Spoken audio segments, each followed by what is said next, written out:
Continue say you had to die for the sake of the world. What would you do? There was a girl who had to make this choice. She had to die to save her doomed planet. That's what a god told her, and she agonized, fought, wept, and finally she made a choice.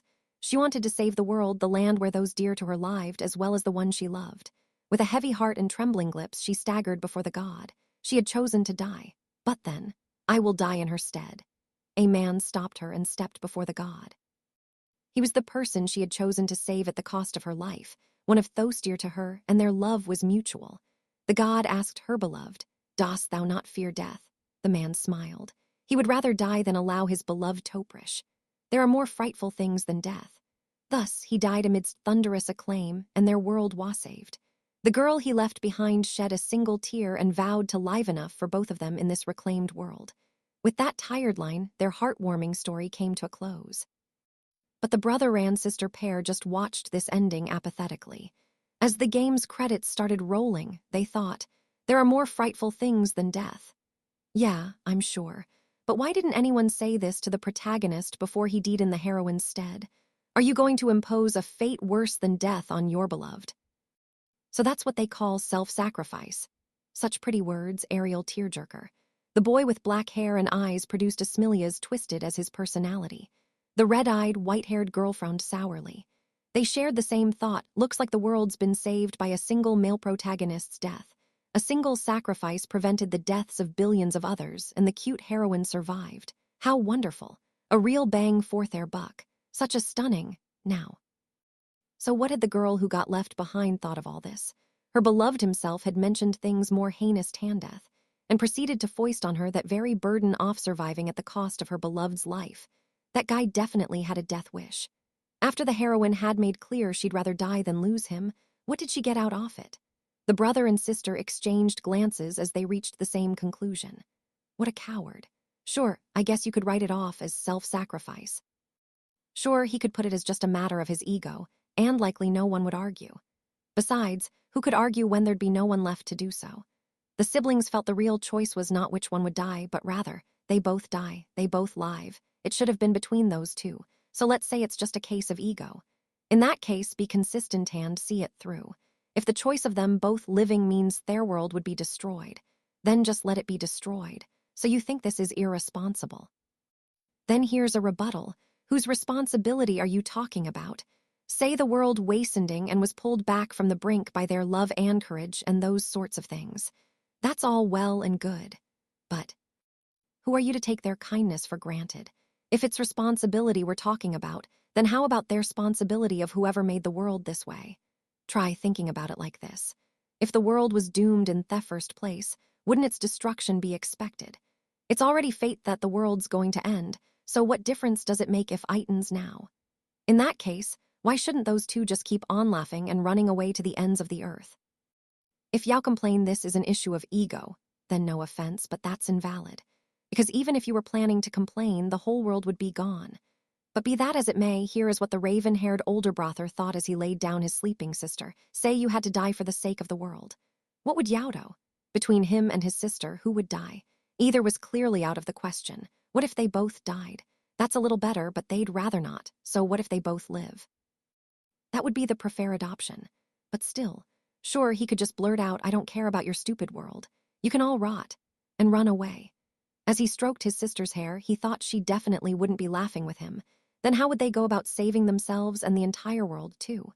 To gain everything without a single sacrifice. Still young, the boy laughed derisively at himself as he gazed at his sister's sleeping face.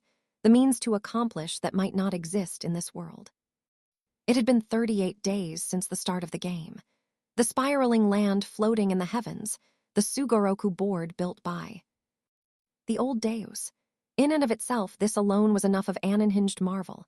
But now, on the 296th space, there was an annunciating sight that blew the hinges clean off. Ihi suara. Through the dim candlelight of a small cave, 3 voices resounded. This was just as planned, too, wasn't it? Please tell mate was. Heh, if you insist, then I'll say it. But who the hell would plan something like this? Brother, it's not turn-based. We gotta give a command. There was the hollow laughter of the young red-headed girl who, thanks to having 2 dice, was now age 3.6. Steph. The shrieks of the young toddlers, who, by virtue of having one D each, were ages 1.8 and 1.1, Sora and Shiro, respectively, and several back-to-back thunderous blasts that foreboded the world's destruction. And on top of this, we gotta play in real time. What the hell? This is newts. Sora screamed before closing his eyes and contemplating. What kind of joke is this? Calm down. Nothing's gonna get done unless you get a handle on the situation. Sora managed to squeeze out a few words as his mind began faltering, his thoughts almost frozen. Gibril's task appeared before them. Immediately accept a game by the covenants proposed by a party of at least 2 members, other than the one who assigned the task, and win. They'd been made to swear by the covenants and start a game that simulated the ancient Great War. Sora looked around. First, he had to size up the situation and the game's rules. They were in a dark, cramped space surrounded by exposed rock. On the table in the center, a map was spread. But this ragged, old, faded map was blank. No, rather, it was blacked out all over. They needed that field map, but there was almost nothing on it. Instead, the map, which resembled blacked-out parchment, bore something resembling a computer interface ticking away with the game information. July 184 BT, 03:45. BT probably stood for Before Testament, that is, before the covenants. There were units represented by triangles and cities represented by squares. With the information this map provided, Sora could gather that the small cave they were in was what Was labeled the capital at its center. It seemed the map only showed the periphery of their capital and the areas patrolled by their respective scout units. Next to the map was a mass of paper anpins, and slightly farther away was a beat-up wooden mailbox. It looked as if they were supposed to write their commands on the paper and stick it in the mailbox to move their units. Steph stood, perhaps distressed by the blasts that were descending one after another beyond the cave. I'll take a look outside, all right? Hold on. Let's try adding an armed scout unit. Sora scribbled out a command. The time displayed on the map progressed 8 hours for every second they experienced. If this cave was their capital, Thepplayer base, it wasn't a sure bet they could step out into the game proper.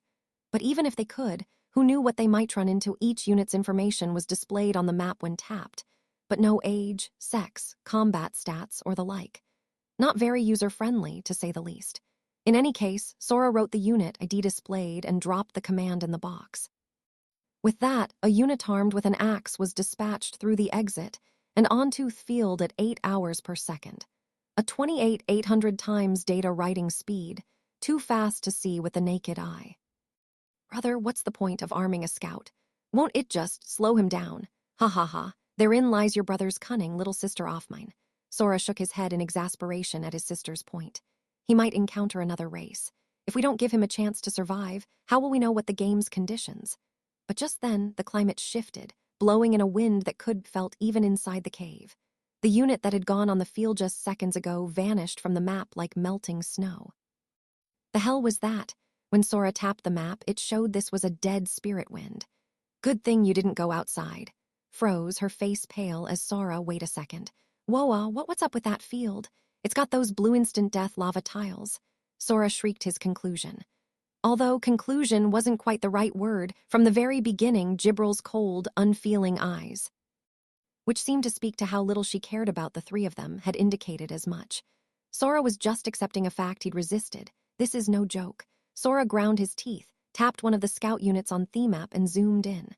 The scout's field of vision was projected in the air like a screen, showing what it looked like outside, or etched spectacle.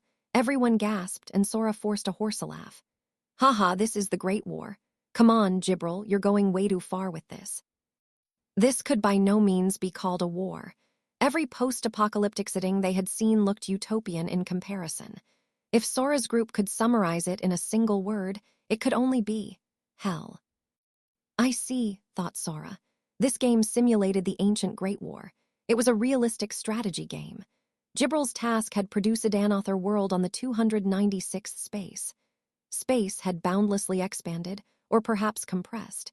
He didn't know how it worked exactly, but it seemed the entire planet had been reproduced on 8 kilometers square. The crimson sky was blocked out by ash, burned by the fires offward that engulfed the planet. Blue dead spirits fell into from the ruinous sky, which looked as if it might collapse at any moment. The wind that had in a single gust wiped out their scouting unit, and humanity itself, was rife with dead spirits and dust and ash.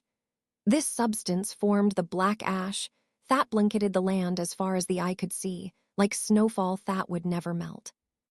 Explosions further devastated the already tomb-like wasteland. The deafening roars that rocked the small cave without respite were the flashes of warring Ixid's prior Toth covenants, ban on violence. Land and sea were transformed with each flash and sound, like a kaleidoscope, so this unending cataclysm is the Great War. Surely you jest. How did humanity survive this inferno? Sora wailed, but heck no, there was no reason Jibril would lie. So this was surely the Great War, the world the human race had survived. What's more, according to the history Jibril presented, the human race had put an end to it themselves. You gotta be kidding me. A combat unit vaporized by a gust-off wind? In that case, the sky flashed once more in time with Sora's outburst. The barely visible terrain on the map changed, presumably a consequence of the wind swallowing up their scout unit. The video cut out, and things went black. This isn't even a goddamn strategy game. Strategy, my ass. The hell are we supposed to do? Sora ranted, but he knew it went without saying. He knew how strong those nutcase Ixcids were without the covenants, just not exactly how strong. It was patently obvious, though Thatevin a billion humanities altogether would be no match for Jibril, who could part the sea with 5% of her power and walk away from a direct hit from an H-bomb unharmed. But, brother, if we make a death stack, we should at least make it through one attack. Against these bastards who can warp anywhere. Against these bastards whose area attacks shift the planet's crust. As another blast flew by, Sora pointed to the map. The terrain changed again. Make it through one attack, our capital's gonna get crushed by a single stray shot. Jibril said this was like Civ, Sora thought. Okay, that's fine then, so let's treat it like Civ.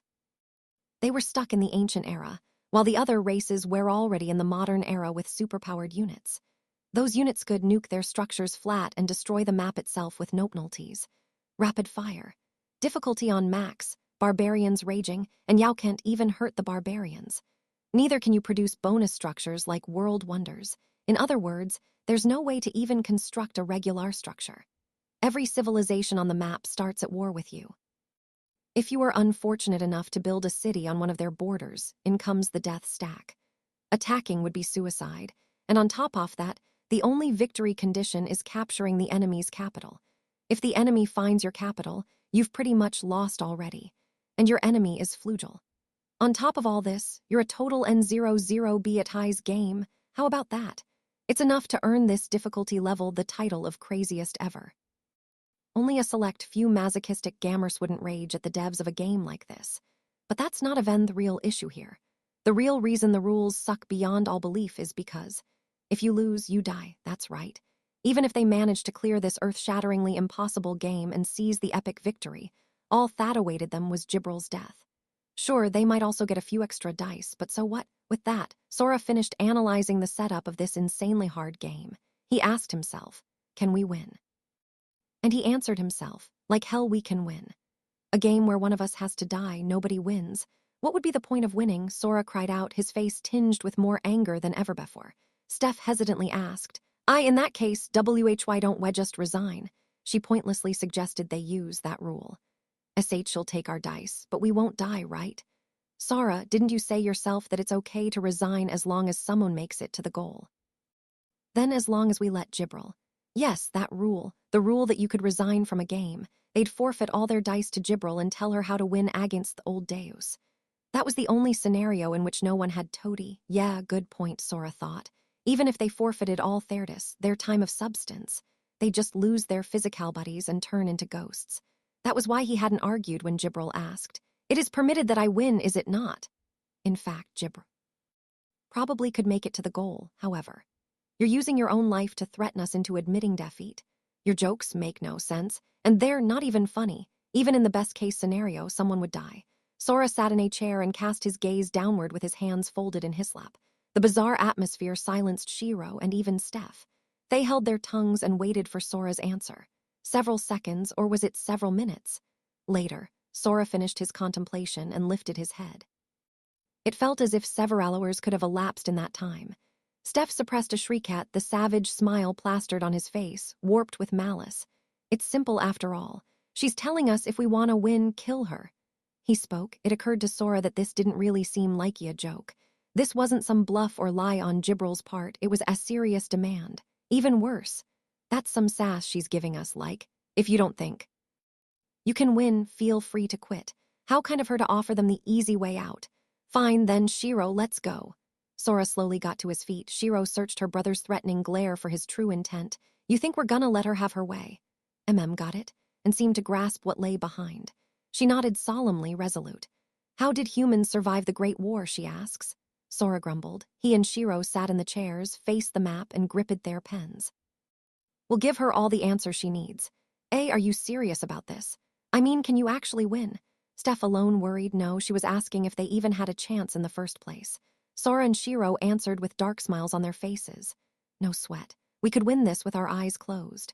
Piece of cake. They didn't know what Gibral's deal was pulling this game, but no matter. If she decided she either had to beat them in this game or die, then that left them only one option. Sora grinned. At the same time, on the 308th space, a young beast stood staring at the video feed of Sora and the others projected in midair. The young girl with fennec fox, like ears, was a few size smaller than usual, having only 2 dice left. Why? Why? Everyone doing this shit, please. This was Izuna Hatsus, barking at the one displaying thamage for her, someone sitting atop an ink pot floating in midair, her presence cold and inorganic, yet overwhelming. Izuna fixed her gaze on the old Deus and continued in a panic, almost questioning or even blaming. I thought we were playing Sugoroku with you, and yet, why the hell are we picking someone to die, please? The old Deus did not answer her outrage. Rather, she didn't feel an answer was necessary. It was as if what she projected to Izuna was enough. Her projections were the natural conclusion of events. Sora's team versus Gibral, competing in a game in which the loser would be sacrificed. Clammy and Feel, arriving to seize the Eastern Union amidst the confusion. Plum, taking advantage of the ensuing situation to use a werebeast sacrifice as a stepping stone to another sacrifice. In or out of the game, nothing ended without someone's sacrifice. But it wasn't the old Deus Izuna had chastised who orchestrated these circumstances. This was all their own doing. That was the answer. What a strange question. You there, accomplice, conspirator, why do you ask? Her voice carried not a hint of blame or disappointment or despair, and wholly lacked any desire. The respective old Deus is obligated to fulfill the victor's every demand. God spoke indifferently, unfamiliar with loss or hope. The conceit that one would usurp the almighty power of an old Deus can only end thus. They tried to take everything from her. In other words, Yao started it. Izuna gulped as she picked up the implied blame in the old Deus's words. In that case, even if they did manage to make it to the goal, what about this old Deus? As Izuna pondered, the old Deus considered her with vacant eyes, as if she'd never had any interest in Izuna anyway. This is merely what happens when everyone seeks their own benefit. The truth is, no one can gain without taking from another. The old Deus's gaze seemed to indicate as much. Izuna could say nothing, but only hung her head. At the same time, outside the game, someone in one corner of Kanagari, the Eastern Union's capital, poked her head out of the window of an inn. She looked up at the spiraling land that blocked the moonlight, the Sugoroku board created by the old Deus, where people both inside and outside the game had lapsed in takyas, caught up in confusion, fear, impatience, and their own machinations. I don't really get it, but it looks like the elven fleet's arrived. I'm so bored, though. Figure spoke with utter indifference, as if Halyun acquainted with tension, then retrieved a single sheet from a large bundle of papers and nodded. She was convinced everything was truly in place. It had been 38 days since the start of the game with old Deus. Everyone had either been betrayed, deceived, usurped, or killed. This is merely what happens when everyone seeks their own benefit. The truth is, no one can gain without taking from another. Let's say that, if you thought about it logically, this was as obvious as an object tumbling down a hill. Then just don't think about it logically. Things had happened just as intended by those who had sighed as much, the ones who'd left her this sheet. Word for word, precisely as written.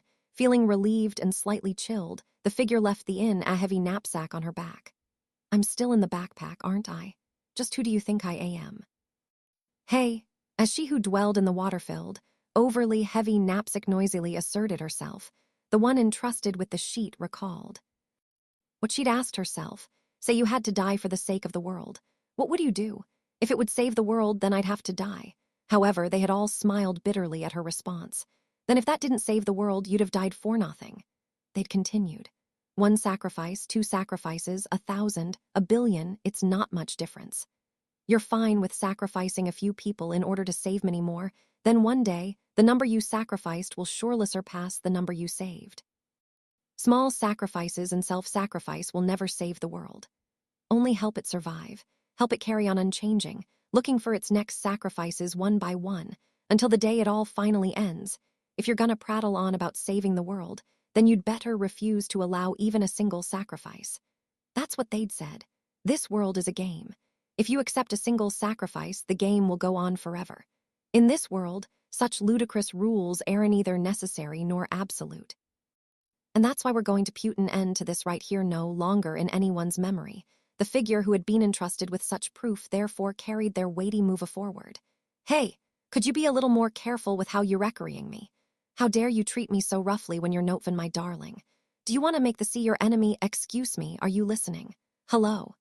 Their literal weighty trump card, complaining from inside the backpack. Step by step, she staggered up the endlessly long hill to the Chinkai-Tandai district. Chapter 1, Preparation, the Great War.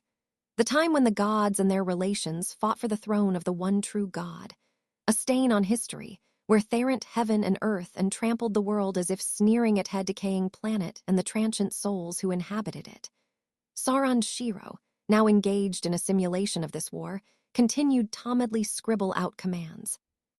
As they kept scrawling the immensely uber-Herculean tasks for the sole purpose of staying alive, though Sora suddenly stopped and shouted, Shiro, I just got a great idea.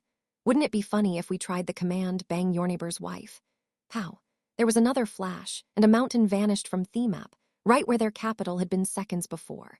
The destructive light would have surely blown them away along with mountain had they not read the attack in advance and commanded a settler to move the capital. Shiro was unbothered and gave a thumbs up in response. Good job, brother, but your commands need to be specific. Oh, wait, so how do you go about banging the neighbor's wife? He hadn't banged anyone before, had never even had a real girlfriend who existed outside the confines of his own imagination. This could be considered a feat even more grueling than living, but in the midst of Sora's agony. I've been wondering just what you're up to. Why are you being so casual about this? Steph screamed as she shuttled their commands to the mailbox. If you'd been a second late, we'd be dead. See, can't you take this seriously? Steph went pale at the prospect of their capital getting captured, but Sora merely said to himself, whatever, it's fine. It was a strategy game convention. Your capital isn't considered to have fallen until it's been captured. And considering what Gibril was after, it was all the more unlikely that they would die even if they took a direct hit. The player space they were in was undoubtedly isolated from the outside world. After all, right now, the sibling gamers weren't even 2 years old. Sora was 1.8 and Shiro was 1.1.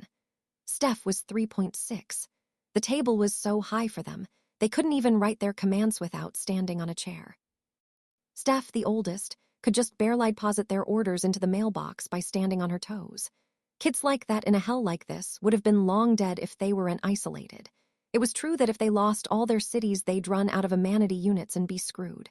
But hey, how do you think I should go about getting the neighbor's wife to fall in love with me? Sora asked Steph casually. My, you're asking me. Well, let's see, if I may speak from personal experience. Why don't you con her and force her to fall in love with you? Wah, Steph was beaming at her biting retort, and Sora was momentarily dumbfounded.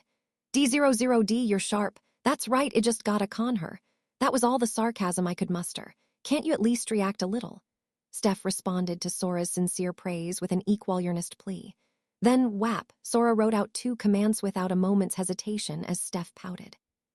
With a head like yours that's capable of coming up with such manner of vile abuses in mere moments, can't you think of anything productive?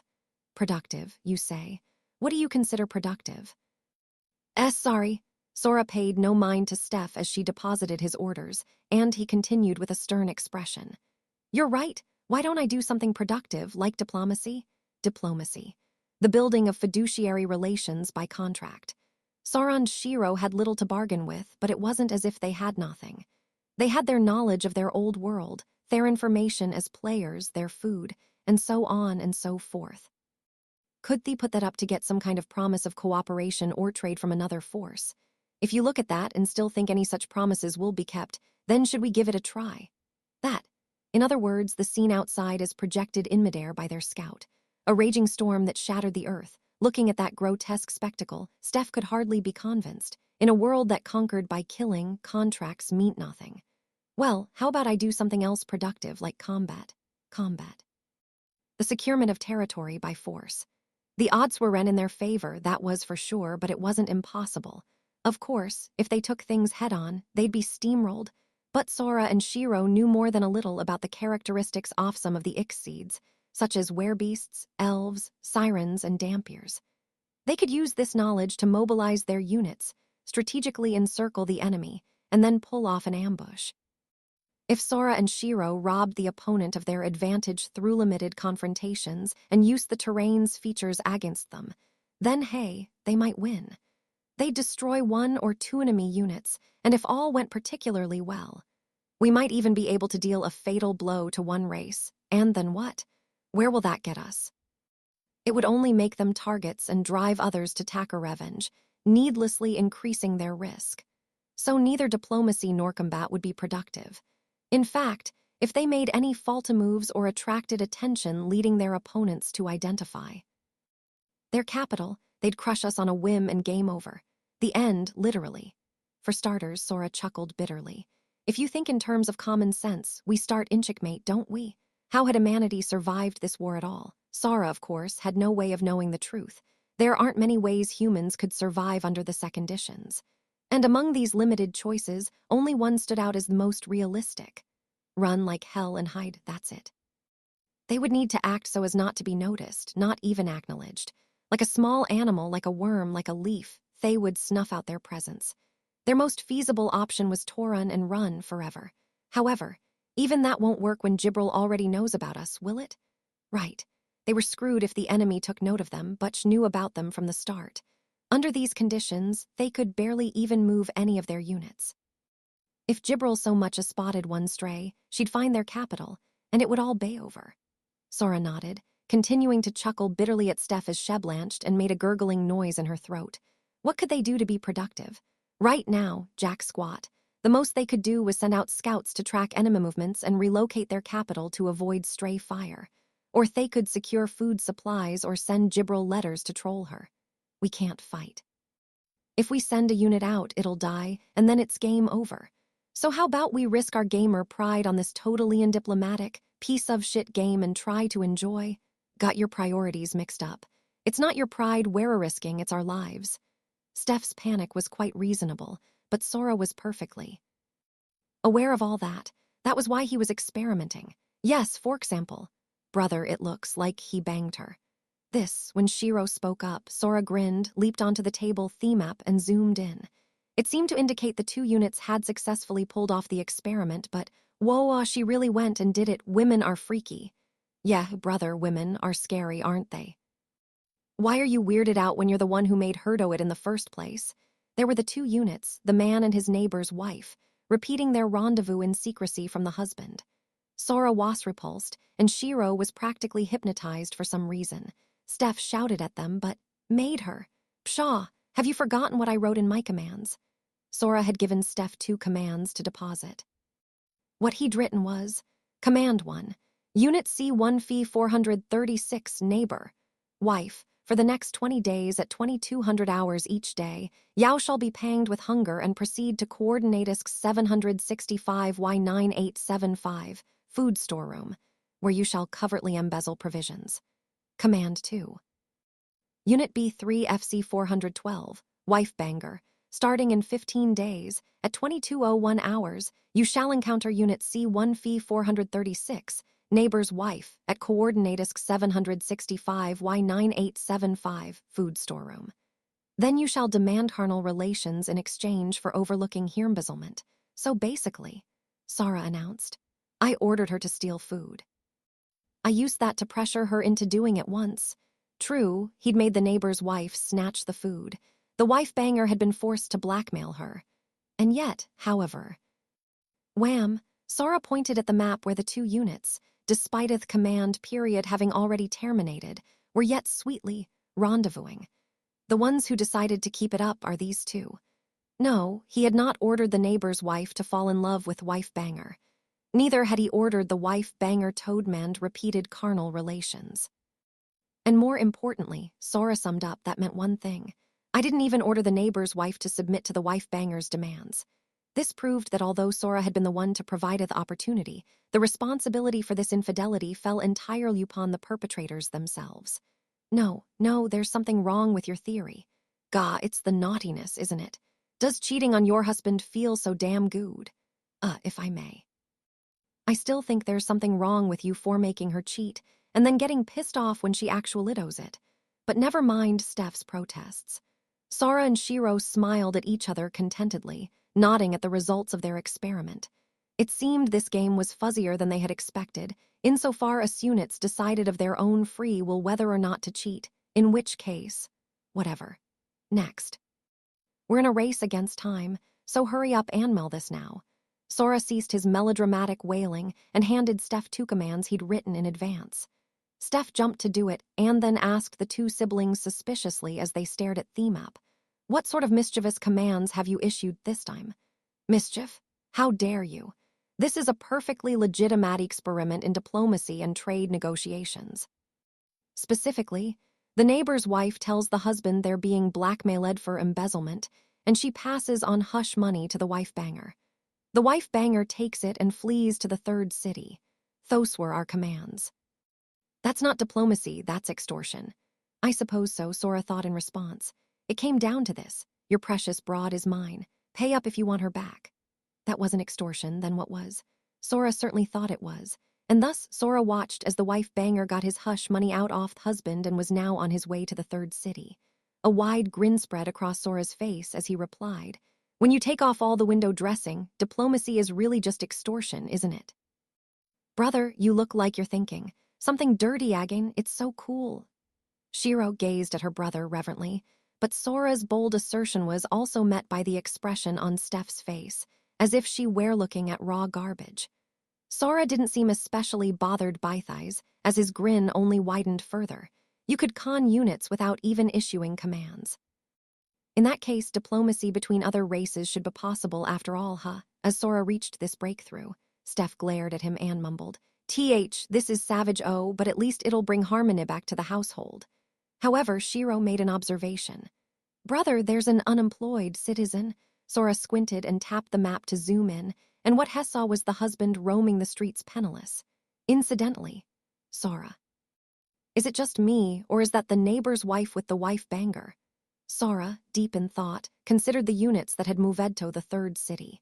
Indeed, he intentionally hadn't written exactly how much hush money was to be paid. He just wanted to see how much the wife-banger could wring out of the husband, whom he wasn't commanding, as Sora surmised it. So she conned her husband out of all his property and ran off with the neighbor. W00T. Never mind that, we've found our breakthrough, Shiro. With this, there's all kinds of stuff we can do.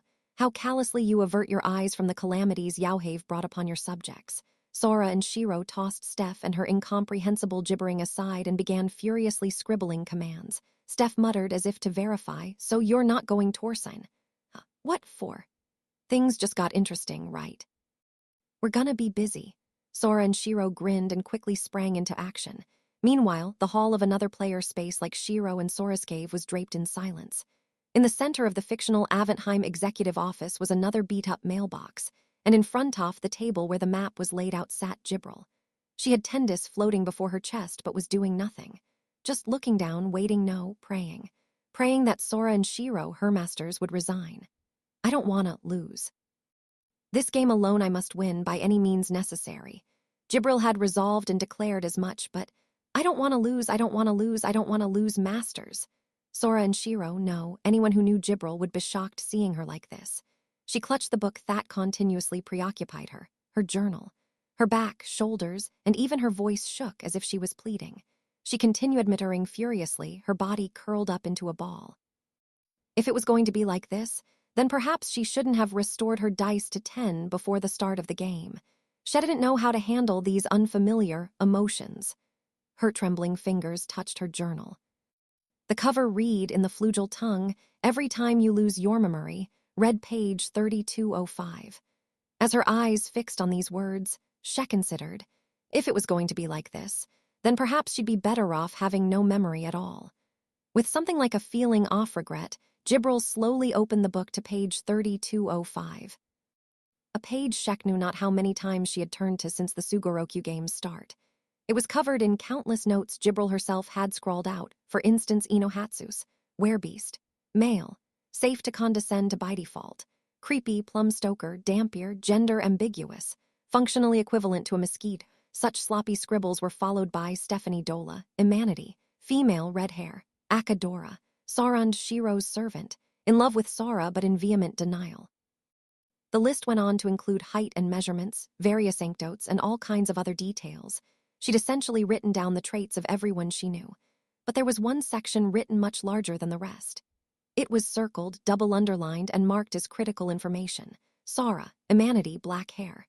Shiro, Imanity, white hair, a brother and sister from another world.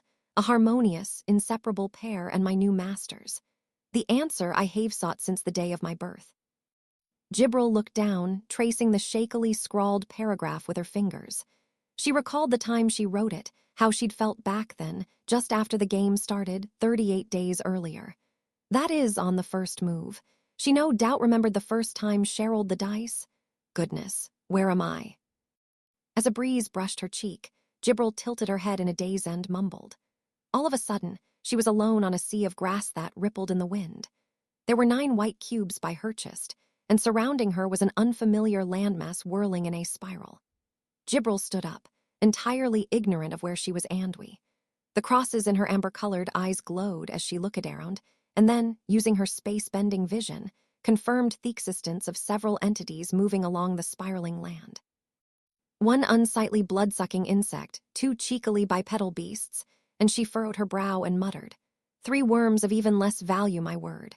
Wondered what she was doing among such lower orders. She couldn't, after all, figure out what was going on. I am perplexed, but surely there is someone who can explain it to me. Indeed, all she had to do was to make the obvious inquiries. Though it did rankle her to think she might have to take the role off a pilgrim in a fairy tale, asking a beast or worm to show her the way.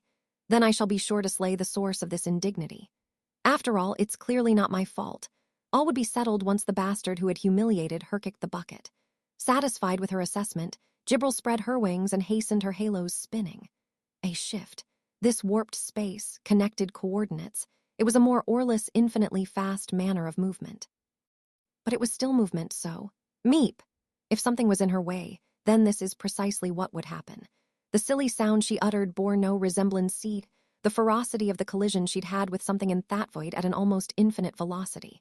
There was a booming thud-ass stuck to the air like a frog against a windshield. And then slowly, she slid down before finally getting stuck in the ground.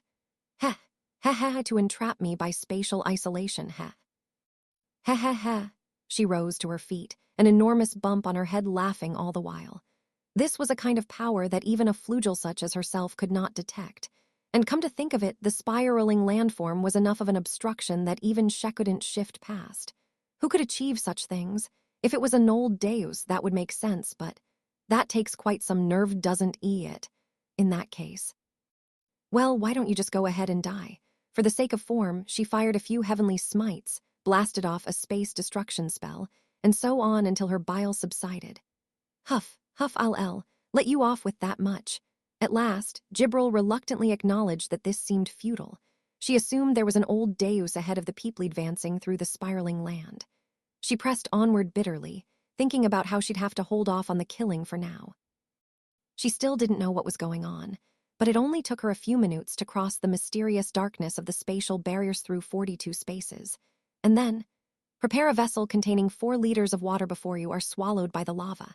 As the unbearably pretentious voice resounded, before her very eyes appeared a fountain, 2 vessels respectively marked 5 liters and 3 liters. And a flood of lava charging at her like a tsunami. Jibril had no idea what any of this meant.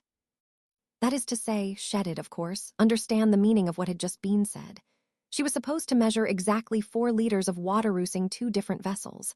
But she was already in the worst mood imaginable, and now this childish problem was being thrust at her. It sounded more like, try to solve this before the lava gets you if you can. What sort of insolent braggart is responsible? Here, Jibril sneered and went ahead and solved it.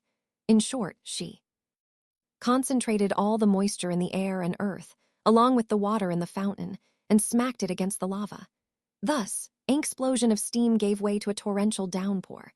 Then Jibril magically created her own 4-liter vessel and watched it fill with rain. As she reveled in her too-perfect answer, the task is deemed fulfilled. The pretentious voice spoke up again, and the number of cubes at her chest increased by 1. She gazed at them suspiciously, and the next moment, Jibril clutched her body as if her knees were about to crumble beneath her. What is happening? And shaking, just barely managed to get the question out. What had happened was clear as day. The questions with which she'd been plagued till just now, where am I, why am I her, melted away. She was on the Sugoroku board of the old Deus playing the game. For a time she'd forgotten. That was all. But she felt an indescribable chill that threatened to sap her dry, a shock that rattled her teeth and made her want to run from everything. Just what was happening to her. Calm down, think. Desperately talked down the incomprehensible thoughts driving her to distraction. She went over the rules carefully and began considering them objectively, starting with what had happened. That is, why did only she lose her memory, 0-1? The 7 are granted 10 dice that apportion their time of substance. Time of substance. Yes, however long they possessed a body. That didn't include the soul, which contained no mass. Jibril had recognized as much from Sora's provocations since the start off the game. She knew her masters had contrived so that they could continue to move even if they dropped out of the game. In other words, they'd split their vessels and souls, wagering only their bodies. Still, there was one highly likely hypothesis that came to Jibril's mind. Once more, Jibril surveyed the area with her vision that transcended space. On the game board, Plum, Ino, Izuna, Dora, and Sora and Shiro, her masters. As Jibril watched them continue without issue despite having lost some of their dice, her hypothesis changed to conviction. She alone, not a living thing but an entity, a flugel, had no clear boundary between her soul and its vessel. This is, Jibril finally grasped what was happening, and she struggled tockling to her consciousness, which threatened to abandon her. Teeth chattering, hands shaking, she took out her journal and began writing furiously. She jotted down her memories of the 2 players moving along the board, the ones she had until recently considered beneath her. Her masters. These memories should have been more precious than anything. They'd been lost with a single die, and she hadn't even realized. Jibril experienced something she'd never known in her 6407 years. I see. So this is fear. She'd finally learned to understand it, yet, as if frightened of it, as if to run from it, she attempted to record in her diary every single thing she had seen and heard. Jibril thought that, even if she lost her memory, as long as she read this journal, she should be able to recall. The constant silence in the fictional Aventheim executive office was interrupted only by the sound of Jibril languidly turning the journal's pages. All right, so losing dice made her lose her memory. It was because she was a flugel, whose vessel and soul were not clear-eyed marketed. Even her masters must have overlooked this pitfall when they set the rules. No. Her masters, in fact, living things in general, could not be aware of this. If anyone were to spot this problem in the rules, it should have been her. More importantly, Jibril thought as she turned another page. If that were the case, then what would happen if she lost all her dice? The other players would be left as souls, in other words, ghosts. But what about Jibril? The next page had a hypothesis. Perhaps, only my core right shall remain, and then reboot. Yes, that was it. She wouldn't die like the others because the minimum unit that composed a magical being such as herself. An insubstantial right would remain. However, in that case, all her memories would be reset, in which case all she had to do was write everything in her journal. Even if her right rebooted, even if she were reborn, Jibril would still be herself. Rather, it was much like the question, if you lost your memories, would you still be you? As long as she recorded in this journal all her thoughts, her memories, everything, even if she lost all her dice, Jibril would surely continue to adore her masters. Of this, she had once been convinced. Yes, until my master casually handed me his dice in that bath, on the second move, As soon as she'd rolled the dice on some more and lost one, everything written in her journal, its meaning, its sentiment, its value, came to elude her. It was surely some sort of mistake that she adored the base. Likes of amenities as her masters. They must have tricked her in a game and planted some convenient memories. Why don't I have a look at these arrogant apes? And why don't I kill them when I have an opportunity? With this conviction in mind, she'd gone home at her master's, that day after her masters had handed her those dice in Thebath, after all her memories had returned. She'd asked them if they believed in reincarnation as clones. Would someone with exactly the same soul still be you? The soul. The core right. If the constituent elements were all the same, would that still be you? When her masters responded, Jibril at last understood the way she'd felt. The past she had recorded in her journal, this page which she now looked at with a single involuntary chuckle. No, no, no, no, no, no, no, no, no, no, no, no, no, no, no, and no, no, no, no, no, no, no, no, no, no, no, no, no, no, no, and no, no, no, no, no, no, no, no, no, no, no, no, no, no, no, and no, no, no, no, no, no, no, no, no, no, no, no, no, no, no, no, and no, no, no, no, no, no, no, no, no, no, no, no, no, no, no, and no, no, no, no, no, no, no, no, no, no, no, no, no, no, no, and no, no, no, no, no, no, no, no, no, no, no, no, no, no, no, and no, no, no. No, no, no, no, no, no, no, no, no, no, no, no, and no, no, no, no, no, no, no, no, no, no, no, no, no, no, no, and no, no, no, no, no, no, no, no, no, no, no, no, no, no, no, and no, no, no, no, no, no, no, no, no, no, no, no, no, no, no, and no, no, no, no, no, no, no, no, no, no, no, no, no, no, no, and no, no, no, no, no, no, no, no, no, no, no, no, no, no, no, and no, no, no, no, no, no, no, no, no, no, no, no, no, no, no, and no, no, no, no, no, so. No, no, no, no, no, no, no, no, no, and no, no, no, no, no, no, no, no, no, no, no, no, no, no, no, and no, no, no, no, no, no, no, no, no, no, no, no, no, no, no, and no, no, no, no, no, no, no, no, no, no, no, no, no, no, no, and no, no, no, no, no, no, no, no, no, no, no, no, no, no, no, and no, no, no, no, no, no, no, no, no, no, no, no, no, no, no, and no, no, no, no, no, no, no, no, no, no, no, no, no, no,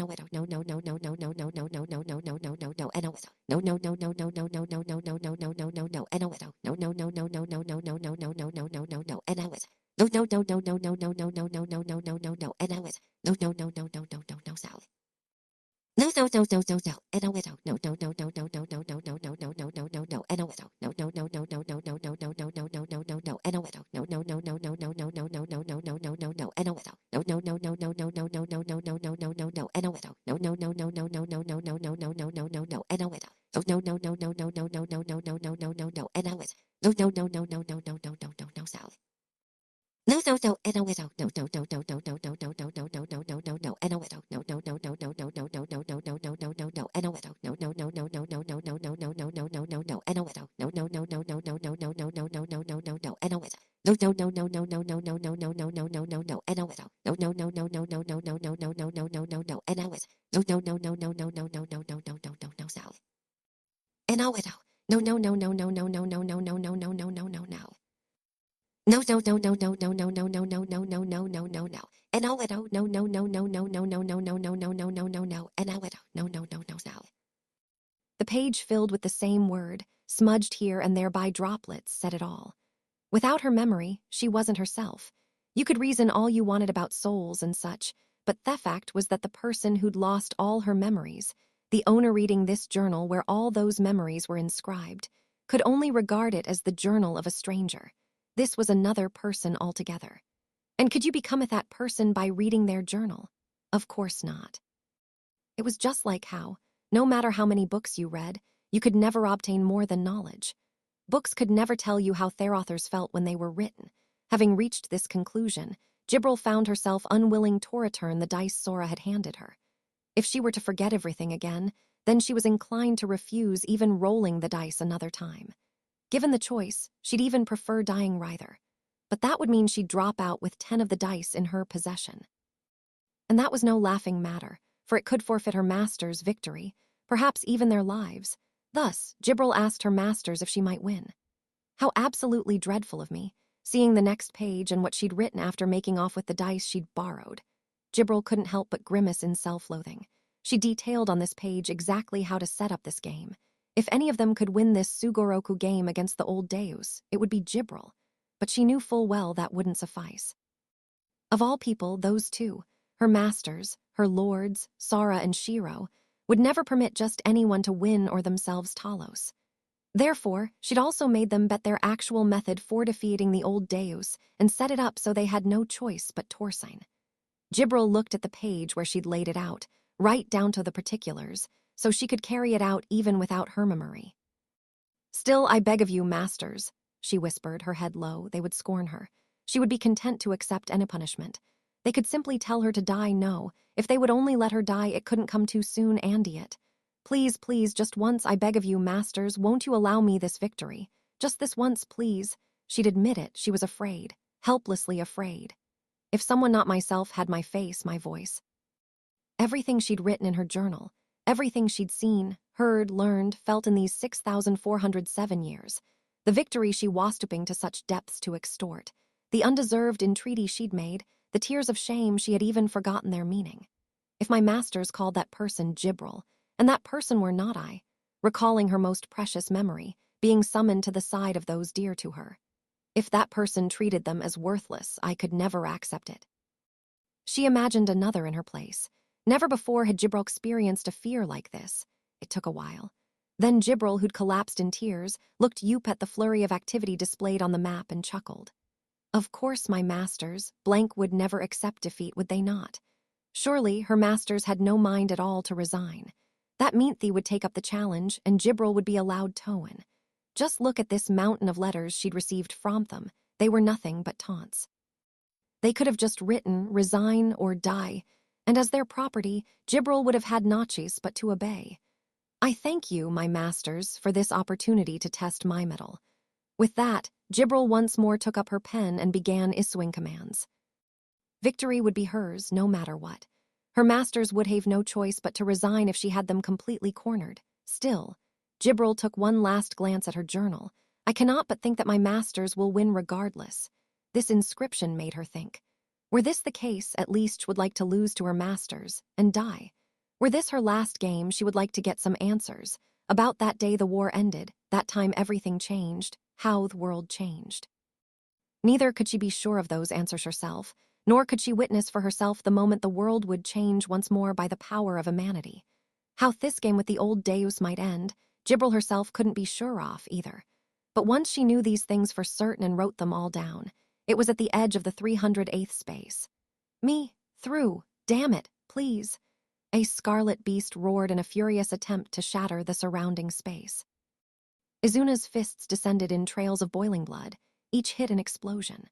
Her blood break transcended physics, allowing her vision to capture the battlefield far away. From that edge, Izuna could see how the space was compressed to its utmost limit. The game simulating the ancient Great War, the power of the old Deus made such things possible.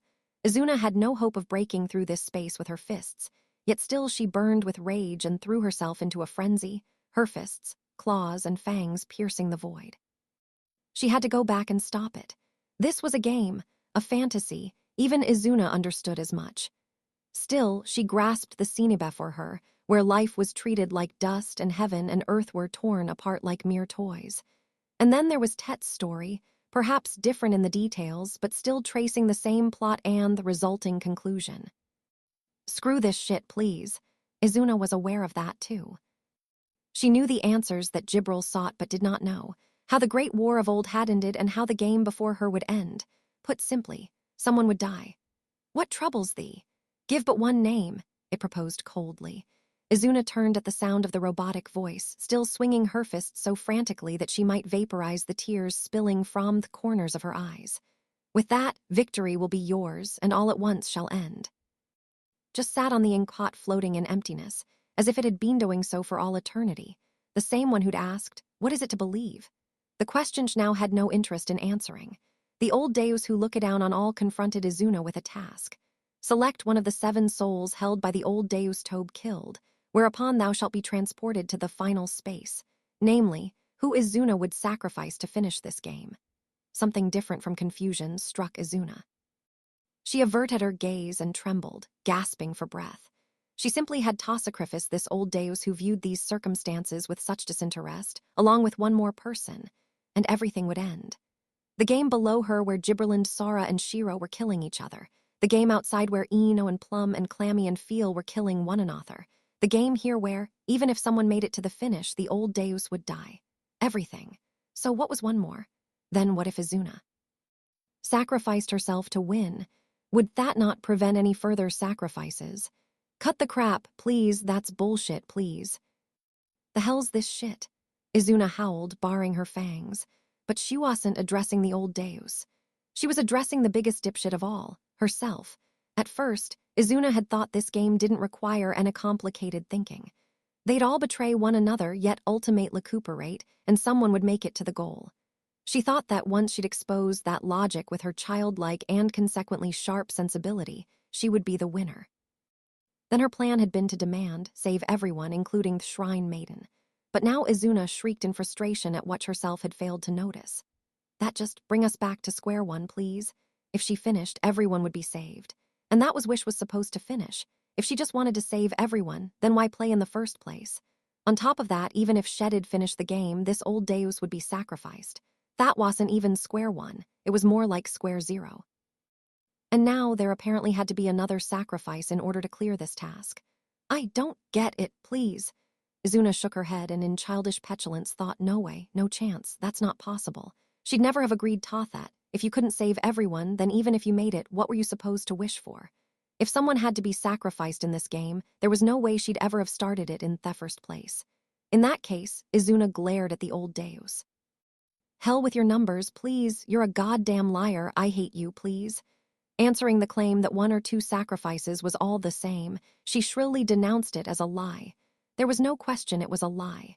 Izuna racked her brains at her innumerable mysteries. What was with this task in the first place?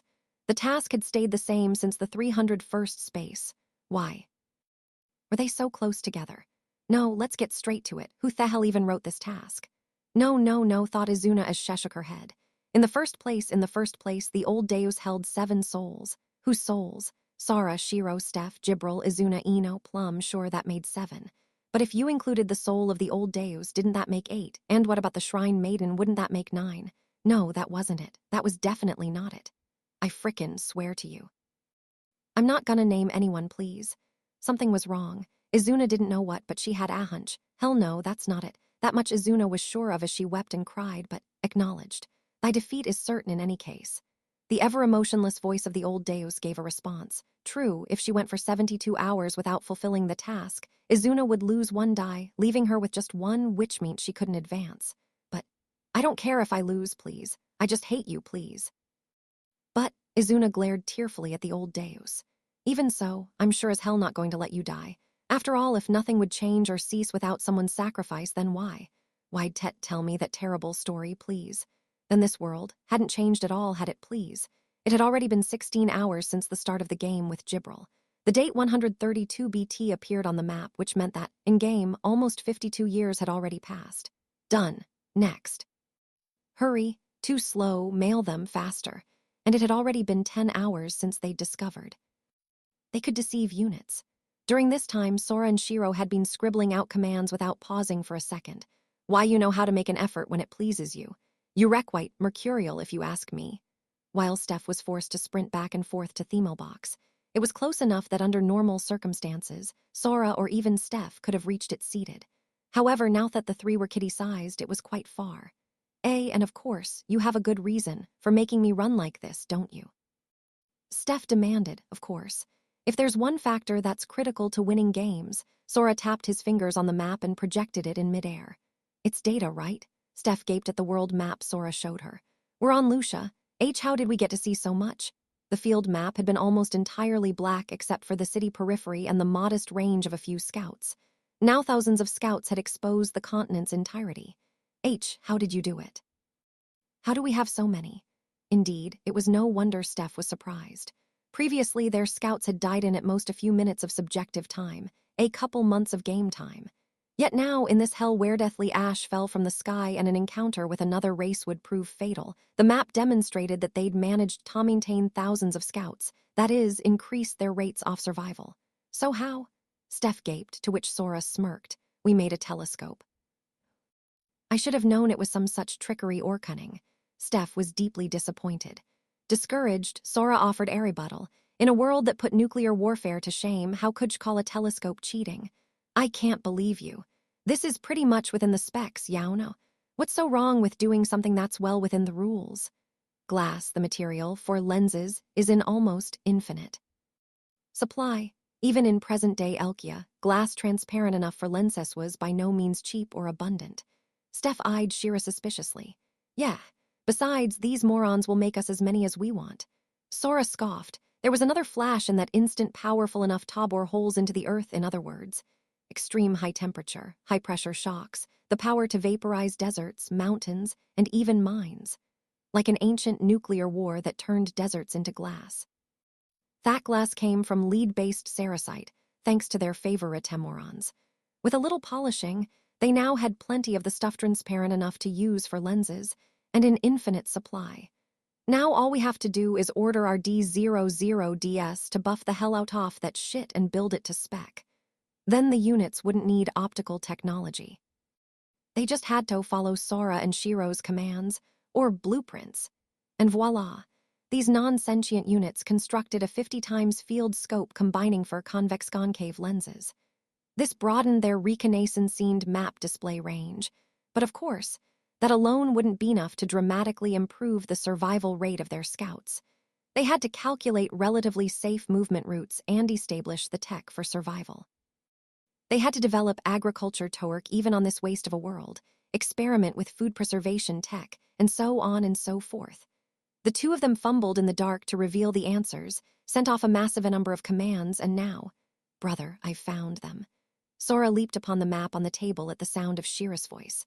Little by little, the projected world map now revealed a group of foreign units, the ones they'd been looking for. Sora grabbed hold of them. I knew it, the sons of bitches are hunting. He chuckled as he watched them moving back and forth on their fixed route, then tapped on a scout and pinched out to project its field of vision into the air. With outstretched arms, Sora broke out into a wide grin at what the telescope showed. Welcome, wary beast. We're friends, aren't we? I would be loath to take on such a friend. Steph groaned softly. Sora's tone implied, I'll strip you of everything down to your hairs, so come on. This was a land polluted by black ash, a world where everything might vanish in the next second. If you weren't one off the top-ranking races, you wouldn't have room for settled agriculture. It wouldn't even be worth it. Given their physical abilities on top of that, there was no question werebeasts would be hunter-gatherers. What remained unknown were their routes and frequency. Brother, I've calculated the routes. A peaceful sigh of relief. Shiro had figured out the patterns in the blink of an eye and showed Sora her notes. The werebeast stack went back and forth on 6 routes about every 3 seconds. 3 seconds according to the time in game, that was pretty much every day, which meant, just as I thought, they're starving. All right, Shiro, time for some good, old-fashioned diplomacy. Look at this world. It stood to reason that prey would be scarce, and that meant these guys were one of the few races that gave them an opening. Sora and Shiro smirked at the developments unfolding just as they'd anticipated. They had a command on standby and would just add the coordinates before handing it to Steph. On Gain, she sprinted to the mailbox, and on returning, she asked, WH, what exactly are you doing? Are you making an alliance with werebeast? Sora and Shiro merely frowned as they answered Steph, Howa's panting for air. What would be the point of an alliance? With starving werebeasts? You want to tell these hungry werebeasts we got some tasty amenity goodies for them. Sure, they demonstrated that you could con units. But still, promises and contracts meant nothing in this world. And if they werebeasts knew amenity existed, they'd be done for. That wouldn't change. So Sora announced with an evil grin that hardly suited a 1.8-year-old. First, we're gonna get an elven unit. Excuse me, I thought you were negotiating with the werebeasts. Sora and Shiro responded with a glance at the projected map. There was a scout moving across it. When it arrived at the werebeast hunting route, it turned back. Steph seemed as if she wanted to ask what was going on, but Sora managed to explain things before she got the chance. We left some food, along with a love letter. Fortunately, their infantile attempts at improving agriculturine storage technology had paid off in a modest food surplus. They'd left smoked chicken and pickled tubers, a banquet, as far as the starving werebeasts would be concerned. They'd utilized the black ash to cover their scent and taken every possible precaution, then left the food on the route the bastards would take 6 days from now. About 18 seconds later in real time, the stack would pick it up, and then they'd read Sora's love letter. A love letter? By that you mean a regular letter, surely. What did you write? A trade proposal. Yes, written in the werebeast tongue, a proposal for exchange between races. Specifically, We told them we'd give them twice as much food for each elf they kidnapped. His face plastered with a grin, Sora was, in short, proposing human trafficking. This would normally be where Steph would let loose a few revilments, but, you can even kidnap an elf. In this case, her first question was if it was even possible. Elf was the race most skilled in magic. Werebeasts might be fearsome, but could they really kidnap an elf? Sure can. Sora dismissed Steph's reasonable doubts and continued. It's a piece of cake, a stroll through the park easier than breathing. He'd even provided detailed instructions in his letter. Sora smiled darkly. Ah, yes, the lofty elves, most acclaimed users of magic in the world. Say they've got magic, say they've got power, it makes no difference. Why, you ask? His sneer deepened. We're not gonna let them use magic. We're not even gonna let them resist because we'll create the conditions. That was the foundation, the quintessence of gaming. In other words, that's enough to render everything useless. Today's games and yesterday's wars, it's always been like that. Never let your opponents have their way. Do everything they don't want. This was the one universal truth, even in war. First, we're gonna use the werebeasts to bring over one elf. Then, we'll use the elves to sell us another race, Shira finished, explaining dryly. If they scored just one elf unit for their team, they could use it for their next negotiation, during which they'd exploit that darling magic. Then everything would fall like dominoes. Thus, the two of them would hold the reins over everything. Daredevilishly cruel conclusion so starkly contrasted with how young and innocent they looked. It sent a slight shiver down Steph's spine, and she looked at the map projection with the pair. It was as if everything had been preordained. As if reality itself was dictated by Sora's and Shiro's thoughts.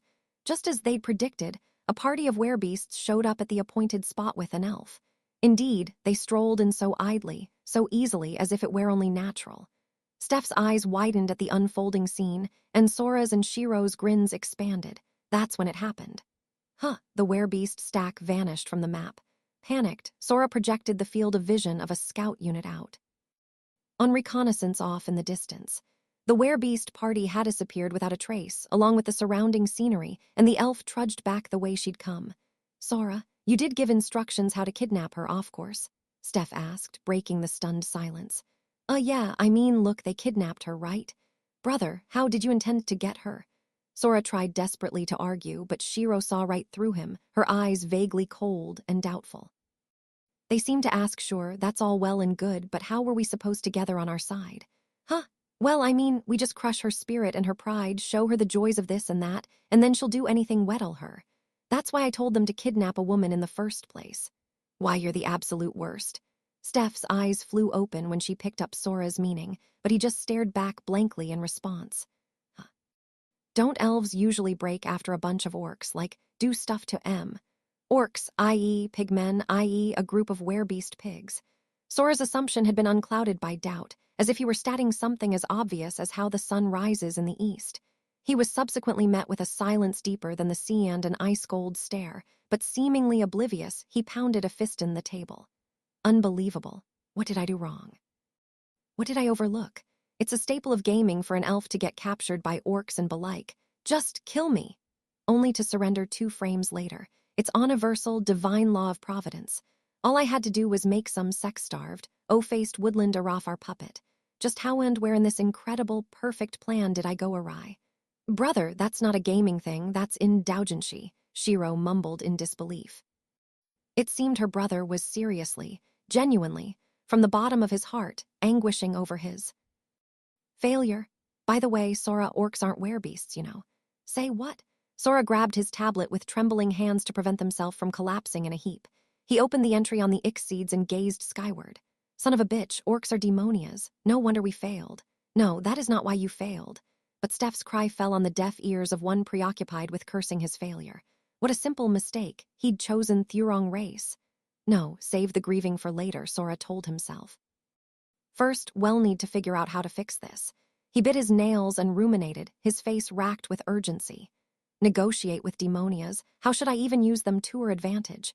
Demonia, one of the races they'd still never met and about which they lacked sufficient intel. Finding an exploit wouldn't be easy. Hey, don't you feel sorry for the werebeast units? I mean, can't you at least pretend to? Steph appealed to him for restraint but was promptly ignored. Those werebeasts must have had a pretty good time with the elf unit if they'd managed to bring her along, so they oughta be satisfied. It was their turn to go screw themselves. But then they kind of had, so really. Brother, isn't this an orc? The unit Shiro tapped lay just south of the elf's path back home. Its name appeared to be Demonia Orc 8. A fine play, Shiro. We'll use the scouts to lead them over Togrup Assaulter. Sora's pen flew without hesitation, issuing commands at an incredible pace. Hey, wait a second. Aren't you losing sight of the goal? Steph pointed out how this would prevent Sora from kidnapping the elf, but silence. As an elf, she's destined to be trapped by orcs and... Say, just kill me. Then transform into an Arafu, a sexy elf. The game may try to deceive Providence and call them by some other name, but I say, meet the Iron Hand of Judgment. The one who should meet the Iron Hand of Judgment Isiao.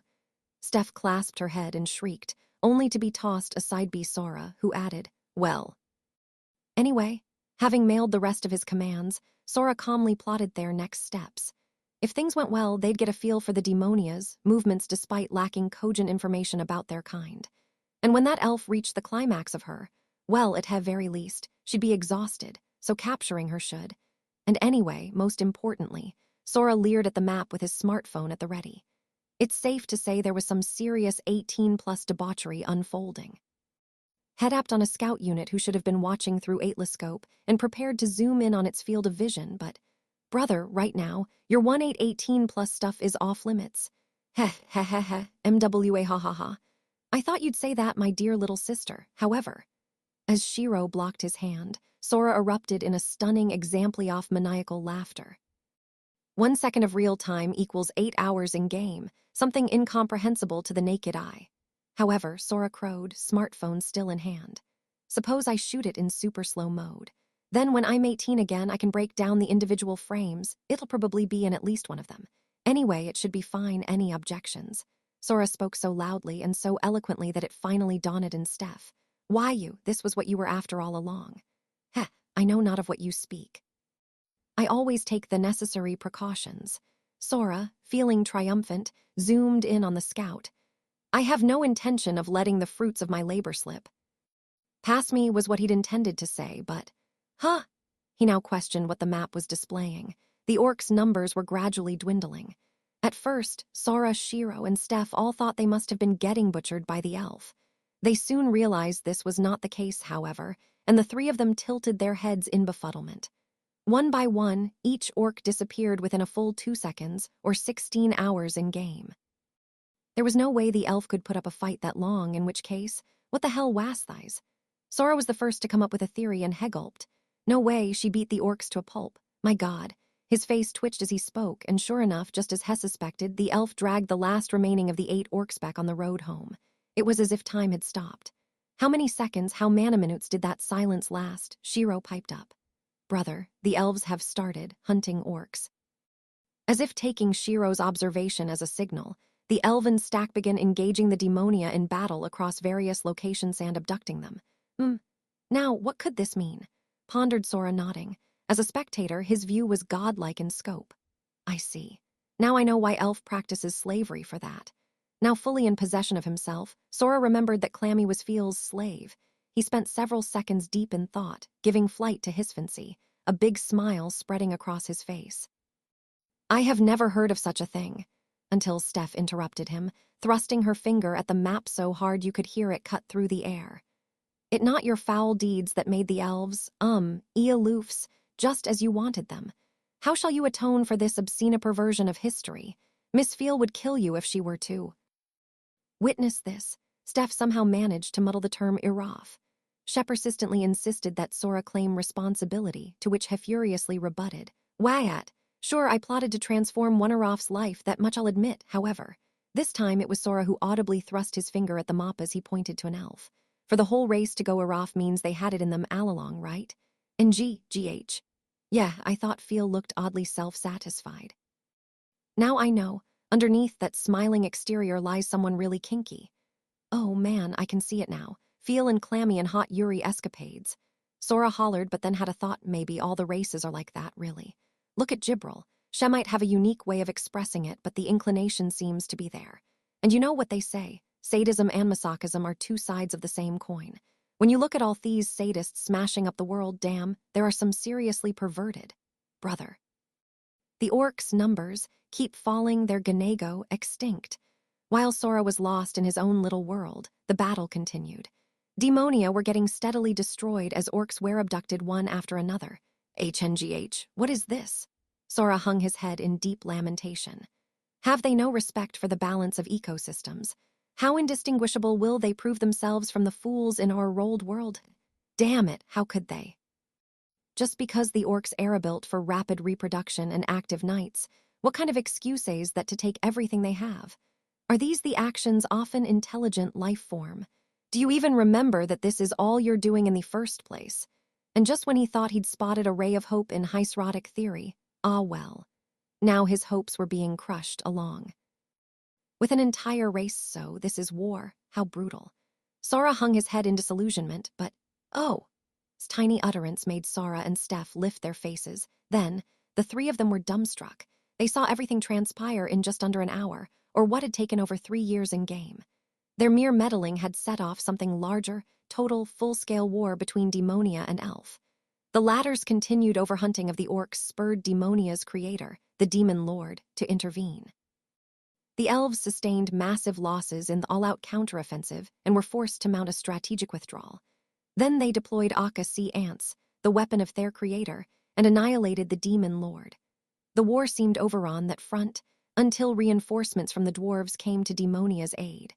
They panicked at the sight of the Phantasma Killer, along with several Phantasmas themselves. The front only grew from there. The elves were once more pushed back, but other forces saw the dwarves as a threat. Certain Dragonias, along with fairies, melded with the elven contingent, and the flames off were spread, snowballing as they left massive casualties in their wake utter pandemonium. It seemed never to end. But then suddenly, without warning, it all came to a close. A light descended out of nowhere upon both armies, passing through them very much like some sort of disaster. The indiscriminate onslaught of the flugel wiped out the main forces off both sides. With that, the feed cut out, presumably because the scout had vanished in the blast. Not even 60 minutes had passed, yet the spectacle had been so grisly, the three of them could only stare into space, dazed. Sora nodded to himself several times, hum. Shiro, I think we should blame it all on Gibril. Agreed. No objections here. All right, that concludes the show. Court adjourned, meeting's over. Now let's get back in the game. Yeah, the two of them nodded as if nothing had happened, instead laying the blame for the calamity they'd caused squarely with Gibril. Is anyone here? The war criminals are escaping. Is there no justice? Steph alone spoke up for what was right as the brother and sister war criminals calmly resumed writing commands, however. MMMNGH. Shiro, we're cutting it closer than I expected. Time to crank it up. Both Sora and Shiro got back to business, furiously dashing out orders, their expressions mixed. Suraya, if you're going to say, just as planned, now would be the time. Steph didn't seem keen on letting Theme off the hook as she pressed further. If you act now, I'll even throw in a belly laugh at you. This task had been a mistake to begin with, what with having to fight with Gibril for their lives. Then they made the misstep with the Araphis that had led, through some arcane process, to this massive conflagration. Steph intended to hold them accountable for every one of their missteps, and even Sora was starting to sweat. Well, yeah, I guess it's not really just as planned, very much at all, yeah. He had to admit it, there was no use in denying. He averted his gaze. It wasn't just Sora who felt this way, even Shiro and Medto have mixed feelings. It is as expected. And our expectations weren't too great. Anyway, if Gibril wants to beat us, this is her only choice. Steph must have noticed the impatience in their faces. She decided to keep quiet and stare at them a little longer. Sora humored her, his pen still busy. You know how I said we could beat this game with our eyes closed? If they just wanted to win, just wanted to beat Gibril, they wouldn't have to bluff. It'd be a piece of cake. Even easy-peasy games have their limits. In particular, seriously, we could beat this game with our eyes closed. Cos if we just wanted to win. If that was all, if they just went along with sacrificing someone, we wouldn't have to do anything. That alone would lead to Gibril's defeat. Yes, Gibril's actions, like that indiscriminate slaughter she'd engaged in. Which proved she knew about humanity, about Sora and Shiro. All led to that result, to that fate. That's why we gotta hurry. Go mail this. Sora's expression seemed to have lost all composure, and it urged Steph on as she dashed off once again to mail the commands. It had been 22 hours since the start of the game with Sora and Shiro. The map showed the date to be 112 BT. Almost 72 years had already elapsed within the game. Having finished her business on the continent of Lucia, Jibril went east, to the sky above the continent of Ariella. The office of Aventheim, a living phantasma, served as Jibril's capital. She gracefully, but quickly and precisely, wrote out a command and suddenly swiped the map to project the outside world into midair. The Flugel were free to move throughout all the planet's lands, whenever and wherever they chose. Their all-encompassing vision had revealed the world map without leaving a speck of black. Everything, indeed, of the world of the Great War, which she held so dear. The sight, filled with death and destruction, should have made her heart race, yet her expression was mixed as she gazed at it. Back when they'd started the Sugoroku game with old Deus, Sora had provoked her. It's not like she would even think of presuming to get ahead off me, her dear, dear master, right? He'd implied, you're gonna betray me, right? And if you're gonna do it, make sure you do it right, okay? Then, when she wrote her tasks, it had occurred to her. If the contents of the spaces were molded to the task's image by the power of the old Deus, she could use that power to challenge her masters in a game that reproduced the Great War. Jibril had applauded herself when she'd come up with the task and written it down. How had someone so overwhelmingly weak defeated someone overwhelmingly strong and changed the world? Jibril would give it her all, and if she was defeated. She looked forward to the yet unknown answer, still undecided like never before. Yes, it should have been the most thrilling game ever, looking at the scene that carried that anticipation, Jibril instead. I have no right to complain after ruining it myself, swallowed the words that escaped her lips. She looked back at the situation projected on the map and got back to work. All those elves and dwarves who'd kindly gathered on Lucia, all that foolish rabble, what sitting ducks they'd been. They'd saved her quite a bit of time. She checked that the indiscriminate slot she'd ordered had wiped them all out. Without their demon lord, Demonia was as good as gone. Elf, dwarf, and fairy, too, had lost all their major forces. Moreover, Jibril had slain 18 phantasmas and 78 dragonias. Quite respectable results however you looked at it. They'd taken on just about every single race as almost an afterthought, and still Jibril's Flugel piled up the achievements. But there were no tactics involved. There was no strategy. Just as in the old Great War, they'd done exactly what the strong side does and trampled all underfoot. Besides, her allies were not just the Flugel, but also Artosh and his messenger, Aventheim. Therpor existed on an entirely different plane. Should they swarm in numbers, even destroying an old Deus would be a cinch. Things could have been this easy back in the old Great War if they hadn't just been playing around, if they'd only given their full effort. Or so it seemed to Jibril as she let out a sigh of something not quite dismay or despair. Indeed, this wasn't meant to be play, any of it. Not that she had the time, or even the right to play. Sora and Shiro, her masters. She had to beat them, no matter what it took, and so Jibril went on inscribing commands in a methodical, business-like fashion. To lose, after all this, would be out of the question. Sora and Shiro could just write a letter containing a single command, resign or die, and the game would be over. But they didn't. Though she'd threatened them, they were taking her up on her game. The very least Jibril could do was to take this seriously. She had to win. If anything, that was her duty, and wrote, she considered, humanity. Her masters were outstandingly talented individuals, of that much she was well aware. But however talented they might be, there was only one move they could conceivably make with such a large gap in military strength. Pull off perfect maneuvers in secret, manipulate the strings from behind. That was all. Imagining it, Jibril thought that sounded just like her masters, and she became half certain. Humanity, a race no one had noticed during the war to an improbable extent. This must they've been the reason, the true meaning. What came next? What came last? There were several things she still didn't know. The final move, how they'd ended the war, and what Ex Machina had to do with it. But in any case, it is quite clear what I must do then. Yes, she had to exterminate all the other races. If there were no other races to use, her masters would have no room to maneuver, and even they would have no option but to resign. That's what Jibril thought, but then, oh my, it seems something has changed. The words slipped out when she sensed movement across the map illuminated by the flugel units. The situation had begun to shift. Races who to that point had acted disparately on their own agendas were beginning to coordinate. And with clear hostility toward Gibril and the flugel. Well, I suppose they would. Yes, it's quite understandable. Gave a subtle smile and sped up her writing. This game, the Great War, was her home turf. So her masters were indeed coming for her face to face. She didn't want to lose, she needed to win.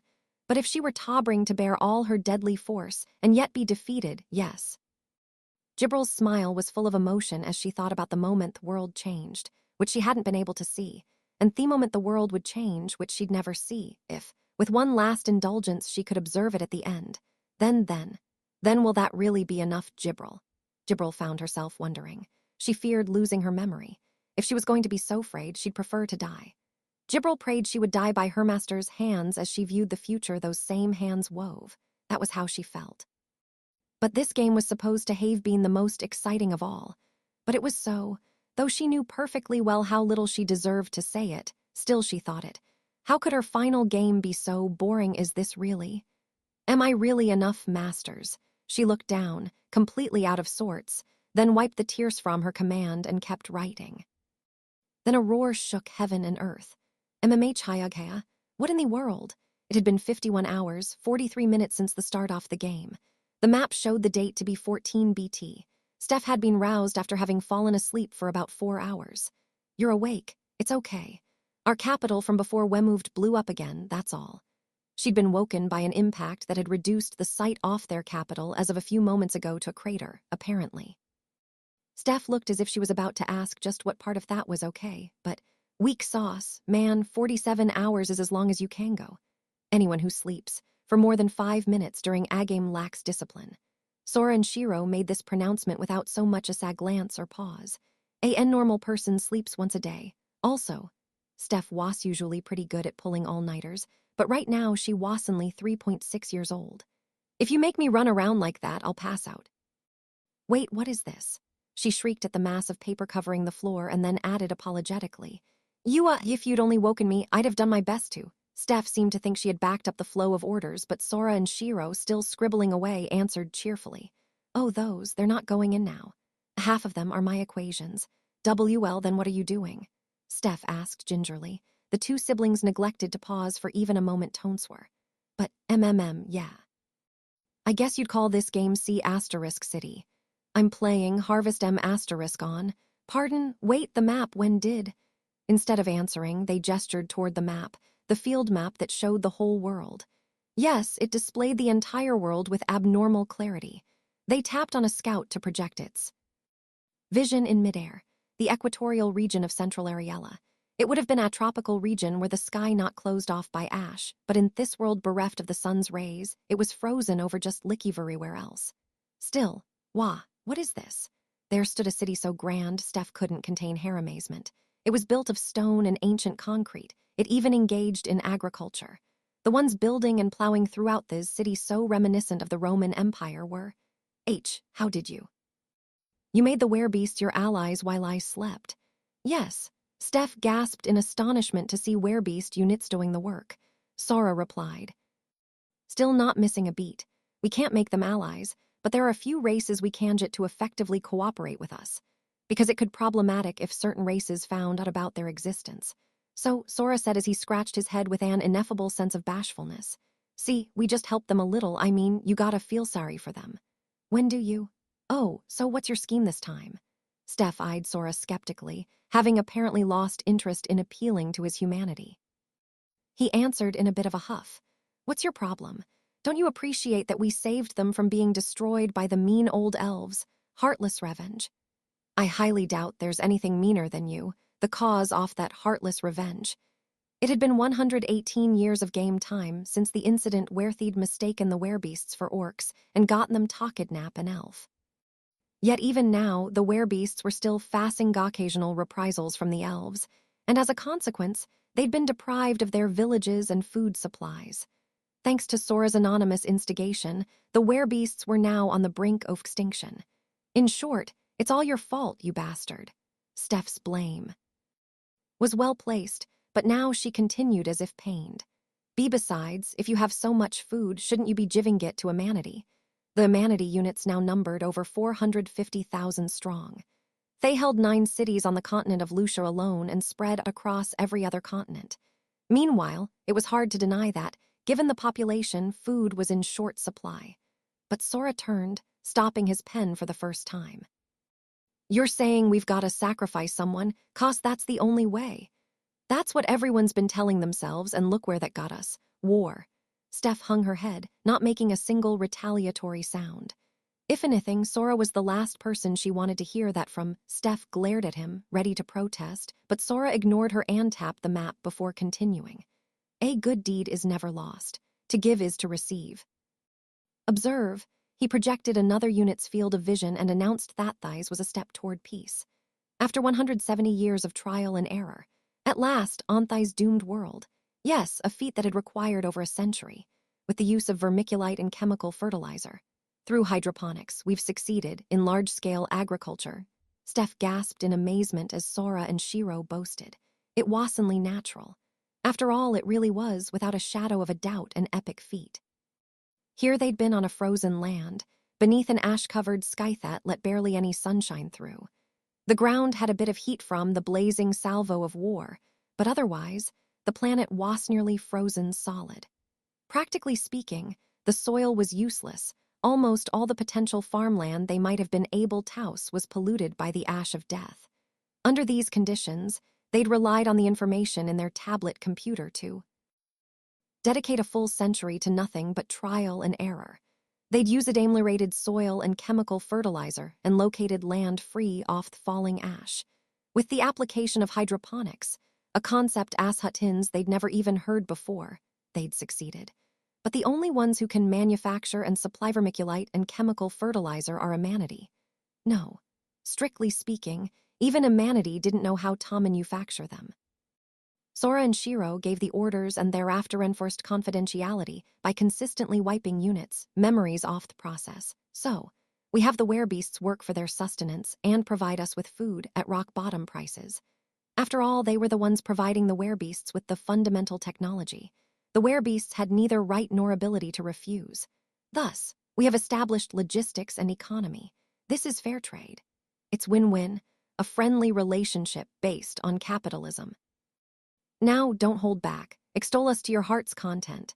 In this shitty, war-torn world, we have used capitalism to build economic prosperity. Sing our praises. This is a triumph for civilization. This is peace. Sora loudly lauded himself while Shiro looked on proudly, but after thinking carefully on it for several seconds, Steph objected. That's not cooperation, that's oppression. Steph's expression seemed to indicate she'd almost been tricked, but Sora just heaved a gloomy sigh. Yeesh, so you don't even get the basics of capitalism. Our prime minister would be so ashamed. Sora shook his head and thought, oppression? Yes, of course that it was. The foundation of capitalism, however, is to pretend not to see such things, but let them say what they like. Sora sneered. Regardless, this was peace, an unshakable fact. There is one drive that no living thing can defy. Do you know what it is? It was hunger. Steph reacted in shock as Sora and Shiro peered at the world map together. Clutching our ultimate weapons, our stomachs, we shall take on the world. He who controls food controls the world. If they're hungry, they'll have no choice but to bargain with ooze. But we're the ones with the initiative. The glint in Sora's eyes was virile and powerful, like that of a supreme ruler. GLRGGGH. The grumble in Shiro's tummy was cute and short-lived, like a small animal. A moment's silence passed, and Steph sighed before chiming in. You can be frank with me, I'll understand how you feel. So hungry, we can't take it anymore. Sora slammed the table and howled, his attitude totally shifted by Steph's words. It's been 51 hours. We can go without sleep, sure, but we're goddamn starving. I want SB*O's instant spaghetti drool. Even Shiro is slurping her drool, following something invisible with her eyes. I might as well say it, but you'll be just fine. This game, it's an illusion. So, maybe if we drew a picture of some mochi that might still taste good, we'd at least taste the paper and paint's drool. Stood up to the intimidation of their ravenous eyes. 1 second for us is 8 hours in the game, isn't it? Perhaps the 4 hours of deep sleep had refreshed her mind. She pointed out a fact far beyond Sora and Shiro's ability, no willingness to grasp. If it takes 5 seconds to eat something, it'll spoil, no? It felt like the already frozen world grew even colder. They stiffened for several full seconds as if facing reality was a laborious task itself. All right. Forget it then, some free time just opened up in our schedule. Brother, can I sleep just 5 minutes? Go for it. Oh, drop these commands around here in the box. Wake me in 5 minutes, all right. Steph was in no position to argue after having just slept 4 hours and did as she was told. She went back and forth, unable to carry all the commands at once. Lulled by her footsteps, Sora mumbled almost to himself. But man, if this is really what happened in the past. Rolling over with Shiro in his arms, Sora stared into space where the map was projected. He let out a chuckle full of mixed emotions at the world it showed. Those humans did a nice job surviving, tough little bastards. Thought back to all the post-apocalyptic games where humans managed to survive in their world. Indeed, if they could endure this hell, then nuclear winter was nothing to worry about. Sora's muttering seemed to remind Steph of something. Ange paused from stuffing commands in the mailbox. Come to think of it, didn't Jibril say a manatee had slain a goat or something? Yes, they hadn't just survived. Jibril had for sure said as much. Excluding the gods themselves, only 2 races had achieved a dayside. The Flugel and the Ex Machinas who had slain their Lord Artosh, but she'd implied that it had been a manatee who'd used Ex Machina to slay him. And if the world had changed because of that deicide, the implication was that a manatee had ended the war. What did she mean? A grand tale. An epic poem hidden within a manatee. This is what Jibril had hinted at. Steph timidly inquired what Jibril had meant, but Sora and Shiro grinned boldly. Who knows, it's a mystery. Jibril was just half asleep. Steph's shoulders slumped at how confidently they'd answered. Wait, but didn't you say it would be easy to win the war? That was definitely what Sora had said. But that's talking about a game. You think you can win a real war using gaming strategies? Sora stood and looked back at the projected map. He and Shiro carried their knowledge from their old world, their knowledge from the future of this world, and their knowledge off the Ix-Seeds. Even so, what they'd been able to accomplish with all that was extremely limited, as evidenced here. It had been 53 hours since the start of the game. In-game, about 177 years had passed. It was true they'd done a pretty good job under the circumstances. But had this been reality, their lifespans would long since have run out, and they'd be returning to dust by now. But more than anything, the greatest issue was all war-themed abstract games. From RTS games to chess and shogi, make one extremely fundamental yet implausible assumption. Do you know what it is? That you can see it all top-down or that your subjects are faithful to your orders. Steph racked her brains and offered up all she could, but too bad. She was wrong. It's that there are clear victory conditions, that it is definitely going to end. That's why Sora had appraised the humans as tough little bastards, because a manatee must have realized something. This great war can't end by anyone's hands. Huh, Sora delivered his conclusion without regard to Steph's dumbfounded expression. This war couldn't conceivably end.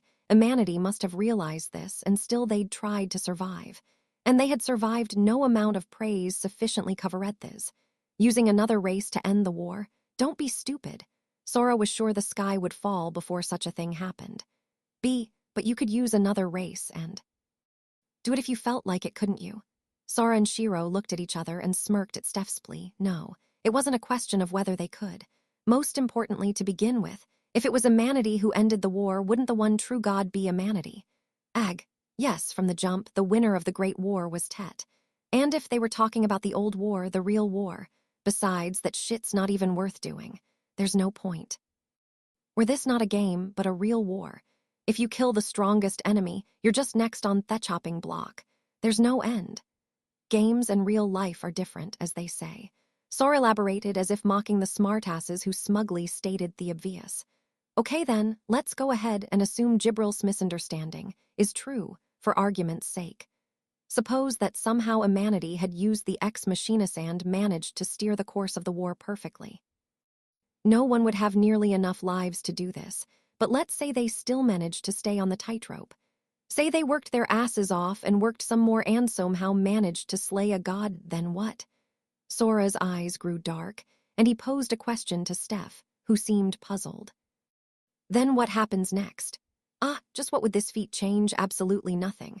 The ones killed next would be Ex Machina or Humanity who held them by the reins. Then whoever killed them would be killed, and so on and on to eternity. It would continue until at last only one was left standing, or until no one was left, just us in their old world. You get the picture. My fine-tuned game senses declare it so. Sora burst out laughing, his eyes no longer dark. He flopped onto the ground and summed it all up. Humanity. No one can end this damn war. Had said this was a simulation of the Great War, but it wasn't at all. At this rate, there were only two options, for it to stay unresolved eternally or for only one race to remain.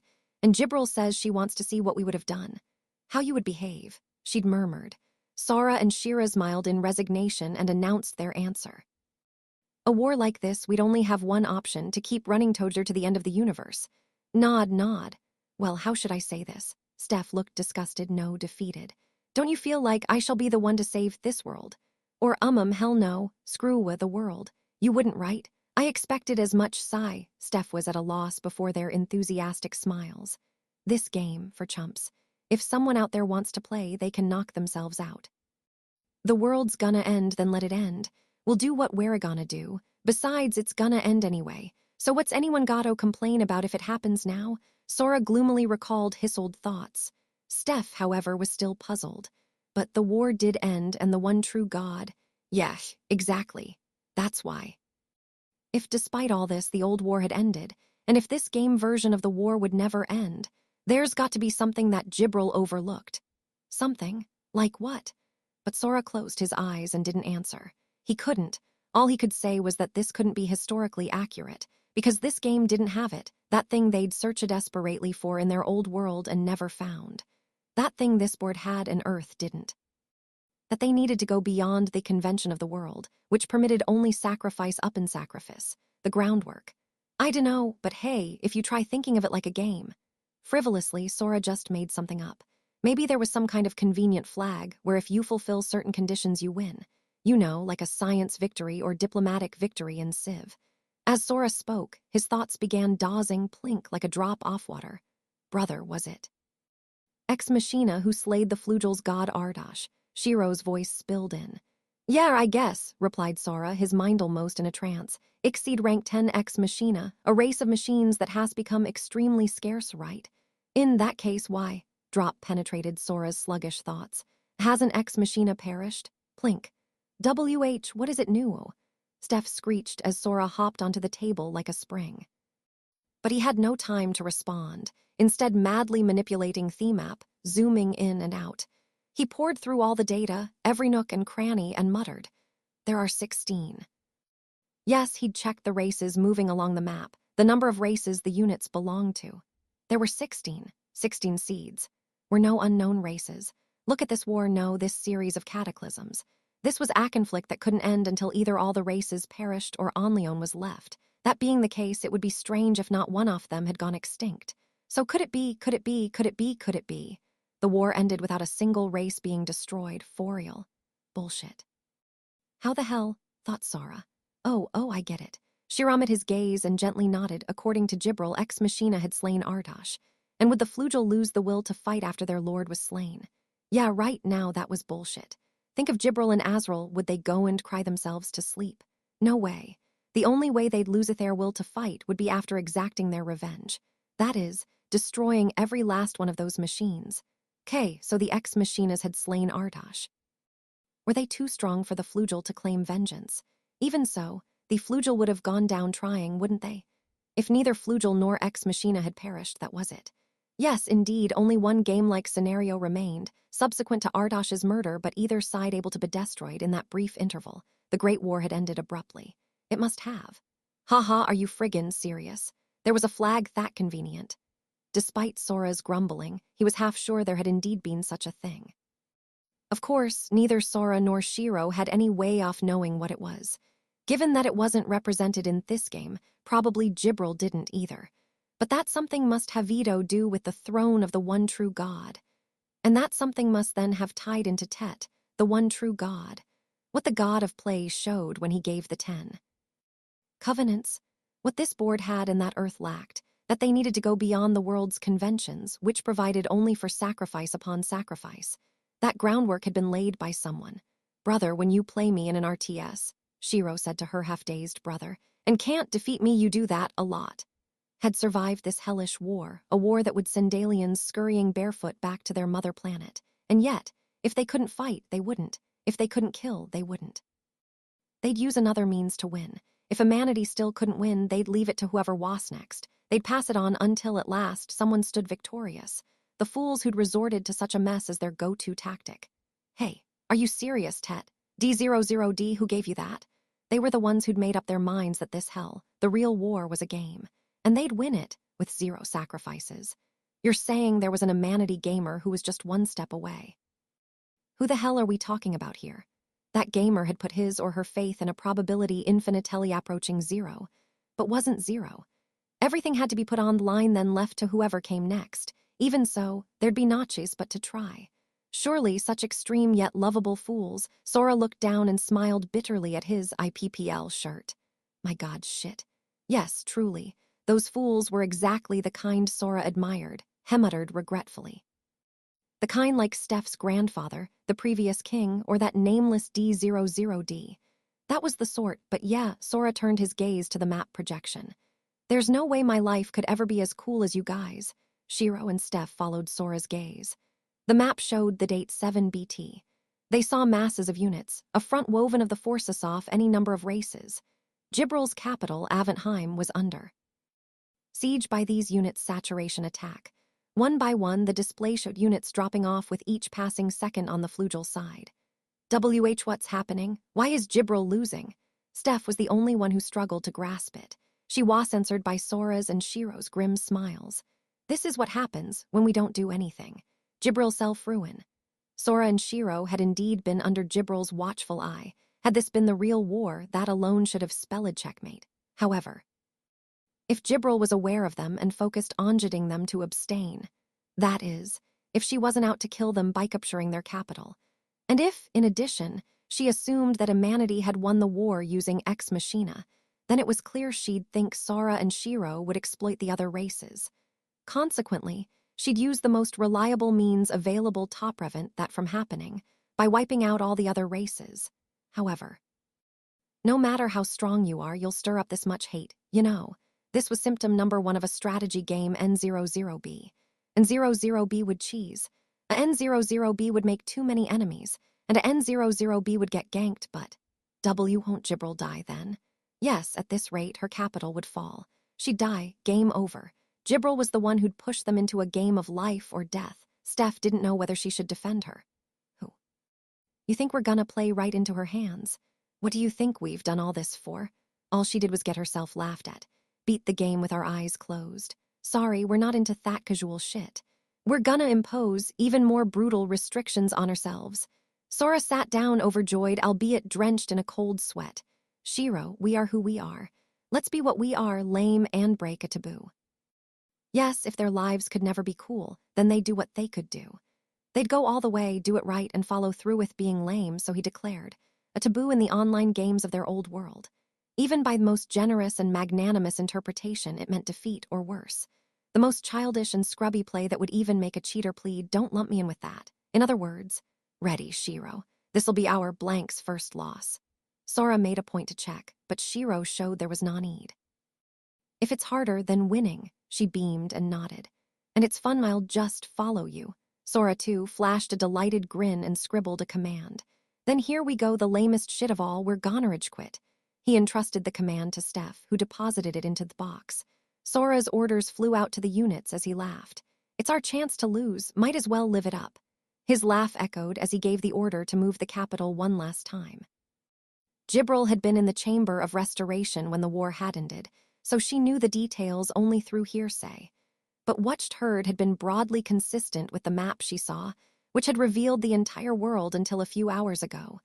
The Flugel units had been nearly decimated, whittled down to a mere handful. It was just them, Aventheim and Artash. She could still just barely see something near the capital on the rapidly darkening map. The combined forces of the Elven and Dwarven alliances battling against a united front. That front was the union of the two key races, along with Dragonia and Phantasma, respectively. Fairy and Demonia, too, had joined in and hadn't escalated to an all-out collision. Aka Sea ants and the E-bomb had been deployed strategically, and the flugel units were steadily weakened. Though there might have been some small differences, the scenario conformed largely to history, down to the date shown on the map, November 9, the year 2 BT. It looked as if the end of this war would fall on that same historical date. "Splendid work, my masters," lowered her face and ceased scratching out commands. Instead, she shifted her pen to the journal she produced. She wanted to win whatever it took.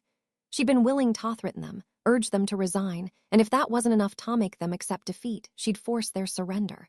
Her mastershad greeted such vulgar tactics with a taunt, "Come at us." They'd taken her head on and just straight up beaten her. And so Jibril, satisfied, set down her final journal entry.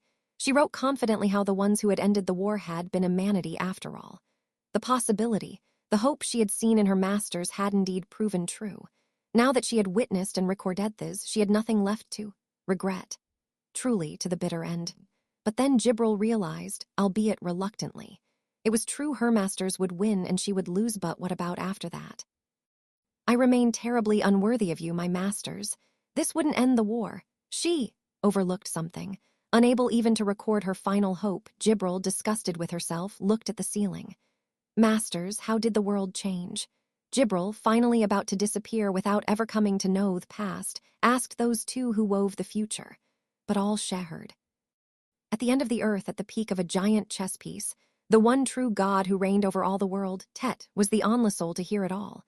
Some think the world is simple, easily understood by a child. Some think the world is complex, eternally denying meaning. Some think the world has not changed and never will. And some think the world keeps changing and is about to change again. Both the past and the present, nothing's changed.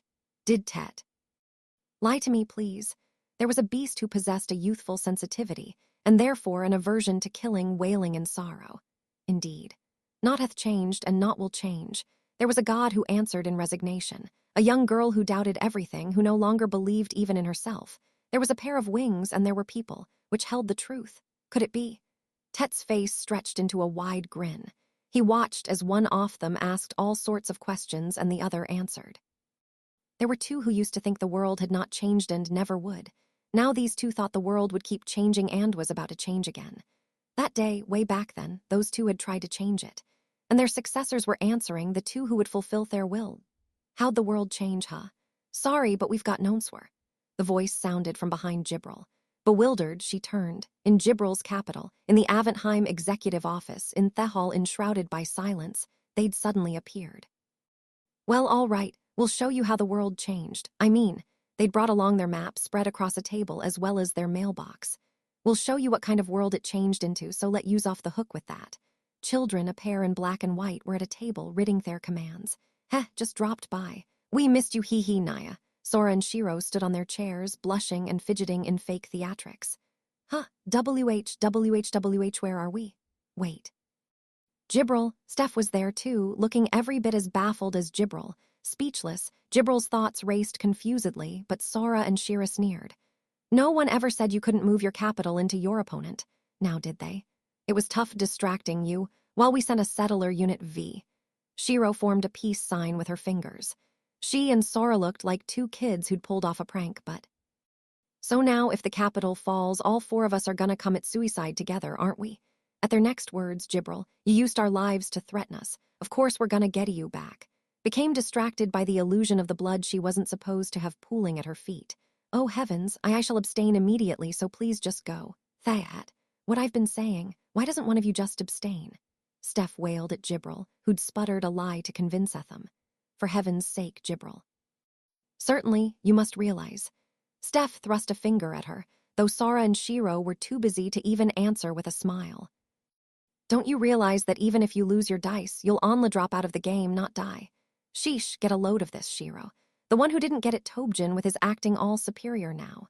She's gotta be the only one, besides the old fart who didn't." As beads of sweat ran down Steph's cheeks, and Sora and Shiro whispered about her behind her back. "Why did you make a rule like, you kill yourself if you lose?" Jibril suddenly decided to engage. She reconfigured all the spirits in her body, forced them under control up to her terminal nerves. WLUC ahahea, and struggled to manufacture an awkward, comical grin. I just thought that if I wanted you to give me your best, I ought to make it so your life depended on it. Steph couldn't help but go limp and silent at Gibril's expression and tone. That's so. Then we'll watch, so why don't you go and abstain? Please go ahead, don't mind us. Sora and Shiro just smiled back. They didn't even look 2 years old, but their beaming faces alone were enough to overpower Gibril. You think you can pull a fast one on me? Get real, man. You can't even fool me with a lie like that. A lie? What is this lie? But Gibril hung her head and chuckled. They caught her after all. I see now why you command me to resign. Well, yeah, after you gave us those glaring hints about whether you'd be the same if you were reborn and stuff. The rebooting of her right. The accompanying loss of memory, their various principles, even her masters could not conceivably have known of such things. Regardless, they had easily inferred from indirect evidence that, if she lost all her dice, even if the game ended, her memory would never return. This realization cowed Gibril once more. When would she learn better than to underestimate her masters? So neither of us can abstain or achieve victory, then let's get started. To what are you referring? Gibril hung her head. Sora sauntered briskly toward her. What do you think? You're the one who wanted to see it, right? Responding with the utmost joy, he passed her by and laughed at himself. Sheesh, he'd thought he was the world's ultimate idiot. But there's always someone greater, as they say. And so a god-tier idiot had breathed life into their dream of another world, and this world was the result. Sora didn't know how the world had changed, but he did know what it had changed into. It's this. When Sora spread his hands, he was showing not the old war. This game world, no one will die, nor will they be allowed. Not you, not anyone. It's more fun that way, right? Having skirted the stock-still Gibril, Sora and Shiro gently, smoothly and casually, as if it were only natural and expected, grabbed Gibril's map and command sheets. Now, Gibril, just to warn you, we're the ones losing this game. I beg your pardon. Compiling a list of the units on Gibril's command sheets, Sora elaborated. The reason being that from here on, we're gonna get our rasses kicked and rage quit. Yes, rage quit. In other words, when 72 hours pass, we'll run out of time and have veto split. Shiro, how much time do we have? 16 hours, 22 minutes, 48 seconds, approximately 19,656 days in game, 53.852 years. Sora chuckled at her answer as he jotted down a command. We're facing a bunch of psychos who could run down Flugel at their peak. They have ultimate weapons of go-do-it in space caliber that put the heavenly smite to shame. Plus, even unarmed, they're already monsters. And we, mere humans, are gonna outrun them for over half a century. It was pointless to fight. It was effectively impossible to move their capital now that they had Gibril in tow. And if their capital was identified, they'd all be taking a fun trip together to the great beyond. On top of all this, they weren't allowed to win, apparently. Shiro, we're playing at the highest difficulty level ever on an uber impossible game that's designed for us to fail. Wad ya think? Even to this question, Shiro's answer for her brother was the same as always, one word. Sweet. Right, it's exciting, ain't it? Sora hollered as he approached Gibril's mailbox. Man, I just can't stand that we gotta lose this game, goddamn it. I knew there was something wrong with you too. There's no way you could. Steph was the only one screaming as Gibril remained in a daze.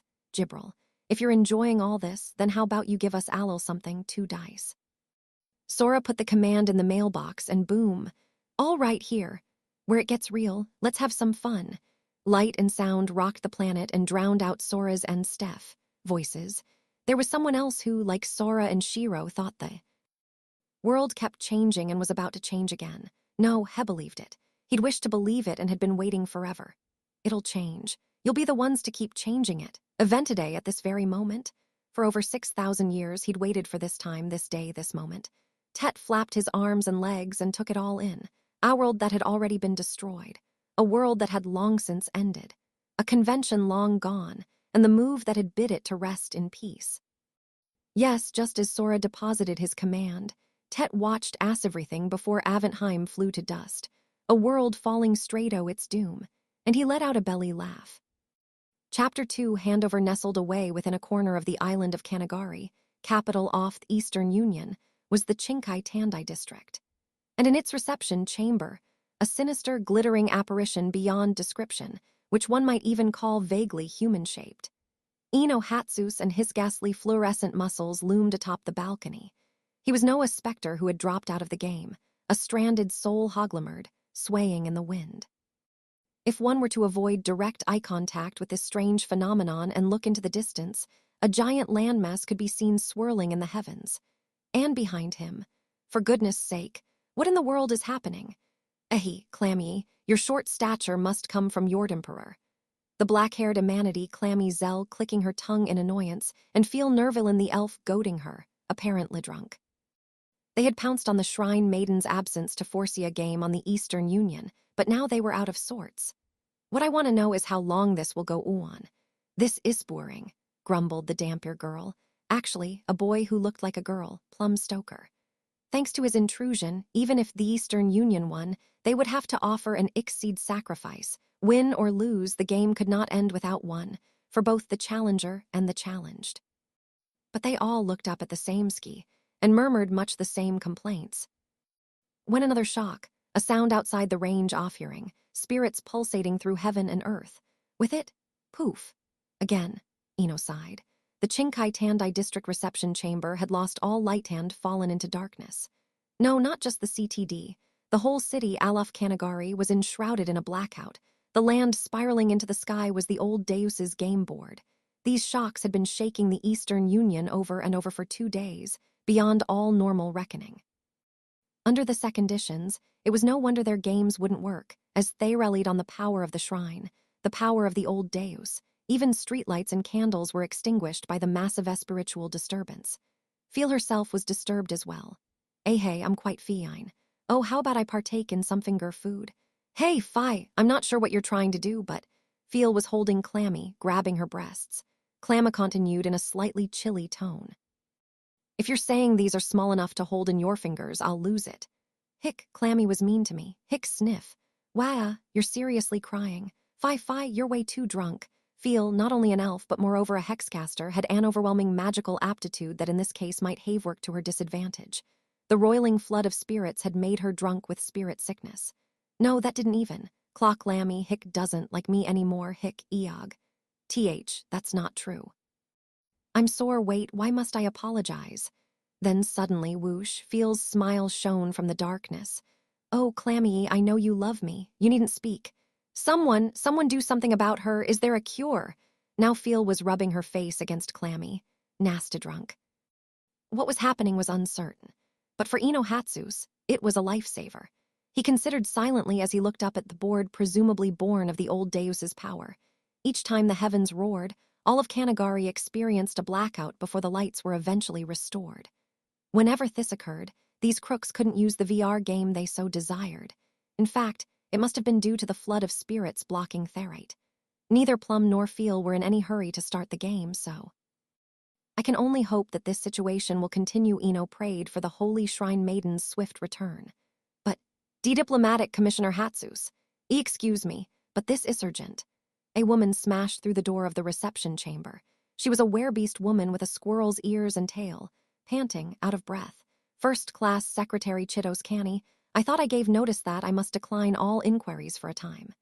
Eno had a guilty look on his face as he admired her heaving, bulging melons. Clammy shot her a lethal glare, but Chitos pressed on. I am aware, sir. However, there is a guest who has insisted on being seen before you begin the game. Huff. Chitos's report. Eno let out one short breath and then, who the hell is it now, huh? Which assholes betrayed us now? The fluorescent meathead's booming voice was enough to send a tremor through the entire 50-floor building. Chitos and Clammy shrieked as Eno finally reached poltergeist status, oceaned. Or Aventheim. Who cares? Why not just forget it, Al, and kill them? Was Eno's immediate thought, but no. Wah, it wasn't just Eno. It was Clammy, the drunk Feel, even Plum. They all gaped at the figure putting down a heavy pack. Their thoughts froze. Water spilled from the pack as she emerged messily. Ta-da, where's my darling? His beloved Layla has Camille away from deep beneath the sea to see him. Pun intended, of course. The Queen of Siren, Layla Lorelei, she ignored the dazed assemblage and took in her surroundings as she spoke. But just what is this? I've been in that knapsack for 2 days, and oh, I see, kinky. The blackout should have taken out the infrastructure. Yet Layla had arrived despite all forms of transit, even elevators, being repeatedly paralyzed and restored. The group was speechless. What was the Queen of Siren doing here? No, never mind that. Eno screamed to himself, and he looked up at the old deuce game board. Impossible, then what is that? It began with a pledge that took just shy of 15 minutes of in-game time. In real time, though, it finished in less than a 32nd of a second. The Phantasma Aventheim faced the old Deus Ardash and the Flugel, together the most powerful faction in the world. Amidst hail of the flame of the Union, his voice reverberated out off the blue. Once I inquired of my brethren thus. That voice, which thundered across the entire planet, was neither in the tongue of elf nor dwarf. Rather, it was in the tongue of no one at all. Yet, strangely, everyone who heard it grasped its meaning immediately. Were we able to survive this war? The product of Phantasma, it was the universal tongue. We lack superior physical prowess. We have neither magic at our disposal, nor do we possess any longevity. And yet, in spite of all this, we were able to survive this war, and why? The speaker was clearly someone other than Aventheim. Sothi sought the source behind the words of the Phantasma. I answered our brethren, "It is because we are the weaklings." The battlefield went silent. As powerless weaklings, devise ways to flee like cords. We fools, so lacking in wisdom, hence learn the means to survive in subservience. The methods and teachings we continue to amass, one after the other, are the wisdom that allows us to survive. Thus was mine answer. The battlefield, strafed by weapons and magic from this direction and every other, crushing heaven and earth to dust, now went cold like an unlit furnace, with this voice alone resounding throughout the silence. I now recall those words with bitter shame. Everyone foresaw it, smelled it, sensed it. Something would happen, something was about to happen, or could it be? They were the ravings of a fool, a lack of imagination. But then, how could we have imagined this? Surely we failed to even entertain the thought, to put it simply. Yes, could be it be, they'd wondered. It was. You peons were incompetent beyond belief. It had already happened. As if to prove it, a majestic shaft of light erupted to plunder heaven and earth of their horizon. A massive, unthinkable power had been launched or released. All who had spirit corridor junction nerves could not help but understand. There was no room for doubt. It was a demonstration that the god of war, the most powerful of the gods, the old Deus Artash, had been blown clean of his ether. What had happened, no, what was happening, lay beyond anyone's comprehension as the one who seemed to have slain Artash continued. You are not fools. You lack any thought at all. You are not weaklings. You don't learn. Then what shall we call you? E wondered. Even beasts possessing only instinct cannot beardrinning on about their own wisdom. And so I pondered, and indeed I decided to grant you a name. Pitiful, meek pigs. Then once more, as if prompted by the voice, the light burst. I applaud you all for your hard work. It took some time giving you a name. Aventheim fell to ruin. At last everyone understood. Theanez, who had vanquished the almighty Ardash, the Flugel, and Aventheim had used them, opposed them. They introduced themselves as they heralded death. We who pledged to annihilate you are humanity. Then came the last words from tumbling Aventheim before. Reverberations of its impact ceased. Come, pigs, dance. Dance in our palms, dream of being able to one day escape. The ensuing flashes crushed heaven and earth to dust, and then the entire incident took less than 2 hours in game. But to those watching, Sora, who had deposited the command, and the rest glued to the map projected in the air, it was all but instantaneous, lasting less than a quarter of a second. They saw the Union Thathed faced Aventheim perish completely, down to the last. Only Sora and Shiro understood they had been annihilated. The elves had used Aka sea ants, the Dragonias their far cries, the fairies their sprite tunes. The dwarves had used the E-bomb, the phantasmas their armaqualia, the demonias their bloodborns, and so on. Every race in the confrontation, every unit, played its respective trump card. When all were played atones, everything returned to dust. The shattering force of the exchange and the ensuing collision took half the continent of Ariella along with it, thus leaving behind a storm of death, a whirlwind of dead spirits, over Aventheim's corpse.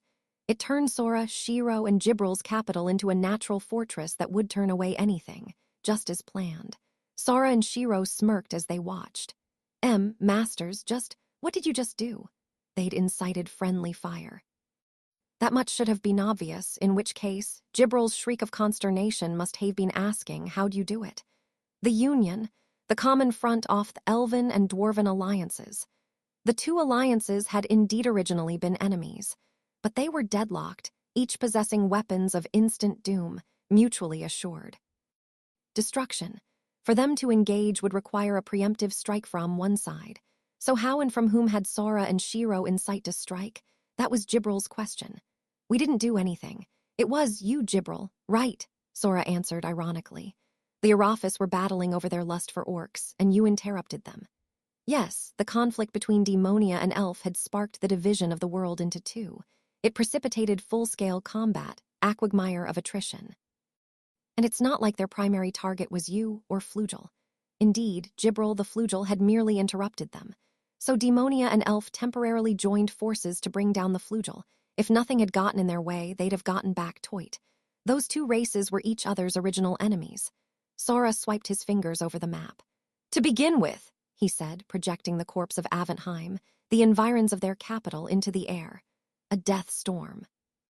Apparently, it was a sort of glowing blue whirlwind of dead spirits produced by a reaction within the black ash.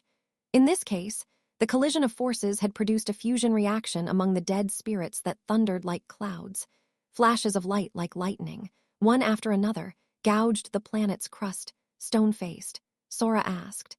So everyone possessed these crazy weapons that would freak out even the lowest circle of hell.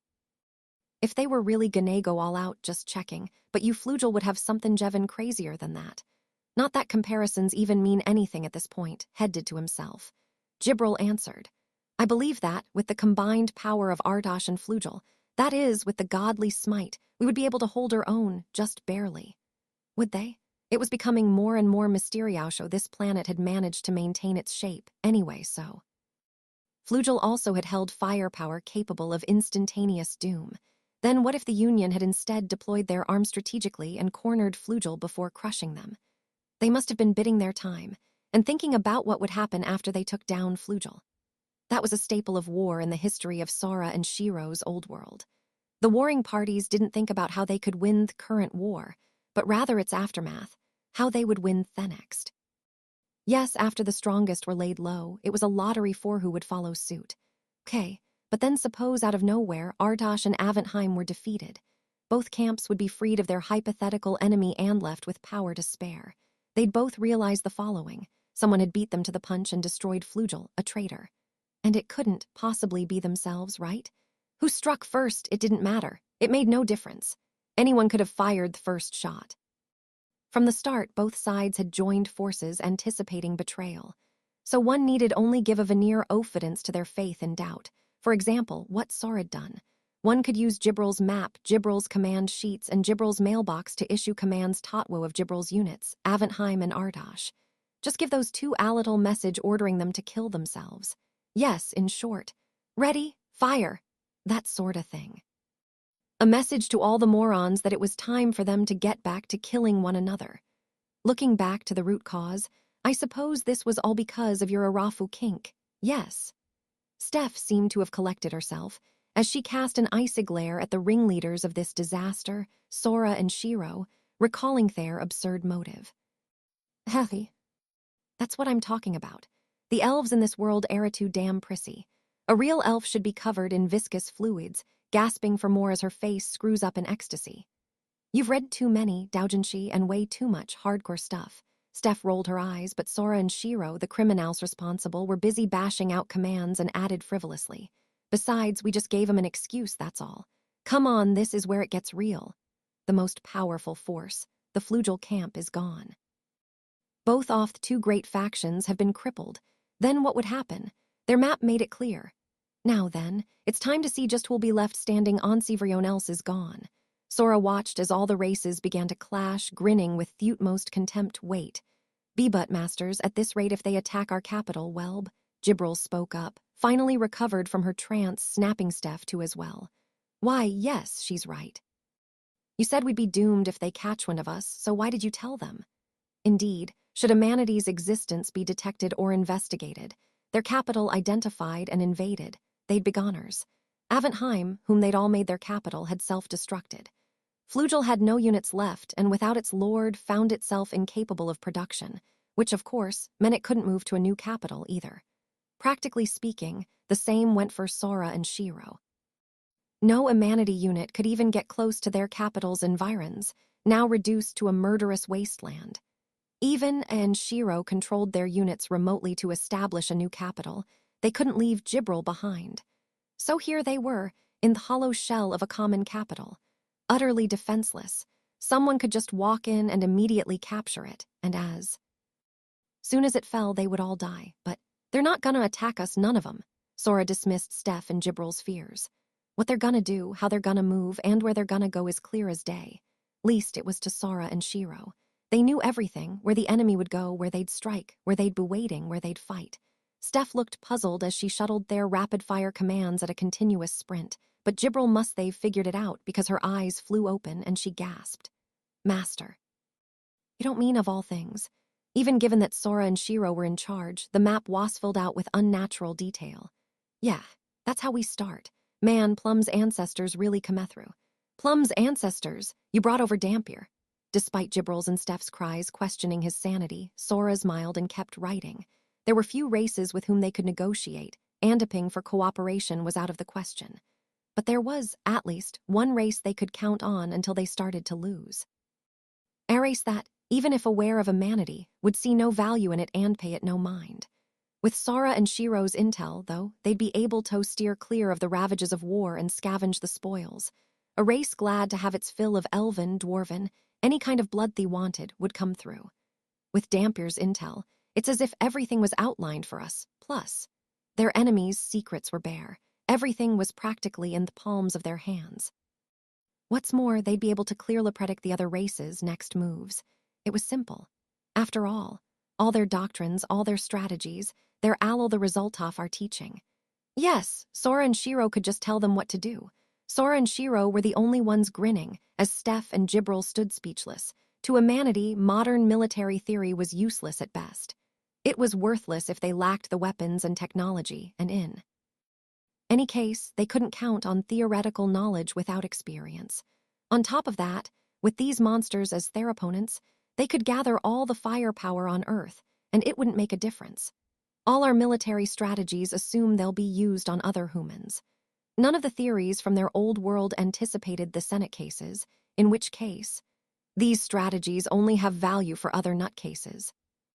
They'd provide the elves, who excelled in individual ability with elastic defense and mixed formation techniques. To the dwarves proficient in armored weaponry, they'd provide the techniques offland and air infiltration and blitzkrieg strikes. They'd supply Theshet and the fan and watch what happened. It'll be a full-on quagmire, won't? Back and forth struggle. The world map plunged into a war-off attrition, and inevitably, Hey, Sora. The werebeast city, it's under attack. The elven stack was now descending upon the city Sora and Shiro had made the werebeasts build. Without thinking, Steph stopped rushing back and forth to the mailbox and let out a panicked shriek.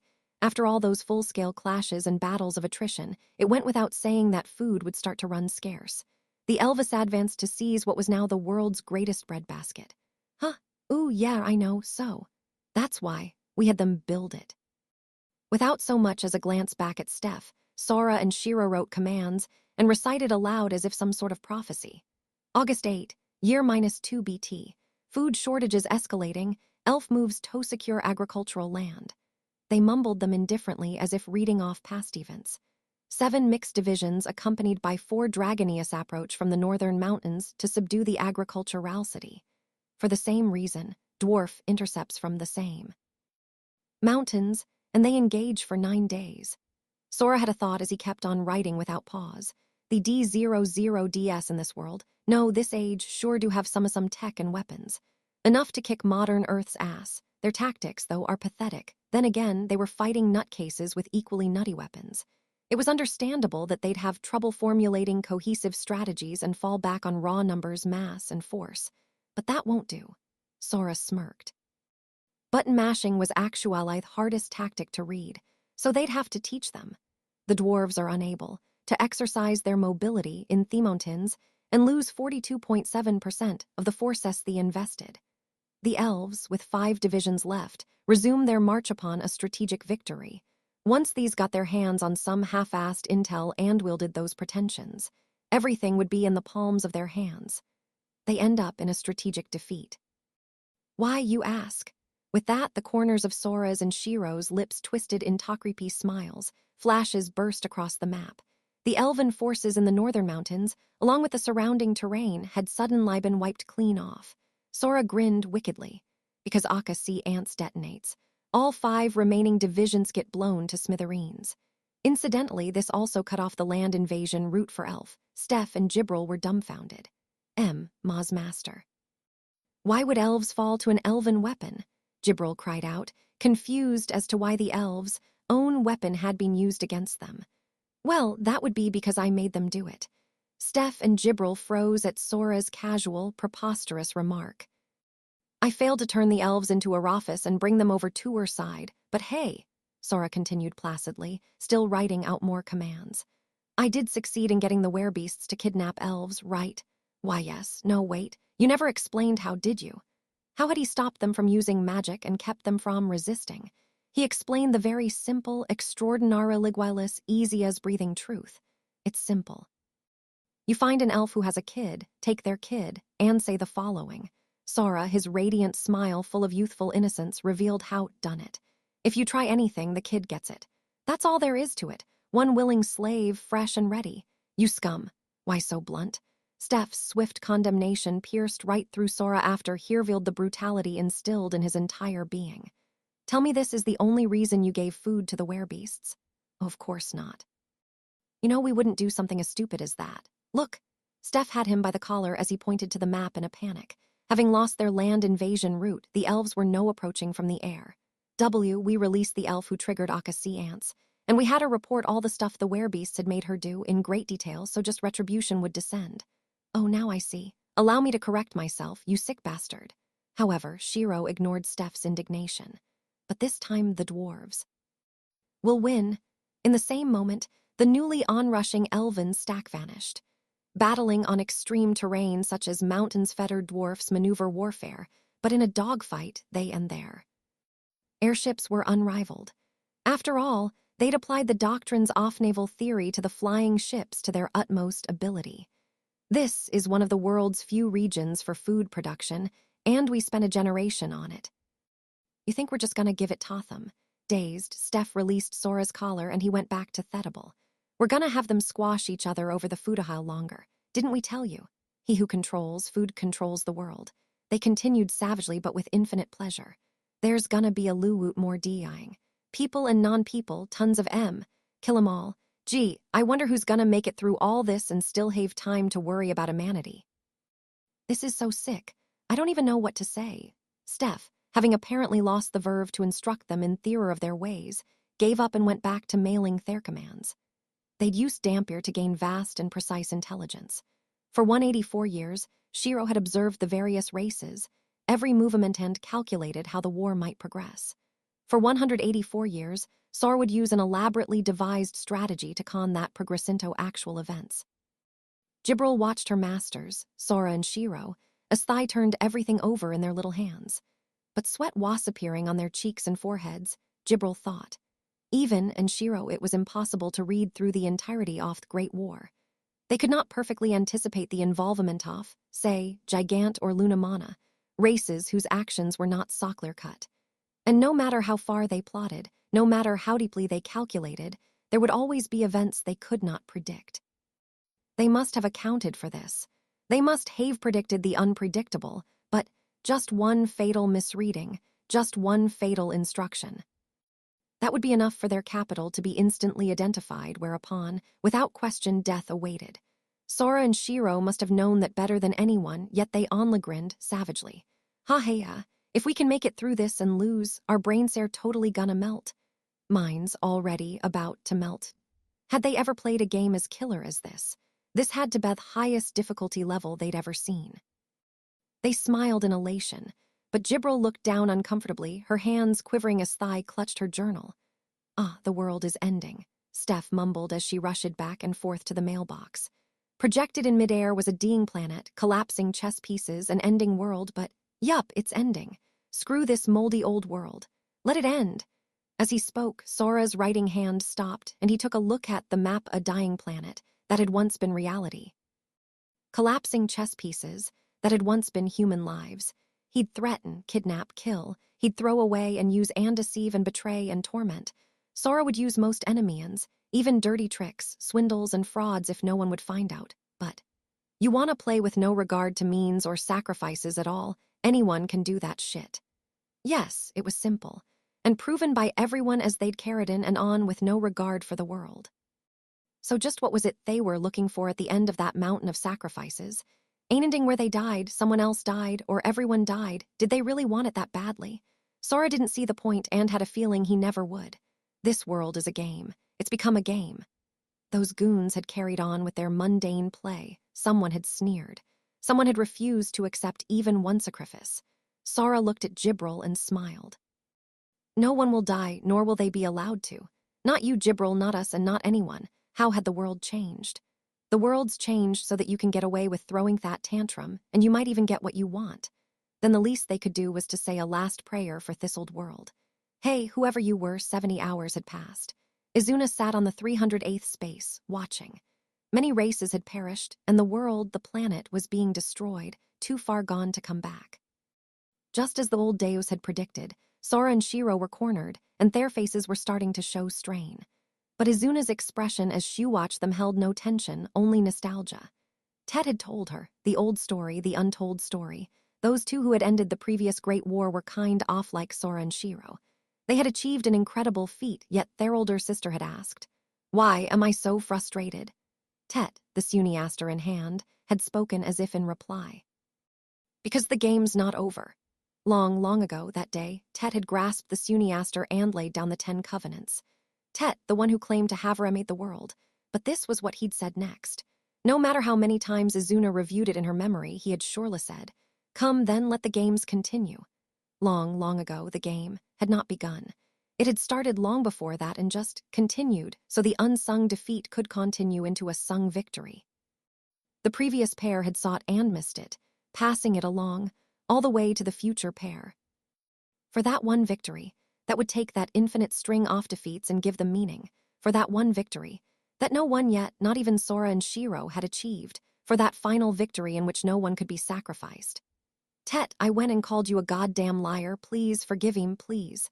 Izuna bowed apologetically, her long ears and head drooping. Sora and Shiro were like those two, but only kind of. Sora and Shiro weren't as strong, and that comforted Izuna. She knew these two wouldn't make the same mistake as their predecessors. And Izuna saw the inorganic, emotionless face of the old Dew tremble just a little. "Sorry, please. I'm not smart, so I can't give you an answer, please. What is it to believe?" Izuna didn't know how to answer or how to reach the goal, but still, her intuition told her for sure she wasn't wrong. "I won't win if you die, please. I believe that's total bullshit, please." Met with only silence, Izuna looked back at the projected scenery. The end of the world. Izuna smiled, so let it be. After all, they were the ones who destroyed that world for them. The boy recalled among his racing thoughts, say you had to die for the sake of the world. What would Yaudo? That was what he'd thought that day, and he'd sneered that there was no point in winning all by himself. But it still wasn't enough for both of them to win. So how could they win it all? He'd half resigned himself to thinking that perhaps no such method existed in this world. But there was such a method in that world. That day he'd heard the 10 rules. He'd stood where he could look out to Thegent chess pieces in the distance. The erstwhile boy, the black-haired, dark-eyed young man, had held his sister's hand and cracked a smile. They'd finally found the method. There it was, the 10 Covenants. Convention had dictated that nothing could be done without sacrifice. This groundwork led beyond. What a convenient fantasy, this world. He felt both happy and bitter about it, but it wasn't just convenient. It was convenient, but for a reason. Someone had faced what he'd run from and given everything to finally make convenient. Could Yaobai a story like that? Were it not for the Covenants and the fact that the Great War had ended, he would have dismissed it with a laugh. Whoever it was had been some hell of a human, the young man thought, humbled. But now he also thought, whoever it was, "No, hey you, was that really good enough? No matter how I look at it, I don't feel that way." The impact cut short Sora's speeding thoughts. The projected map displayed the date -53 BT. That meant they had 28 minutes left until the time limit. Meanwhile, the light that had passed right by them had evaporated the Earth's crust straight up to the stratosphere, and the death storm that had covered Aventheim had been stripped away. "What are we going to do? What's going on?" shouted teary-eyed Steph, who'd lost her balance and fallen to the ground from the impact. Hell if I know, it's a perfect storm of everything we expected to be unexpected. MMNGH, I so thought. We had it. Sora and Shiro yelled back at her and furiously scrawled out commands, then stared at the map. The map that, 15 hours earlier, had rendered the entire world as plain as day and showed them the course of the war. Now it was back to black, showing almost nothing. What it did display eloquently was how the war was going. Well, we knew from the start this game was impossible. Y'all gotta enjoy this kinda game understanding that in advance, right? When a game's impossible, it's all about challenging yourself, how far you can go. Sora and Shiro repressed their panic and forced Smilestogther as they kept writing. They had been aware that they couldn't perfectly predict the movements of races they lacked intel on. But for God's sake, Sora ground his teeth silently. Lunamana, the race about which thee had the least intel, the race said to have already been on their moon as of the Great War, had arrived. The quite unpredictable convulsion had been caused by the same factor that spelled doom for the two races around which the war had heretofore revolved, the elves and dwarves. The moon had fallen and opened up the sky, whereby the Dampiers, their scout units, were also crushed by the upheaval of heaven and earth and subsequently perished. Dwindling remnants of humanity units and cities still remained, and as if searching for something or trying to corner them, surrounding Sora and Shiro's capital, now stripped off its death storm, and closing in were a few enemy units. The gamer siblings had been deprived of mobile units, and even race they might have been able to move indirectly were done. They were practically out of options, and then, Masters, you have done enough. Please command me. Jibril looked down and murmured, but Sora and Shiro cut Hierof. SDFU. Jibril, sit. Jibril was forced into a sitting position before. Jaya, what was that flash? Hey. That flash, the projectiles were coming so close they couldn't hear them anymore. Perhaps they weren't within the range of their hearing. The only movement came from flashes, shocks, and Steph, who dashed back and forth to the mailbox. At this rate, you'll die, Masters, even little Dora, too. What do you mean, even me? I'm about to burst into tears. Steph, the only one still ignorant of the situation, put her life on the line running back and forth to mail Sora's, Shiro's, and Jibril's commands. Even Sora and Shiro were moved to shivers by her fathomless magnanimity, her naive benevolence, but, please order me to hand over my dice and die. Jibril's tearful wail shook the room. It froze Steph, and she couldn't believe she was hearing what came after. I am afraid. Please, I beg your indulgence.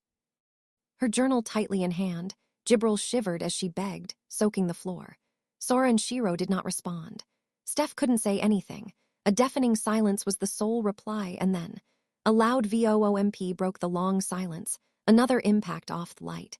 Steph jerked as it reminded her of her imminent death, and Jibril kept mumbling. I am well aware that you have embarked on risks inconceivable for my wretched sake, but please. She wiped her tears and tried to compose herself. As your undeserving servant, it would be an honor beyond all imagination. Please consider the circumstances. Held out 9 dice from her chest. As a flugel, I feel nothing toward death. Please give me theater. If she gave them her dice, she'd lose her memory and Bunable to kill herself. She would need the binding command and Shiro, her owners. That would be enough, and then this game, Jibril's selfish death game, would be over. Satisfied with thighs, she smiled and said, There is no need for you to die, Masters. Please let me be shut the hell up. Just shut your trap and be. Quiet, you're distracting me, damn it. The roar of Sora cutting her off rocked the hall more sharply than the devastating shock waves. Finally, Sora and Shiro set down their pens and looked glared, their seething eyes took Steph's and Jibril's breath away. The next moment, they were back to writing commands while Sora ranted. You die, 'cause you're scared? I'm not afraid to die. SDFU, we're all afraid to die. We're not even worrying about pissing ourselves, but something much bigger and stinkier than that. Brother, when's the last time we went to the bathroom? Oh, no wonder they were about to soil themselves. Shit, Sora slammed new orders into Steph's hand, and you just keep talking and talking and talking and talking. You just want to look cool, don't you? And cut Jibril down, I'm afraid to lose my memory, so I want to die. But, I don't want to be a burden, I want to win. If I can, I want Toadie. But it's my fault, it's not your fault, Masters. But it's the only choice. Live for my sake, too. Who the hell do you think you are, Jibril? Who's your master? If you're the property of a couple of shut-in loser gamers, then fly right, do it right. Be true, be like us, be a dweeb. As Steph falteringly slid a command in the box, suddenly, one of Amanity's cities literally disappeared. They'd intentionally revealed and drawn attention to it, and now it was gone from the map, along with its label. Say you don't want to die, you don't want us to die, you don't want to lose your memory, and you don't want us to lose our memories of you. Say, save me.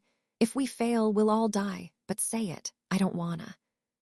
Still furiously scribbling commands, Sora and Shiro were shaking, screaming, "Why don't you learn a thing or two from us and bawl like apathetic dweeb?" With that, Gibbral's face distorted, tears in the corners of her eyes. 71 hours, 45 minutes. You're saying one death's enough. Then what differencito's it make if it's 1 or 3, a billion or a trillion? But.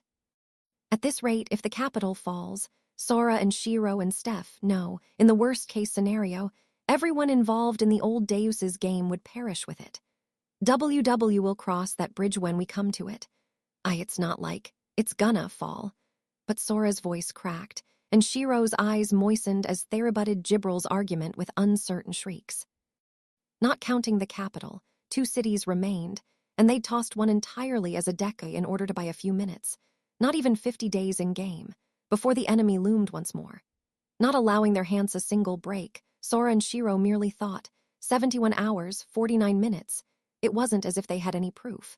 All they had was circumstantial evidence upon which they'd laid layer after layer of conjecture.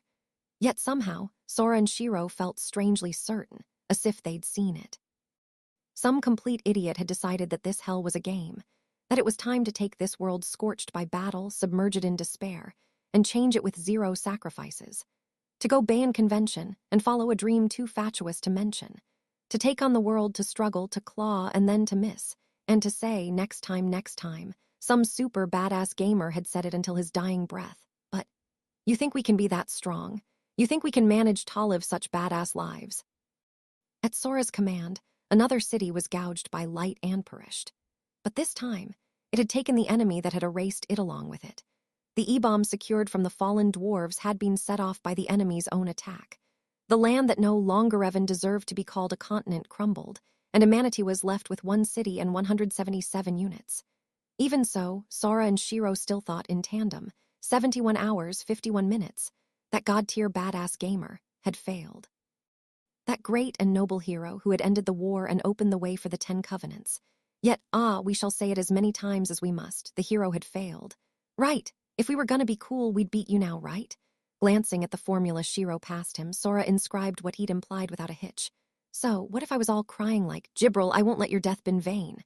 I'd be a real badass if I lied to you like that, wouldn't I? I'd be such a stud. Go on, shower me in praise.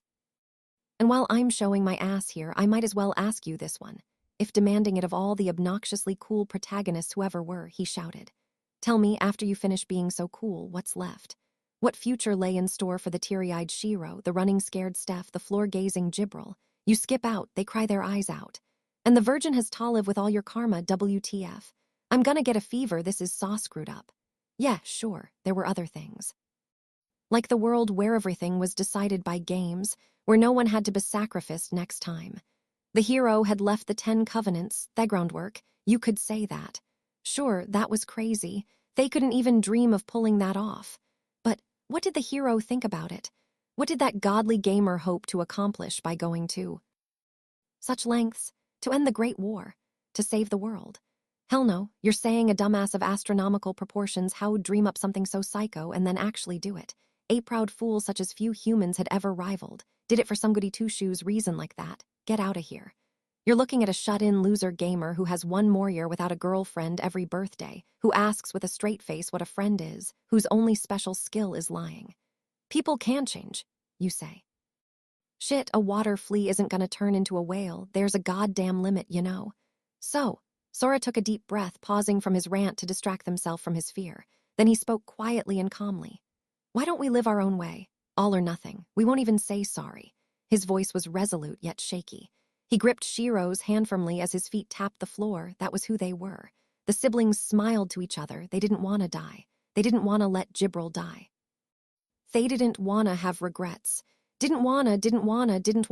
They rejected everything to come to this world. Somehow, not that it'll happen, we die. We're going with Ivrione. So shut up and suck it. At least, they wrapped up their tantrum, sufficient to make even a spoiled brat want to behave with unabashed dorkiness. Let's enjoy it to the end. It's a pretty damn thrilling game when you think about it. As if in response to Sora's laugh, one more city went down, taking enemy units with it. They'd used the nuclear option in their own territory, the famous Belkan defense.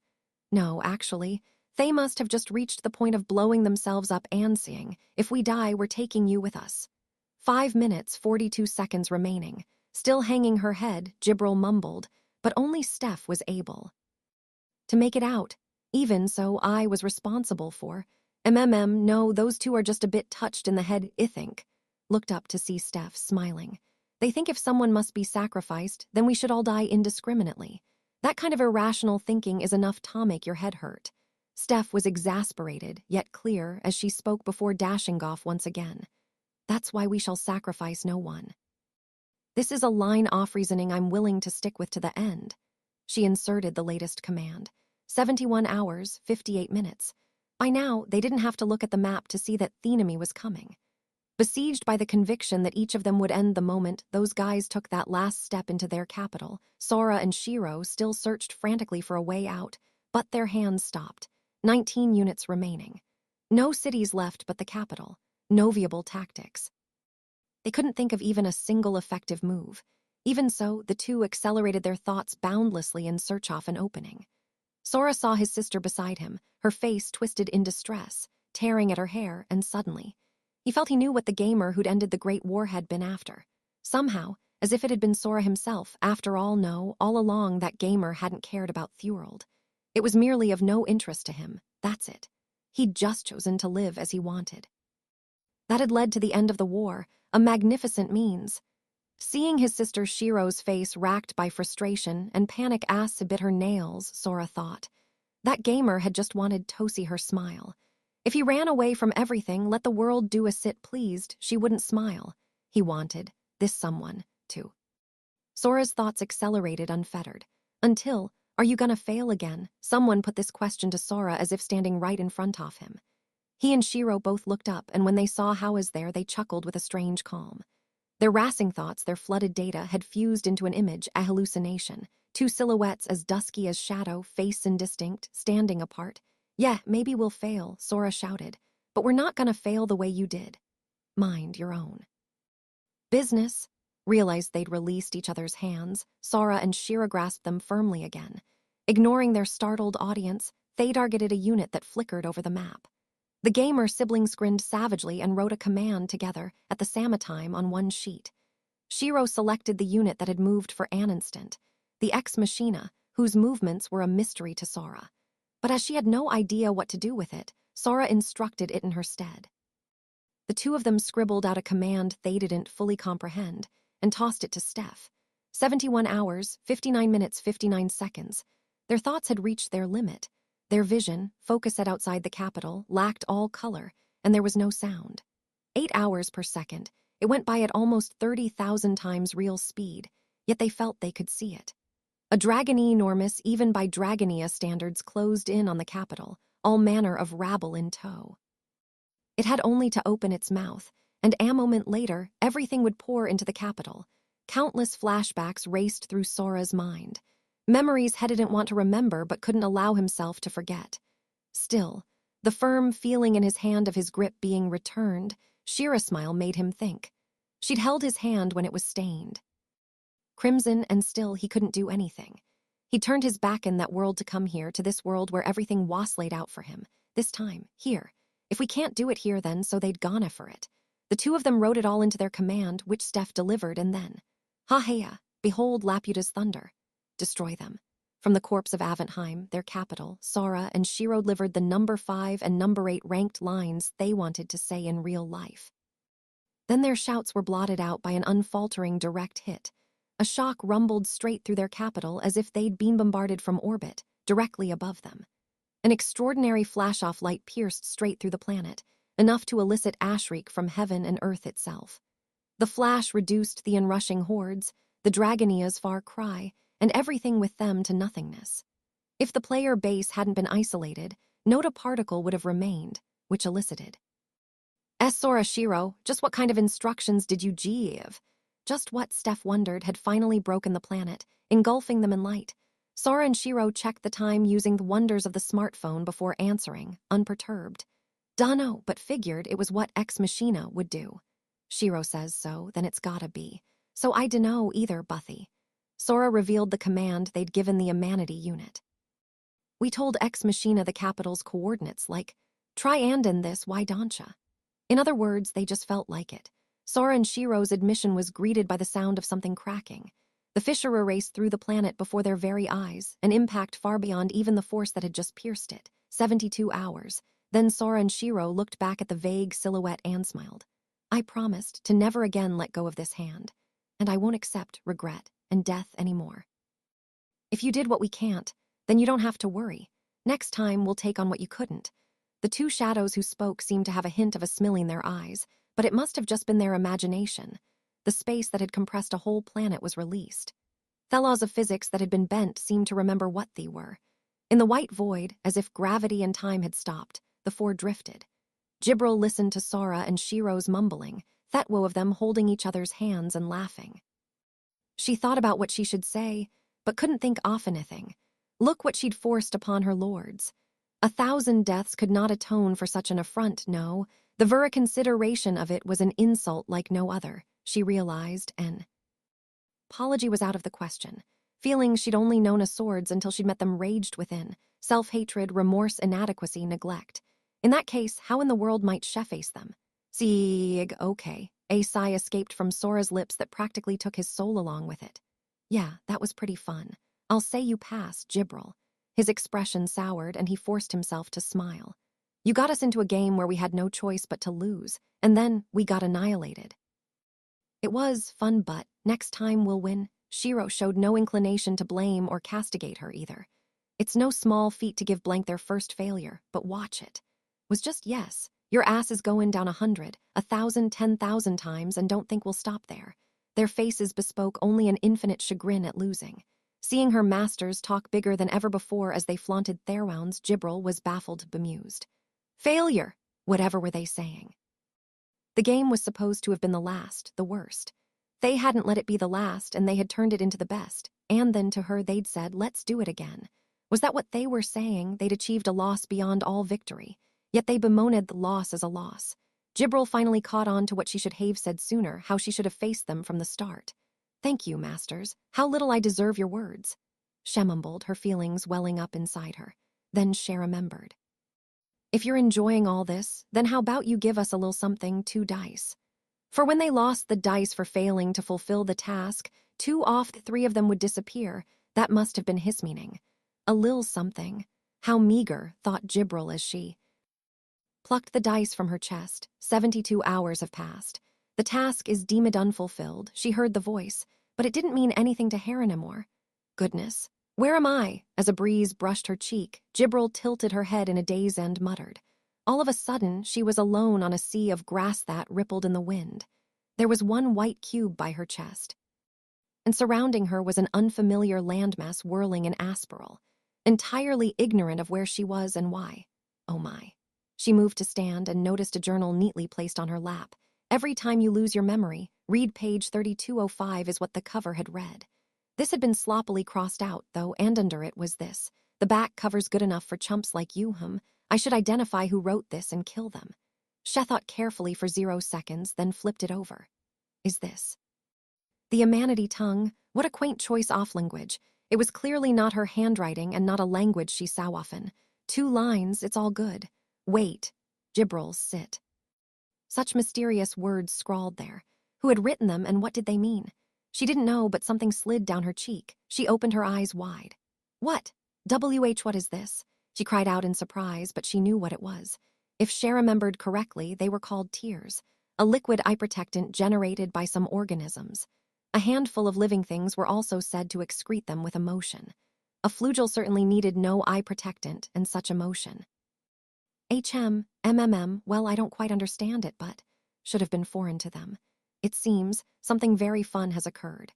It wasn't unpleasant, so she decided not to do anything about it. She broke out into a big smile in spite of herself as big tears slid down her cheeks. Still, She hadn't the faintest inkling what was going on, but had a feeling she might as well obey those words, whoever had written them. It was all good. If she just Satan'd waited patiently on her best behavior.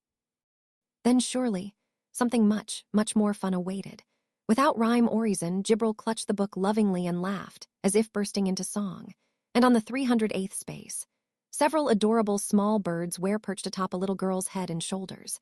It was a peaceful sight as she gently swayed her large tail and the birds whistled their song, but, "You bitches are welcome, please." Izuna, too, had dropped to 1 die after failing to complete her task in 72 hours. Despite her even smaller than usual size, she caught the birds in an instant, announcing as drool spilled out of her mouth, "Guess who's on the menu now?" Ngam, pisses me off, please, time to scarf some grub and hit the sack, please." Izuna looked extremely sullen as she wolfed down her prey. The old Deus who until just recently had been sitting there self-importantly was gone. She made another complicated expression just before she left, which was rather curious, but gurgle. "Shit, I can't win anyway, please." "I'm eating this shit, please." Izuna opened her bag and dug out her provisions since her stomach insisted the birds hadn't been enough. She was down 2 die. She could not advance. And anyway, if winning meant the old Deus would die, then she was trapped. She took out her frustrations by plowing through her food, to put it bluntly. Izuna was stress-eating. As ever, Izuna didn't get all the complicated stuff. Why this task kept appearing, why she'd win if she chose to sacrifice. Why, even if she chose to forget about that and win, it would then require the old Deus to die. What should she do? Of course, Izuna didn't know, but I know those assholes must know, please, please, please. Izuna was happy, yet also somehow unbearably angry. She flopped back on the ground and beat her arms and legs, shrieking, "Sora, Shiro, I'm not gonna lose to you, please." Izuna had boasted so confidently. Those two had answered, "You'd better think again. We're Theanez who are gonna win." Anyone could win, but only those two actually would, was not what they'd meant. Even if Izuna went for it, she probably still couldn't win. That was because the game was set up so you couldn't unless you accepted someone's sacrifice, unless you were Sora and Shiro. They would win without a single sacrifice, without letting anyone die. They'd put their own lives on the line to show that Jibril was no exception. They understood what Izuna didn't, how to win this game. "Pisses me off, please." She said it again, because seriously. The point was, it was all just as they planned, wasn't it, please? It pissed her off, yet had somehow also become entertaining, so she smiled. Strangely, losing to Sora and Shiro didn't make her feel so bad. Must be 'cause no one would die or suffer. Maybe the answers to everything were simpler than expected, maybe that was all there was to it. After all, this world was just a game. And GGHH. Then I should have played. I should have taken Sora and Sharoon, please. What a waste. It pained her from the bottom of her heart. NGMHHHA, I'm so damn full, please. Time to hit the sack, please. She'd gotten her ass kicked, ate her feelings, and now she was going to sleep. Without further ado, Izuna hugged her tail and assumed the passing out position. But as her awareness faded, suddenly Izuna realized something. She realized why Sora and Shiro were only kind of like Riku and Shuai. Sora deceived people, but Riku had deceived himself. Riku's strength had been Hai's ability to deceive even himself in order to win. Just as Jibril had intended to destroy herself, perhaps his strength had been his downfall, the reason things had ended in a draw. Perhaps he'd told a lie he never should have, and that waswi he'd failed. Sora and Shiro smell good, those assholes, please. A liar who would never lie to himself. Remembering their scent, Izuna giggled and felt her consciousness wash away. What is it to believe? This game's destination must be the answer, Izuna vaguely reflected. Those two back then hadn't made it there, to Thiending. Everyone would smile as they finished the game and started again in the ending. That must have been where the answer was. Meanwhile, on the 297th space at about the same time, Sora and Shiro had been asked by Jibril to command her first to giveth them 2 dice, and then to hand over the rest but 1. Thus, they'd rolled a total of 11 dice. It was their 6th move. They'd advanced 1 space, the wind brushed against their bodice pleasantly, and they were smiling. "Brother, can I cross the finish line?" "Yeah, go ahead and lie down, it's time we found peace." Their faces spoke of readiness to become ash, carried aloft by 1,000 winds. Their pleasant smiles welcomed the ending of this life. Just 1 space after their epic game with Jibril stuck between loading screens, the two had looked up to the heavens and at last remembered. Their game with Gibril had only been a task. There they'd been, whisking off in triumph from a mere minigame. Just what did they think they'd accomplished? Now Harathy were, lying flat on the ground, smiling at the evanescence off-life. It was back to the survival game from here on out, thepingful reality. Perhaps it was time to look into some new parts for their brains, which had conveniently forgotten them. You really had forgotten. Unable to bear Steph's eyes bearing down on them, the dew averted their own. Yeah. Frankly, I was all ready to go straight back home. I could see my futon in front of me. They'd been immersed in an impossible game sans food, drink, rest, or sleep, in which one wrong move would spell death. Game where they had children's bodies and needed to maintain extreme alertness and concentration for 72 hours. Anyone would fall apart under these conditions, and on top of that, they'd lost. Yes, had just tasted their first defeat. They'd put on a brave face but lacked even the energy to throw a tantrum over it. They'd rather have gone home, passed out, and plotted their comeback once they recovered. Sora and Shiro had already laid it all out between them silently. But what was this? Present number of dice. Sora 3. Shiro, Steph 2 each, current roll 11. The goal was a good 100 kilometers away. They'd exhausted their provisions and still lacked any effective means of transport. It would be time for them once more to return to the wild, except that their loss had drained them not only of the willpower to survive, but in fact to move at all. So hungry. God, how many days has it been since we ate? I'm tired. When's the last time we slept? Look, it's Ekgrass. Steph whispered hoarsely, perhaps realizing they really were going to die at this rate and conscious of being the only one who'd slept, albeit only for 4 hours. Though she went and gathered the mysterious herb, grass, at least get us some protein or carbohydrates. I want phenylalanine, tryptophan, lysine, and glucose. Other words, gimme meat, fish, rice, and essential aminosids. The two of them pleaded for their lives as their eyes began clouding over like those of a fish out of water. Why, you can't eat meat now. It'll make it worse. I'll boil this, so be sure you drink it. Immediately, Steph searched for materials for a fire. It's a medicinal herb that'll restore your strength. Once you've had some, we might have a bit of smoked meat left over. She was about to say as she rummaged through her bag, but then stopped. She looked around, then muttered, "If Ekgrass is growing here, are we near Elkia?" Shiro pulled out the tablet with an unsteady hand and opened the old Deus's game board map, in other words, a reproduction of the land itself.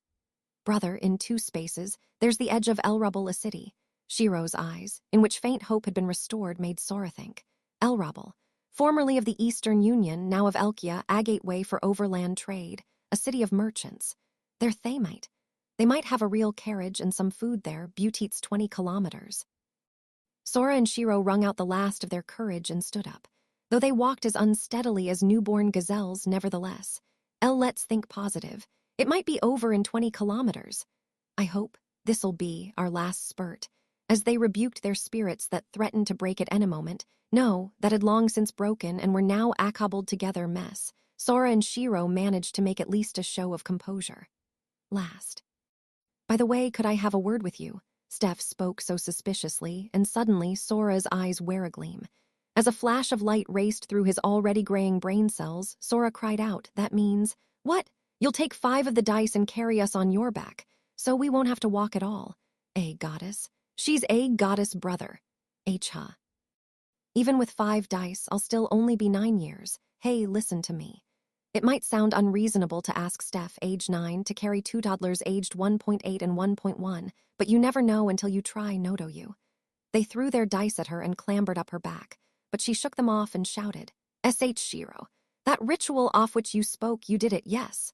The ritual of roll manipulation, the rigging of random numbers." On that 6th roll, Shiro had first rolled 3 dice of 11, one at a time, to come up 1, 1, and 1. Then she'd mumbled, "Random number analysis complete." Then she'd rolled the rest, hovering up her desired result, 11. Why would you roll 11? Why not roll 66 so they could go straight to the goal? Why 11? Steph wondered, but Sora and Shiro stared blankly. Cos, we can't do that, right? Like. We hacked the numbers so we wouldn't get there, you know. They answered as if stating the obvious, and now Steph was dazed. Well, never mind that. Why don't we play rock, paper, scissors? Dismissing Steph's discomfiture, Sora moved on back to what was important, not wanting to walk. The loser has to take 5 of the dice and walk to space 307 carrying the winners without rest or sleep. So let's do it. Ready, go, Ashent. Agreed Ashent. Why, certainly. Ashen, wait a minute. You'll kill me. Space 307 was 10 spaces, or 100 kilometers away. Without rest or sleep, that would kill even an unencumbered adult. Besides, you're assuming I shall carry you, aren't you? Why would I do such a thing? Let's imagine this scene with sound effects. Basically, Sora and Shiro's grinning faces were filling the whole screen with their evil laughter. Their smiles made it so clear they were plotting something. Steph's suspicion turned to conviction. She sighed, perhaps figuring they were teasing her. Sigh, you've got the strength to make jokes, have you? Then about that role. But, jokes, what were you talking about? Suddenly, Sora's voice shed its clowning. The voice of the toddler seemed to look down on the 9-year-old Steph, but that voice, seemingly rumbling from the bowels of the earth, Anthos' eyes froze her. We're gonna lose this old Deus game. Intentionally. Okay. We're what? Best case scenario, one person dies. Worst case, everyone dies. If you don't want that, I'll say this just one more time. Now Sora's vibe, no, everything about him was different. As Steph stood stunned, he wrapped it up and cornered her. We'll play rock, paper, scissors, accept it. If you don't, someone will die. His words were imperative. He conveyed this without giving Steph time or space to think. Whatever they were plotting, they wouldn't give her the opportunity to devise countermeasures, the right to choose, the right to refuse, none of that. He added mockingly, don't worry. If you somehow win, either Shiro or I will die. It's only fair, right? And then, Sora went quiet and waited as Steph merely shook. I understand. What's the point of doing that? Steph's outcry was quite natural. What purpose did this game serve? It was like Russian roulette with no prize. All that would come of it was someone's death. If the only prize was survival, then you might as well not play in the first place. Therefore, clap. Yeah, there is no point, so let's not do that. Sora dropped the vibe he'd been giving as if it had been fake all along, which it was. His expression changed from that of a devil to that of a smiling, carefree child. Scratch that. Damn brat, you really wished you could punch. Heck continued as if trying to escape Steph's stern glare and broke out. In a cold sweat. WL still. If I did actually do that, you wouldn't be able to refuse, right? Well, yes, I suppose. Seeing Steph's eyes narrowed even further, but she looked a bit relieved to learn it was a joke and sighed. Unfortunately, Sora thought, and he went on to crush that sense of relief. That's what happened to the old Deus. Let's say it happened to the Shrine Maiden, what then? Yes, that was the only way everything would make sense. In other words, I tell you for a fact. The old Deus is playing us under duress. That alone would explain it. Nothing else. Why the game made it possible for the old Deus to lose. Why there were so many rules that served Sora and Shiro. Why a god of all beings would stack everything against such lowly creatures. We'll grant that all the participants, Sora and Shiro, Plum, Gibril, the Shrine Maiden, Ino, Izuna, had to stake what only they could, but even so, that explained it all. Except one thing. Now, if you don't want to die or don't want someone else toady, accept the game. Let's say the game began with a threat like this. Sora smirked. If the one being threatened, that is, the old Deus, were Talos, what would you normally expect to happen? He asked. Tohich Steph didn't reply, as it was unnecessary. Quite necessary. One would expect the old Deus would die, and that was the issue. To spell it out, the issue is, why are we playing a pointless game? Why had the old Deus been forced to play Russian roulette with no prize? Sora and Shiro, for their part, had no mind to sacrifice anyone, but 14. The old Deus shall be bound to fulfill the demands of the victor to the full extent, offer authority and power. The victor could supposedly demand anything, but only 2. The extent of the old Deus's authority, and how far did that go? If Somion had coerced the old Deus to start this game, it was doubtful whether the old Deus could even fulfill the demand don't die. Even if they did attain divine power, what were they supposed to do with it? If they sacrificed someone, they'd have lost anyway, and who wanted that kind of power in the first place? Yeah. The real question isn't why the old Deus accepted this game. Sora plopped onto the ground cross-legged. Question is what we demanded. Their memories had been collected before the start of the game. They had no evidence by which to determine that. Except, the memory of one of their number hadn't been collected, the traitors. Even so, Sora and Shiro exchanged looks. If we didn't intend to sacrifice anyone, then what did we figure the correct move would be? Even without their memories, it was easy to figure that out. They grinned. If they thought about it logically, they would die. So that just meant they had to not think logically. In other words, don't win logically. No finish line for us. Steph seemed miffed, presumably because she didn't like how Sora was beating around the bush. Anyway, just kidding about the 10 spaces. Let's play rock, paper, scissors for who's gonna carry Shiro 2 spaces. With that, Sora took one look at the utterly exhausted Shiro, raised his hand along with Steph, and the two shouted in tandem, Ashent, and thus, ah, how inevitable is fate. Well, now you also see why it's not a prisoner's dilemma, right? As humans breathe, as rivers flow, as the wind blows. Like Providence, like nature itself, Steph had of course lost the bout, and now Shiro, though not just her. Are you talking about why you set me up? I don't see why anything really. Sora rode on Shiro's back and she on Steph's. Per the covenant, Steph walked the plane with both siblings in tow. At least they hadn't said she couldn't rest. She should be fine. Let's move on. When we first suggested playing rock, paper, scissors, you figured we must be plotting something, right? I did.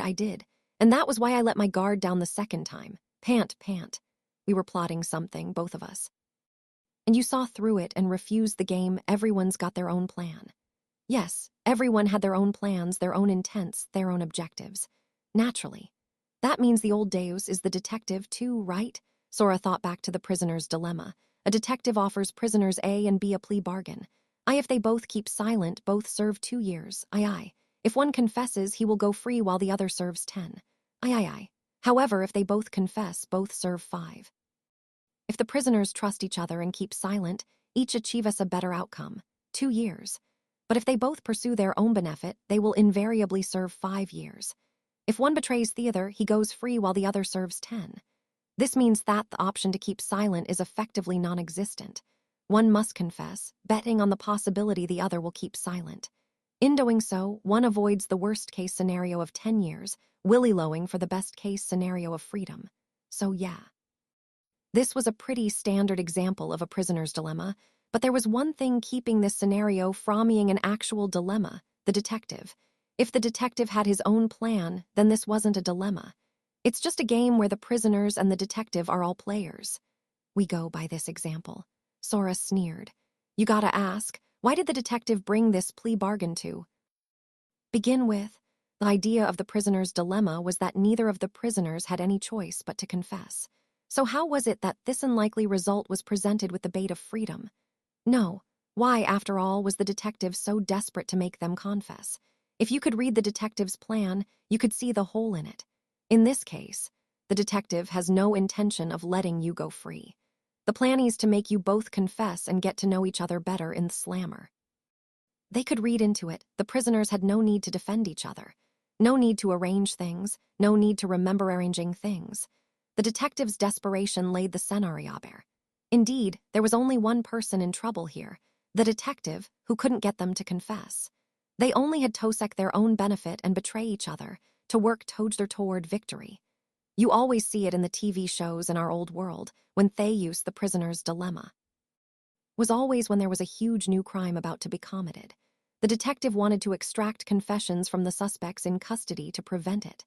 The one who's in a bind is the detective, and the ones with upper hand are the prisoners. Yes. In fact, the detective had no way to win unless the prisoners undid themselves. The correct strategy to beat this game, this smartest spouting off about how it's a prisoner's dilemma, is to have unwavering faith that everyone's gonna stab each other in Thebak. That's right, we need you to betray us.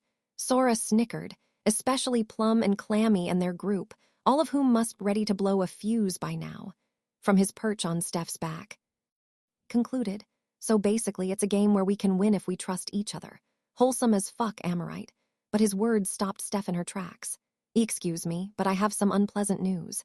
She turned her head with a creaking sound like a poorly oiled machine, shouting. I haven't prepared very much in the way of betrayal. Should I start betraying you now, or... Wait, can you even ask Somion if you should betray them? Sora and Shiro chuckled at Steph as she fretted that she might blow it for them. It's not like we had any faith in Steph from the beginning. She's been a huge burden this entire game. Steph would never betray anyone, which makes her totally useless. Should I be happy about this, or should I be depressed? Sora and Shiro exchanged glances and smirked at Steph's vividistress. Steph wouldn't betray them. She was someone whom, in the original sense, they could trust implicitly. And ironically, in this game, that was exactly the kind of person least worth trusting. We do trust you. The sudden, creepy pronouncement from her back made Steph turn to find Sora and Shiro wearing plastered smiles. We can't trust that girl we ever called Steph, but we can trust you so no problem. There were 3 rules which only the old Deus could have made. Sora and Shiro thought of the third and leered.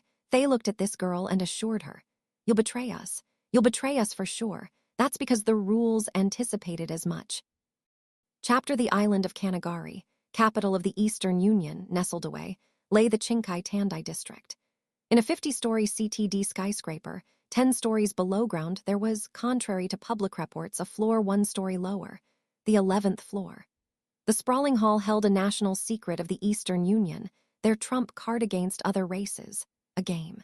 It was a VR machine located deep in a vast subterranean hall, or it was supposed to be, at least. That dark underground chamber, which should have been filled with equipment, was now.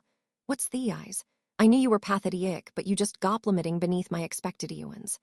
Occupied by a dampier dancing airily. In a broken scene, a patchwork of morning and night, of heaven and earth, of here and there, Plum smiled seductively, despite being male. Oh, perhaps it's just that I'm too powerful. Hey, sorry about that. With each of his deliberate steps, the broken Cena transformed boundlessly. I hear a fly buzzing about. Why, that sound is intolerable. Plum, Feel's smile grew wider and more murderous. Each time the scene changed, everything changed, down to theft-flowing spirits. The very spirits with which Feel attempted to weave a rite, compile a spell, vanished like mist. It was almost like, no, it probably was exactly like, Feel was trying to weave with threads that mocked her for thinking they were ever there. If you ask me, it's high time we restored some silence to this place, she cried in a rage as the gem in her forehead flashed. Light traced a geometric figure through her body and discharged throughout the space. It shattered Plum's magic, which had disguised the scene, the space, the spirits, and restored the gadget-filled hall. A 4-thread rite omit cast. A spell launched instantly, virtually bypassing compilation. A feat of extreme difficulty for even the finest of elf's mages. It was with this that Feel smashed through the spiritual deception, while with 2 more threads in parallel, she rushed to compile the rite she was after. She was after her right to beat the game, her right of hacking, designed for the Eastern Union VR system. If she could just compile that one rite and launch at once, the game would be theirs. Clammy's victory against Ino Hatsus would be assured. Feel Nervalin, rare among elves as a hexcaster, was putting all her resources into this parallel compilation. Despite the extreme complexity of the rite, it wrapped up in seconds, and, oh, don't tell me you're going easy on me. Wah. But that laugh, which lied that seconds were an eternity, made Feel's thoughts cloud over. The scene had once more been Thunderground Hall, but now, far from underground, they were high in the sky, plunging. I thank you for your kindness, but please don't worry about me feelings. Let's see what you really have to offer her. As she watched Plum descend with them, merrily beating his little wings, Feel gasped in astonishment. Impossible. He'd recompiled and redeployed the magic she'd dispelled faster than she could cast.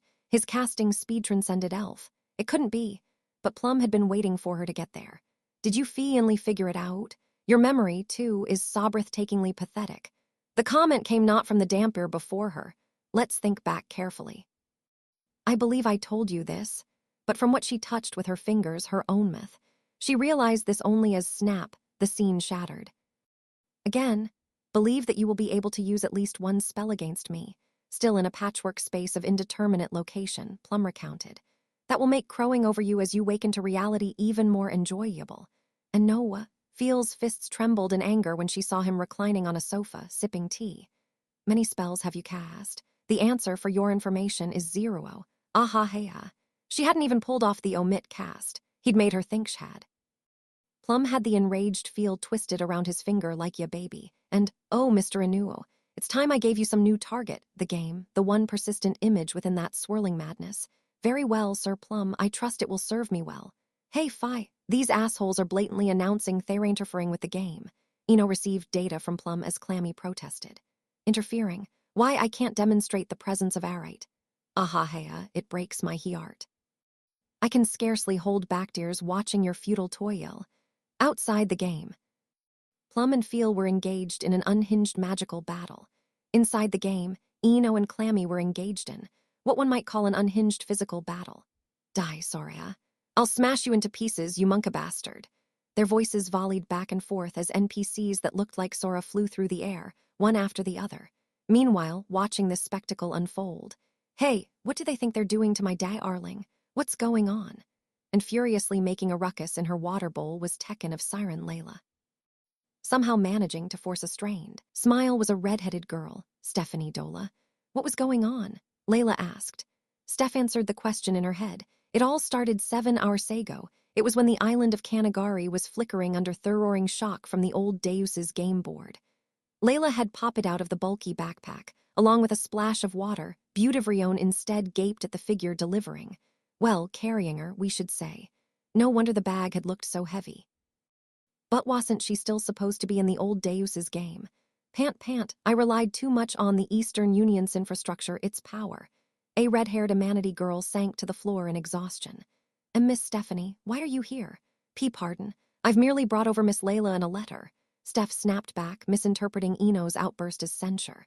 A.L. letter, you say? Why, yes, the king and queen of Elkia, I mean Sora and Shiro, eek. Yes, my darling. Hey, are you just gonna ignore me? The only one allowed to humiliate me is my beloved darling. Oh, goodness, my heart, it hurts. Layla noisily interrupted Steph with a few good slaps of her tail only to swiftly grow weaker and smile brightly. Oh, is this? Surely this is what they call love. Jaya. Ah, no, that's not it. You're just out of water, Randying. Plum shrieked to see Layla.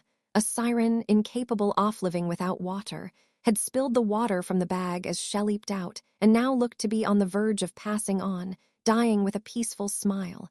A moment later. Why, Your Majesty, what do you think will happen to us if Yao die? Out of nowhere, skipping the intermediate process, Plum put Layla back in a bowl as he wailed. Despite his spectral state and unlimited access to his magic, Plum was exhausted. Only Feelander stood. He must have disguised time to keep it still as He desperately hunted for a bowl of water and carried it over. She shot him an icy glare. But Ino couldn't have known this. No, Ino didn't give a shit and roared in confusion. Miss Stephanie, weren't you over there in the game of the old Deus? Then who the hell was that or was this? Oh, you wear the fake. Phew, I was scared out of my wits. The fake, Ino howled, but Plum answered casually. Oh, but of Cowis, a traitor who hadn't lost their memories, that's impossible. Ino mulled over Plum's strident declaration. Back in the bath, Sora had been saying something about impossible lengths for a cheap trick. For one alone to get Ahiad, holding on to memories no one else possesses, would anyone agree to that? New Onewald, I know I wouldn't. So then, it's simple. 0b. Among the die-bearers is one traitor whose memory hath not been collected, a traitor whose memory hath not been collected. You can't collect a memory that was never there to begin with, can Yao? So she was a fake, a fabrication of the old Deus. Ino wondered, if the stuff up there was a fake, then why would Sora and Shiro? Look at it. Even if you count King Sora and Queen Shiro as one, that still makes 6 players in total. There are Onlefiv race pieces, so one of them wouldn't logically be playing, would they? But Plum continued, cutting Ino's thoughts short. Wait. So at least one who shouldn't be there was Thier. Personally, I figured it must be Miss Stephanie or Miss Izanea, wasn't sure which oon. Wait, what was this son of a bitch? What was Plum saying, race pieces? Wait, what are you? Why, you couldn't mean. Now then, calm down, Ino told himself. He asked, his voice trembling, that the players must each wager race pieces. Tell me it's not so. Tell me I've misunderstood, he prayed in vain. Oh, is that not so? That's what Sora told me. That's why I brought this letter. Steph's quizzical answer made Ino reel. Ha, wait just one moment now. Don't be ridiculous. That couldn't be, certainly not in this world. It must be a joker, failing that, a dream. Ino's head, well, technically, as Aspector, he didn't have a head, managed to withstand the phantom pain, and he persisted. WL, now, if you could please pause for a moment. Even given these premises, wouldn't they be one race piece short? It was true the players were all VIPs of their respective races. Sora and Shiro of Amanity could bet the Amanity piece. Plum of Dampier could bet the Dampier piece. Let's say Gibril, a flugel counselor, could bet the flugel piece. The Holy Shrine Maiden, agent plenipotentiary of Werebeast, could bet the Werebeast piece. Suppose either Ino or Izuna had been entrusted with it. Stephanie, all right, she had to have been a fake. But then still, we were talking about Ino or Izuna. Even if you counted Sora and Shiro as one person and discounted Steph, there were still 5 players and 4 race pieces. It didn't add up. As Ino refused to face the harsh reality, he was interrupted by an incessantly cheery voice. Under normal circumstances, someone speaking with such intoxicating allure would have been enough to enrapture him. Oh, guess what? My beloved darling said he'd step on me if I lent him the siren piece. He called me an important trump card. Squee. But under these circumstances, it elicited only rage and cut them off mercilessly. Where's my darling? He promised he'd step on me and kick me and tie me up. Well, then. Ino nodded and accepted reality. The bimbo plenipotentiary of Siren could bet. The siren piece. Ino's eyes went dead and everyone looked at him with pity. What's the point of the old deus taking our lives? Seriously, you really didn't see it. Why, Clammy, you mustn't expect too much of the big all-puppy dog. Don't be mean. Clammy then repeated the conditions she and Feel had set down. We demanded all the territory of the Eastern Union and everything on it, didn't we? Indeed. All the territory of the Eastern Union and all the personnel and resources in it. If Sora's bunch loses, they'll become Phi's property. So even if she takes our pieces, we have insurance, see? In other words, if somehow they all lost, then their 5 race pieces would be lost. But in that worst-case scenario, Feel, whose race piece would not be lost, would still secure everything in the Eastern Union, including personnel. Well, of course our main goal was to win and teach those jerks a lesson. However, they also could prepare for a comeback from the far-removed prospect of disaster, she added. Meanwhile, Mr. Eno. As if Plum, Clammy, and Feel were not enough. Did you really not think we put in enough for the old Deus Topley? As if to illustrate Eno's state of mind, a shock that rattled heaven and earth once again took out the lights, casting darkness over Kanagari. Even Miss Stephanie was embarrassed for him. An indescribable mental shock made Eno feel as if his soul would melt away any moment. Oh, Coom. There's no need to fuss over details like that. No one paid much mind to the fluorescent meathead, Hobgan fatting like a dying glow stick. Now you see why we need to hurry up and take the Eastern Union. When will these accursed shocks stop? Hey, Phi, are you drunk again? What? Why, Clammy, you're quite small-minded, too. I'm not drunk. Too? What do you mean, too? Small-minded and small what else? Why don't you say it? Who? Obviously she means small-chested, Miss Board. Tee-hee. You want to talk boards? I'll throw you onto the chopping board and make a fillet out of you, fish girl. What kind of moron would give up her race piece to get stepped on? You should feed your brain before you feed your ches. Come to think of it, Stephanie Dola. Tears in her eyes, Clammy screamed at Feel and Layla, possessors of racks that brooked no argument. Then she turned her glare to a fellow member of the unfairly endowed class. What are you even here for? Did you just come to flaunt it like these bitches? Do you only care about your boobs? Is it so wrong to live modestly? Is it a sin? Steph screamed back at the latest victim of Clammis' indiscriminate rage. I said I came to deliver a letter. Won't anyone listen to me? But no one seemed interested enough to do so. Steph looked up at the ceiling as a single tear rolled down her cheek. Nope, no one was listening. Eno, for his part, wasn't ready to listen to anything. The sound didn't even enter his ears. He was about to dissolve into ash, or rather ectoplasm, the spectral meathead. As he gazed out the window at the coiled sky, he became lost in thought, so all the players in that game had not merely bet their lives. They'd put their entire races and their fates on the table. Their memories might have been erased, they'd all agreed, even the holy shrine maiden and Eno himself. Why? How could he take that kind of risk? Ah, holy shrine maiden. You had faith in Sora and Shiro, faith that they would betray each other and win. All without a single sacrifice. Eno had thought he'd had faith in the holy shrine maiden's convictions. Yet all it had come to was killing, not just that, but destruction, this spectacle of doom. Oh, holy shrine maiden, what did those siblings see? What did they plan when they bet our race pieces? Where's the plot? Where's the scenario in which no one will be sacrificed? And then someone answered Eno's silent plea. Oh, forget it. I'm just going to read the letter, all right? This was by no means according to the plan of the resigned reader. I shall follow the script Sora has set for me. All right. The seer, not my words, all right, but exactly according to the plan of those speaking through her. Dear muscle-bound abomination and all you fine N00 BS. Steph Reed, was forced to read that opener. It wastes enough to cast a pall of silence over the boisterous scene as Eno's thoughts were brought back from beyond. Amidst a torrent off-piercing gazes, Steph braved on. If Clammy and Feel lose, Blank will humbly accept the pot. WH, what the hell is she? Oh dear, why? Is she going to cherry-pick all the best parts? The second line. Clammy listened suspiciously. Feel was still. Drunk, the pot, one state of elven guard, their persons, the right off-hacking, etc., etc. All that had just been bait. The one who hate-exploited it to close off their escape had been Plum. And Plum, who now held the reins in this game, would hardly accept such, or so Eno thought, but the recitation continued, snatching away Plum's reins.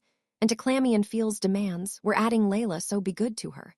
Oh, darling, I would do anything for Yao. I swear by th' covenants. WHYAT, the third line. Layla listened with hearts in her eyes while Plumweld and Eno remained fixedly silent. Plum had been in charge precisely because he didn't care if Eno lost. But now if that happened, if Layla was taken, Dampier had the noose around their necks.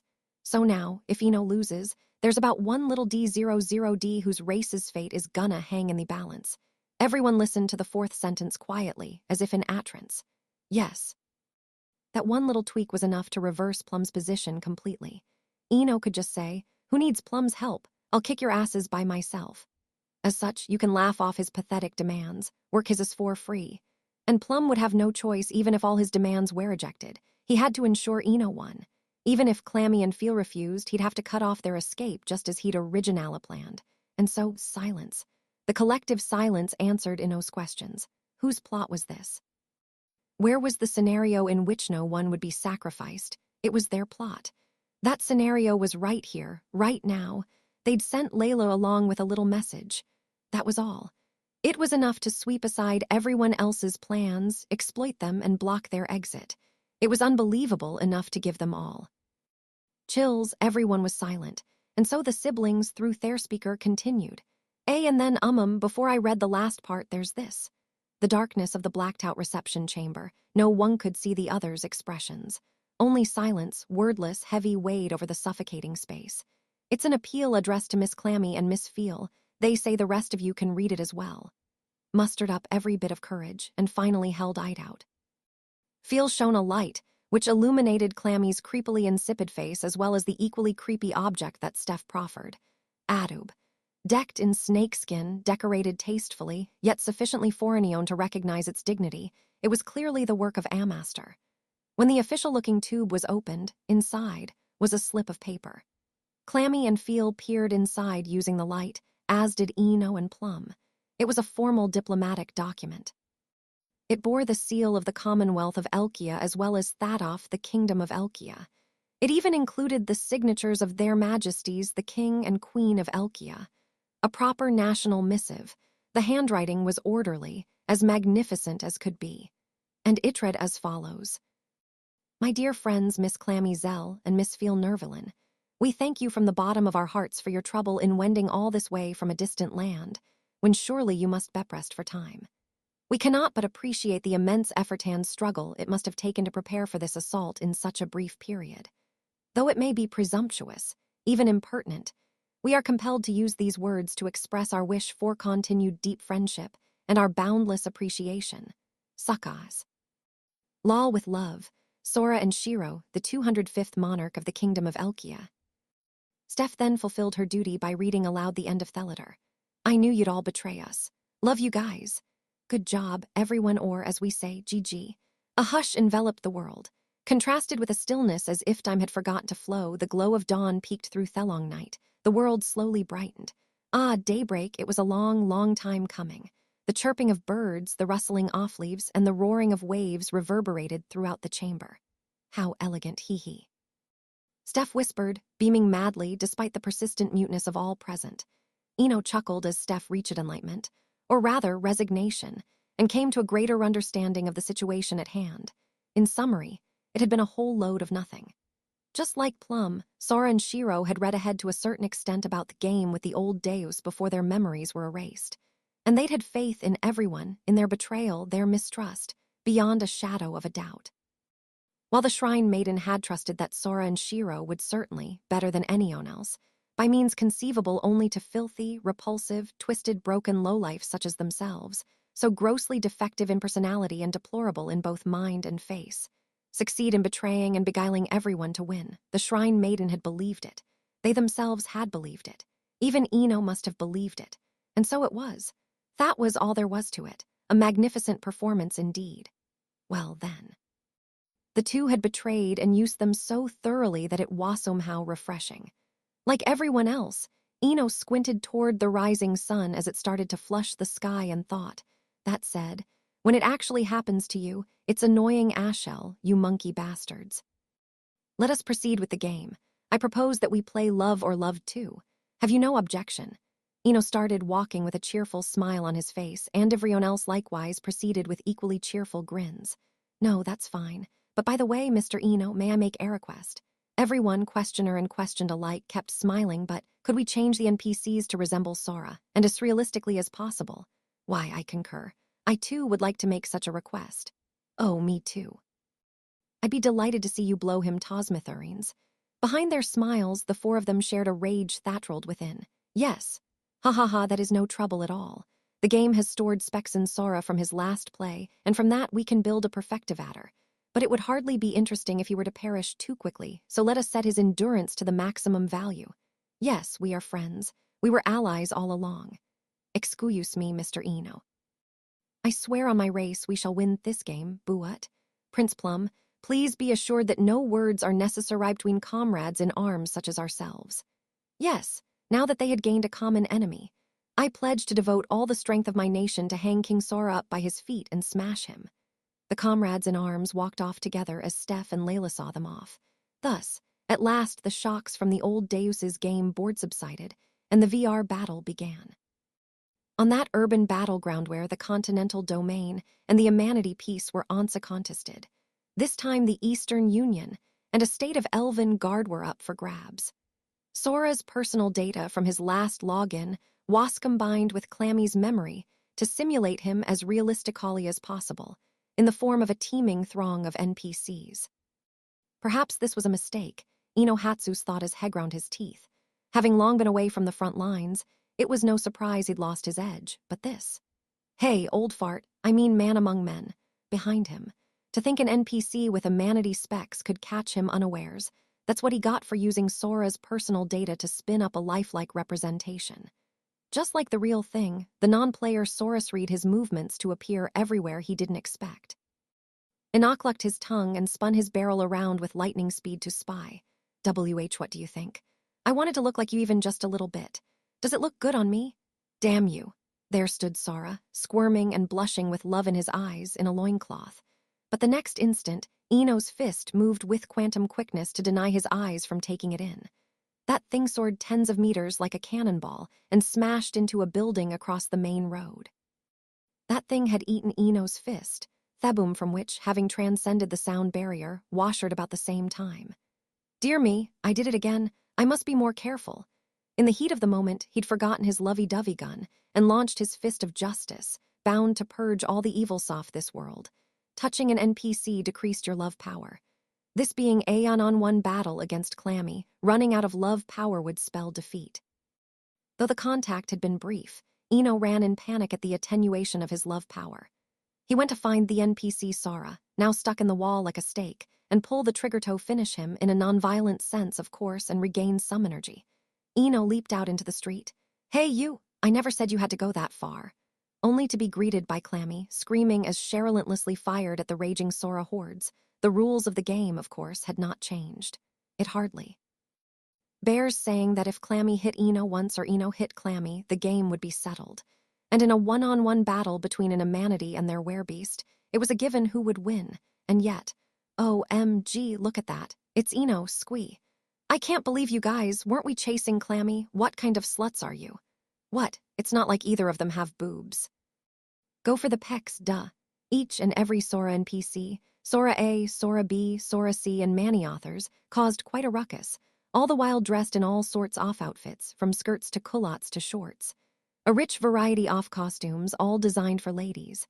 Just then, a whirlwind and a crash rushed past Clammy, a storm she herself couldn't even fathom. Indeed, it is quite difficult not to punch them in this state. This was, after all, a mistake. Eno groaned remorsefully as the Soras stuck into the ground and walls and soared through the air. But he smiled in inverse proportion as he shot them, blowing them away. Clammy glared at him as she yelled, "And you didn't really have to give them these actions and costumes, did you?" I grieve to inform you, Miss Clammy, that those are entire life choices of the NPC's artificial intelligence. Yes, even the AI had been made as realistic as possible. In other words, even as a software simulation, Sora could not help but troll them, and Eno could not help but punch him. Mister, Inu, their secret. Kill them all, I mean take them out. To those outside the game, it sounded like Plum had said secret. Eno, however, heard 12 Soras, 8 o'clock, distance 600. Heh, this will make 64 Soras. I leave the outside to you, sir. Leave it to me. Let's make this as big and bad as we can, it's so good. Eno ran off, accompanied by a shock wave as Clammy shouted, Fi, I've still only got 24 Soras. How can I catch up? Just trying to do something. Just a bit more. At some point, this game had turned into a contest to see who could take out the most Soras. And it was only natural, Clammy admitted, biting her nails. Plum was so confident he couldn't lose to feel, instead of finishing the game with a snap as he very well could. He chose Tonji wailing on Sora first. Eno went along with it, buoyed by his trust in Plum. Clammy couldn't ask for more. It would give Feel more time to get her right through. All Clammy could do meanwhile was run. Honestly, I can't believe how useless I am. Yeah, geez, Clammy, you're such a dumbass. One of the Soras responded to Clammy's self-deprecatory remark as he appeared behind her, but her reaction was a moment too late. Though she swung her gun around, he grabbed hand holding it and pushed her against the wall. She was now trapped and unable to move, and the NPC continued. You drive him crazy. Don't you realize your own competence and cuteness? My, what? Flustered, Clammy tried to resist, but he plucked up her chin. You're just so innocent. Do you really think I'm the only one who's after you? What are you on about? He'd said all this to Clammy with a straight face, and so closet hat she could feel his breath, throwing her thoughts into chaos. No one had ever called her cute except for Feel. And to think that, of all people, well, of course she knew he was an NPC, Sor would say it. It made her blush and only furthered her confusion. Help came from outside the game. Why, Clammy, you'd best kill him now. Remove his finger sand toes one by one until he dies. And what are you on about, Fi? It came fully armed, in the form of Feel the ruthless executioner. Notwithstanding, Clammy couldn't shoot him when she was being held up against the wall. Sure, she was trying to resist, but Thai's avatar of Sora's had the specs of the real thing, that is, Ammon's strength. She couldn't break loose, she couldn't overpower him, and that somehow made her heart skip a beat. That silky black hair, that porcelain white skin. FFP. Clammy couldn't help but be entranced by the sensation of him brushing against her skin. Yes. That delicious flat chest is all mine. And suddenly, her jumbled thoughts came back together. He'd just been trolling her. The moment she realized this, she moved like a machine. Stone cold, unhesitating, and precise, she lifted her knee and thought she heard a cylinder smashing into a set of bearings. Sora writhed and fell over. Clammy dug her heel into him, regarding him as if he were no more than a stain on Theflor. Fi, you concentrate on that, right? I'll take care of myself. Why, very well. Clammy, you hang in there. Clammy, now free of emotional distraction, knew what hang in there meant. It meant hang in there and murder the shit out of that Sora, which no one needed to tell her. Clammy, eyes no completely void of light, answered the NPC by directing her muzzle at the thing under her foot. I have 2 bits of news for you first, you're about to die. The meantime, her love power was dwindling, but screw that, she fired repeatedly. The bullets tore into and ripped apart one garment after another, leaving Sora stripped naked. She kicked at him onto his knees, inviting cheers from Fi and Eno and Plum. Second, how many times do I have to tell you? They're not done growing. She fired again. Sora disappeared in a blaze of pink and shattered and thought Plum and Eno couldn't lose if Layla was on the table. But even if they won, the spoils would fall right into Sora's and Shiro's hands. They couldn't be too eager to wrap it up. As for Feel and Clammy, the tables had already been turned all the way on them. Their plot to tear Sora and Shiro a new one, Tobet them, had already failed. And look how Sora and Shiro Hadvin used Plum, who tricked Feel and Clammy. The two of them had tried to prepare for the unlikely but dire event of Sora and Shiro's loss. But what could they do? If those two were going to lose, it was beyond them.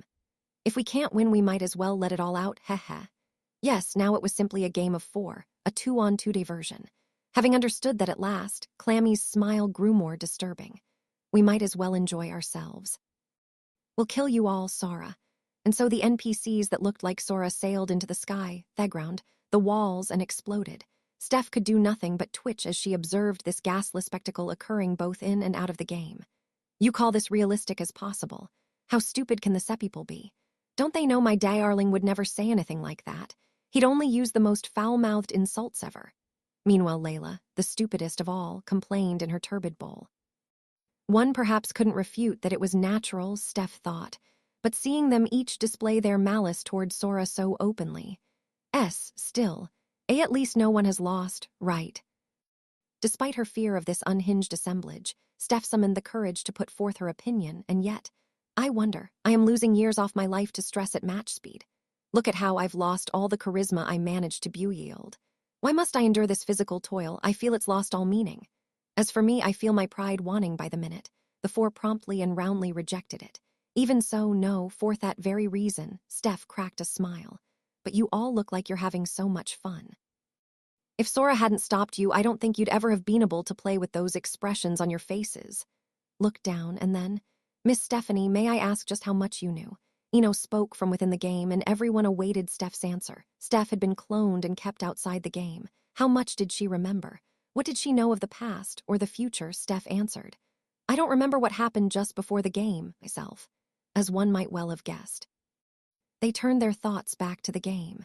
Not even an old Deus was above the 10 Covenants, which protected the Ixeeds from all injury and violation of rights. It was not possible to view or alter the contents of one's mind without permission, and unauthorized reproduction was out of the question. So Steph must have agreed to be cloned, right there at the start of the game, and it could reasonably be assumed that her memory had been collected just as theirs. But I do remember what Sora and Shiro said when we left Elkia. Yes, when Steph had left Elkia with what Sora called his trump card, that is, Layla, in her backpack, he and Shiro told her. There will be some haggling over the game's content. They hadn't known exactly what the rules would be, but conversely, it meant the two of them had known the rules to a certain extent. Then they gave me this sheet, and told me to read it when that time comes. Taking out the paper Sora and Shiro had given her, the directive Steph remembered. Yes, that time, 41 days earlier, Steph had stood alone in the garden of the shrine, bemused. Layla must have woken up. Steph could feel her kicking through backpack. But Steph had no idea why she was here, and realized she must have lost her memory. She rushed to open the piece of paper entrusted to her, and I nearly fainted. I'm sure you can guess what was written. Steph's sigh was met with a silent but universal chuckle. They could guess, all right. Everything. Every single thing from the Celeste 41 days was written there, that it would be a game of deceit and betrayal, that their race pieces would be demanded as the buy-in. That Plum would betray them, and correspondingly, Feel and Clammy would attack. That, therefore, it would be a long game and that it was possible to leave in the middle. That the Shrine Maiden would surely have some trick up her sleeve, and thus there would be no normal way of winning. Everything. It's not hard to guess how Steph felt after reading all that. Mad, isn't it? Hee. How in the world had she permitted this before she'd lost her memory? Was she just as insane as them? After all, I didn't know why we should be playing a game of betrayal against each other in which 5 races would be doomed if well lost, when someone might die in any case. I didn't understand any of these things. None of it. She'd been torn with anxiety and bewilderment when, then I remembered what Sora and Shiro had said. Don't worry. It'll be okay, Shiro had told her. No one's gonna die, reassured Sora they'd made up their minds. Trust us. Trust that we'll all betray each other. But remembering that in itself hadn't told her much. Trust. In betrayal, they couldn't be serious, and she couldn't be optimistic. At least someone, at worst all 5 races, would be sacrificed, she'd thought. Anxious and worried, shaking uncontrollably, day after day she'd looked up at that sky. From outside the game, all she could do was wait, week after week. Yet among all the things she couldn't trust in, there was one thing, just one, that she could. Her faith in the end of that slip, her orders. Steph, we're counting on you to stop it all so no one loses. Don't let us down, Steph. Sorry for leaving you out, but she trusted in their faith in her. That was what had brought her this far. But now, looking at you all, I'm finally able to feel relieved. Steph shook her head and laughed. You're all having fun. Anyone seeing Steph in that moment would be captivated by her smiling face. And yet that smile harbored just a twinge off loneliness. So now I have faith that the old Deus's game will be fun in the end. Steph spoke so reassuringly. She thought about why she hadn't been allowed to play. She could guess. It had been because they couldn't trust her to betray them. That should be something to be proud of. To delight in. But seeing the gamers before her, she felt a little jealous. Just a little mad she couldn't play. In-game, Eno smirked at Steph's words. Well now, Sora's final message had been honest and true. I knew you'd all betray us. Love you implied that without a single sacrifice, he'd trust them all to the end and take down the god. Now Eno felt he had glimpsed what it was the holy shrine maiden had seen in those two that he himself couldn't, what she had chosen to believe in. But that still leaves some questions, such as, of course, what the shrine maiden's plot was. No, what the true purpose of this game was. There were so many riddles. Eno took on the most inexplicable one of all. Why had Sora and Shiro worked with the fake? They could conclude that Sora and Shiro knew she was fake from the moment the game began, and yet, would they truly give their dice to a fake of unknown provenance and uncertain faith? Eno thought back to 23 days earlier. In the bath, Sora and Shiro had handed the fake Steph their dice without compunction. We're all in the same boat, he'd even said. An act that could hardly be more dangerous. Why would he do such a... Excuse me, Mr. Eno. Yes, whatever is the matter, Miss Stephanie? He responded with unprecedented cheer as Steph's voice echoed from outside of the game. Steph, as if somehow uncomfortable with the goings-on, inquired quite sheepishly. Well, if I may, to punch Sora while sitting on his face, I just think it just seems a tad inappropriate. I mean, this is just me opinion, mind you. Oh ho ho. She spoke with such courage as Eno continuously pummeled the Sora NPC. Every punch shook the ground. The road cracked, it was turning into a crater. With no regard for his dwindling love power, Eno went on filling the air with thuds. Miss Stephanie, have you ever heard the phrase, two separate issues? Sure that this was the very moment for which this VR machine had been born, Eno gave the smile of the century. Ooh, well, why, they say the more two people fight, the closer they are. In that case, everyone must have been the best of friends during the Great War. Plum, likewise outside of the game, responded to Steph's desperate attempt to patch over the situation. And Sora himself said something about how, with enough stupidity, you'll end up a genius. So, Steph continued, if you hate each other enough, then perhaps you'll end up the best of friends. Perhaps that's how just about anything works, don't you think? As the thud of Eno's fists continued filling the air. In the first place, didn't you all betray one another? Her words stopped him, made him think. Sora said it himself. He trusted you to betray him. 0-0B. Among the die-bearers is one traitor whose memory hath not been collected. One traitor, not one fake or one liar, one traitor. Sora had indeed said so. I knew you'd all betray us. If that was how just about anything worked, if there was no greater faith than that knowledge, could it be? Could it truly be, oh holy shrine maiden, could it be? The words hit Eno. The words Sora hadn't said back when the game had just begun, as he had trolled him. Who really gives a shit who's the traitor, so Sora had implied. Now Eno could see why. Who was the traitor? Eno himself. They all were. Everyone had betrayed everyone. Everyone knew they'd all betray one another. Then the old Deus bothered to identify one traitor in the rules. Just woon Earth. Was the traitor the rule referred to? It was expected that they'd all betray one another. But then, if Somion they didn't think would betray them did. There it was, the answer. 42 days since the start of the game. The 30th space. On the stone-paved road west of the Elkian domain. Capitail showed the sound of hooves and wheels. Sora smirked with Sharoon his lap as the carriage they'd obtained in Elrabal jostled them. Another sign passed by with exactly the same words he'd become so accustomed to seeing.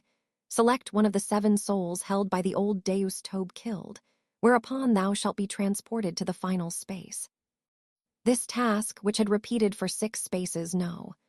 Rather, this task, which surely repeated from the 301st space all the way to the end, had been written with who knew what intent, concentrated by who knew what means. In fact, when you got down to it, it was just a cheesy play on words. Sora chuckled. Let's go over the rules 03. The result of the roll of the dice shall be determined randomly, whereafter one off the dice used shall be lost 10. Each task shall be transcribed upon a sign, and these signs shall be placed upon the spaces of the board in random order. The roll of the dice was random, according to Shiro's random number analysis. Yet the order of the tasks was arbitrary, not random 01. The 7 are granted 10 dice that apportion their time of substance 06. Each player hath the right to create 50 tasks at the start of the game. The dice were granted to 7. Yet, the tasks were written by players. Now there were 3 rules only the old Deus could have set. First, the leader alone would be saved but wouldn't gain anything. Second, the one with the shrine maiden would maintain the lead. Third, this traitor rule. Yes, in this game in Tohich, the shrine maiden had coerced or tricked the old Deus. There was a traitor such as none of them could have conceivably allowed, one whose memory had not been lost. From the fact that these rules had made it through, what could one infer, rather conclude? Let's run it down. Who had written these tasks and how had they been lined up? That one's pretty obvious, ain't it? As Sora snarked, the carriage rolled on to the 307th space. After the load screen, they found themselves at their destination, and there she was. As Steph and Sora Shiro in his arms climbed down from the carriage, they saw her just ahead of them. Shell looked back without reaction, without a flinch, just there. How is she? It has to be you. Player 7, the nameless god. Yes, she who held a dried-up brush against her cheek, sitting atop an ink pot about her own height, floating in the air in the guise of a young girl. Her steel-colored eyes now looked back at him and reflected not a thing in the world. There she was, her presence filled with an intimidating air as if a cataclysm were drawing near. And yet, despite all this, Sora felt her entire being seemed elusive, hollow, like some sort of prop or doll. Sora dared to continue speaking as if to provoke her. This task requires someone like you, not a die-bearer, Butelways in the lead, who can move anywhere and anyone but is still a player. Cheap trick for a god. You wrote it, and you put them all at the end while calling it arbitrary. What other possibility is there? Just as he was sneering, the task sounded. Select one of the 7 souls held by the old Deus Tobe killed, whereupon thou shalt be transported to the final space. All right, let's go with this answer. Sora smiled more deeply. If someone finishes normally, probably, almost certainly, Thiskik's dead. The game had been started under duress. Therefore, that would be the logical result. And even suppose they were to finish and make a demand to avert that. What kind of demand would work? They'd had their memories collected before the start of the game, so they had no way of knowing. But if Sora and Shiro hadn't allowed that, a sacrifice, then it was simple. They just said to not think logically.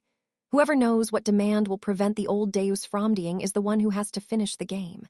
As so you're saying, you know? Steph asked from behind, but Sora just cocked his head and looked back at her, his smile carved into his face like a crevasse. Not me. You're the one who knows.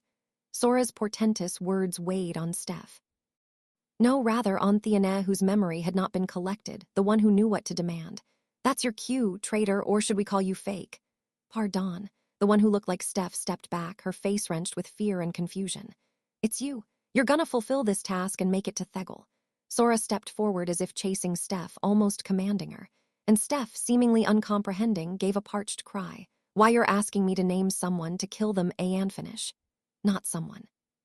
The one who won't die if she releases them. Now for the final answer. Sora grinned. Release one of the 7 souls held by the old Deus. Which 7 souls? One would think it would be the 7 die-bearers. Their bodies had been divided among the dice, and their souls lived on under the protection of the old Deus. If she released them, they'd die, however. Steph was a fake, and the old Deus was a player, and wait, what about the Shrine Maiden? Ah, just which 7 souls did she mean? Goodness, who to sacrifice? Should we at least pretend to worry about it like that? Sora and Shiro sneered to each other. One would say the question was, who should die? They would say the answer was, no one, dumbass. If they weren't going to sacrifice anyone, then they didn't have a time to worry about it. You just need to cancel out the existing sacrifice, bring back one who's already died. Yes, the old Deus had even gone so far as to shove in that rule that the leader be spared to protect her. She carried her body with her always. This one's body hadn't been divided into dice, and the soul could therefore be released without leading to death. One who was already dead and thus could die no more. One who was invisible to Sora and his companions, but had disappeared with the old Deus at the start of the game. One undoubtedly at the side of the old Deus who floated aloof. One of the 7, the 7th. You can just say the Shrine Maiden. Reaching his conclusion, Shiro looked at Sora as if to say, off course, while Pseudo-Steph looked dazed. No one spoke except for Sora, who amped things up. And thus, the Shrine Maiden's soul returns to her body, and we have revoked one sacrifice. As if dancing, as if singing, he gestured to the traitor. You shall be transported to the final space, and congratulations. You are the winner. Take your victory lap, savor the taste of success, bathe in champagne on the podium, and make your froze, then said it. It was the third rule only the old Deus could have made, the demand that could be known only by the fake Steph, one whose memories and actions had been tampered with. The demand only you, the traitor, could know. The demand to keep the old Deus alive. Confusion and bewilderment left a silence. The traitor shook her head and gave the obvious answer. I don't know what you're talking about. First of all, you're saying I'm a fake? Yes. Sora and Shiro themselves knew the fake would not know herself for one. Then she must be the clone, created with the authorization of Steph herself. That made it all the clearer. She'd do Steph's will, Sora and Shiro's will. She'd betray them, so Sora calmly stuck it to her. D00D. You remember depositing those tasks. If they're Arianly 350 spaces and we've got tasks only the old Deus could view it, where are yours? Can you tell us what I said before well left Elkia? Where's Layla? Where's the letter, the instructions We gave you? Of course she couldn't answer, but Steph could have. Let's just suppose you're right, hypothetically, mind you, she tried to argue. If I get to the goal and say the old Deus's demand, won't that mean the old Deus wins? She could be demanding all off our lives, everything we wagered. In the worst case, everything. Nah, thing is, it doesn't mean she wins. Sora cut her off. Look at the die-bearer who first reacheth the goal shall be the victor, whereupon the game shall end 14. The old Deus shall be bound to fulfill the demands of the victor to the full extent of her authority and power. The full extent of her authority didn't impinge on their rights. That's right. Simply put, you the traitor are the victor, didn't I tell you? If someone who would never betray them were to actually betray them, you'd betray me, Shiro, Gibril, Plum, Ino, Izuna, even yourself. You'd betray everyone's betrayal. The demands of the old Deus, the race pieces, the shrine maiden's life, everything. Without letting her have any of it, they'd just make it through, without sacrificing anyone. That was all they'd sought when they began the game, for Revrion to make it. You're even gonna betray the old Deus's faith that we'd never let the traitor make it to the goal. There was a long silence, but for the howling of the wind and the overwhelming presence of the old Deus, who remained disinterested in everything, her expression vague. This all went on for who knows how long, until the downcast girl who looked like Steph whispered, Sora, Shiro. MIA fake. Her voice trembled as she asked, but Sora and Shiro replied with aplomb. Yeah, I mean, look, it's not like we ever had any intention of letting Steph play. Real Steph would be in the Eastern Union by now with Layla. Just imagining the faces of those sorry bastards made Sora's murk. That case, who am I? Still downcast, she cried out, am I just a pawn? A puppet. What will happen to me once the game is over? She shook, letting out the weakness she hadn't shown even in the battle with Gibril. Did you rely on me to win the game? Sora had declared that there would be no sacrifices, and if there were to be any, then they'd all go down. Steph had been impressed, and that had been why she desperately repressed her fear all this time. Did you think since she's a fake, it's fine if she disappears? But as she shouted her resentment, Sora merely said, it's not a wah, Shiro, help. Brother, whenever a girl cries, you lose your cool dumb virgin. He was truly at a loss for what to do. Shiro glared at Sora. Ash panicked. It seemed he wanted to say it really wasn't like that, but Steph was still looking at him with tears in her eyes. You won't disappear, you won't die, don't worry. Following Shiro's pronouncement, Sora took several deep breaths, cleared his throat, and continued. Let me repeat myself. We're not gonna sacrifice Anion. For starters, why had she been excluded from the list of soul-shelled by the old Deus? The old Deus doesn't have the soul of Stephanie Dola. According to the 10 Covenants, you wouldn't have been made without Steph's permission. And look, me, Shiro. And Steph wouldn't agree to toss out a fake once the game was done. Come on. You know, they'd presumably dump her memories from Thai's game into Steph outside or something. How do I say this? Look, Steph wouldn't betray us, so Sora averted his gaze just slightly and grumpily, bashfully explained. As long as you're a traitor, we can't call you Steph.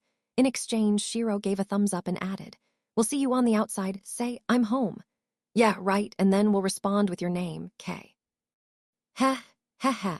She broke out in giggles.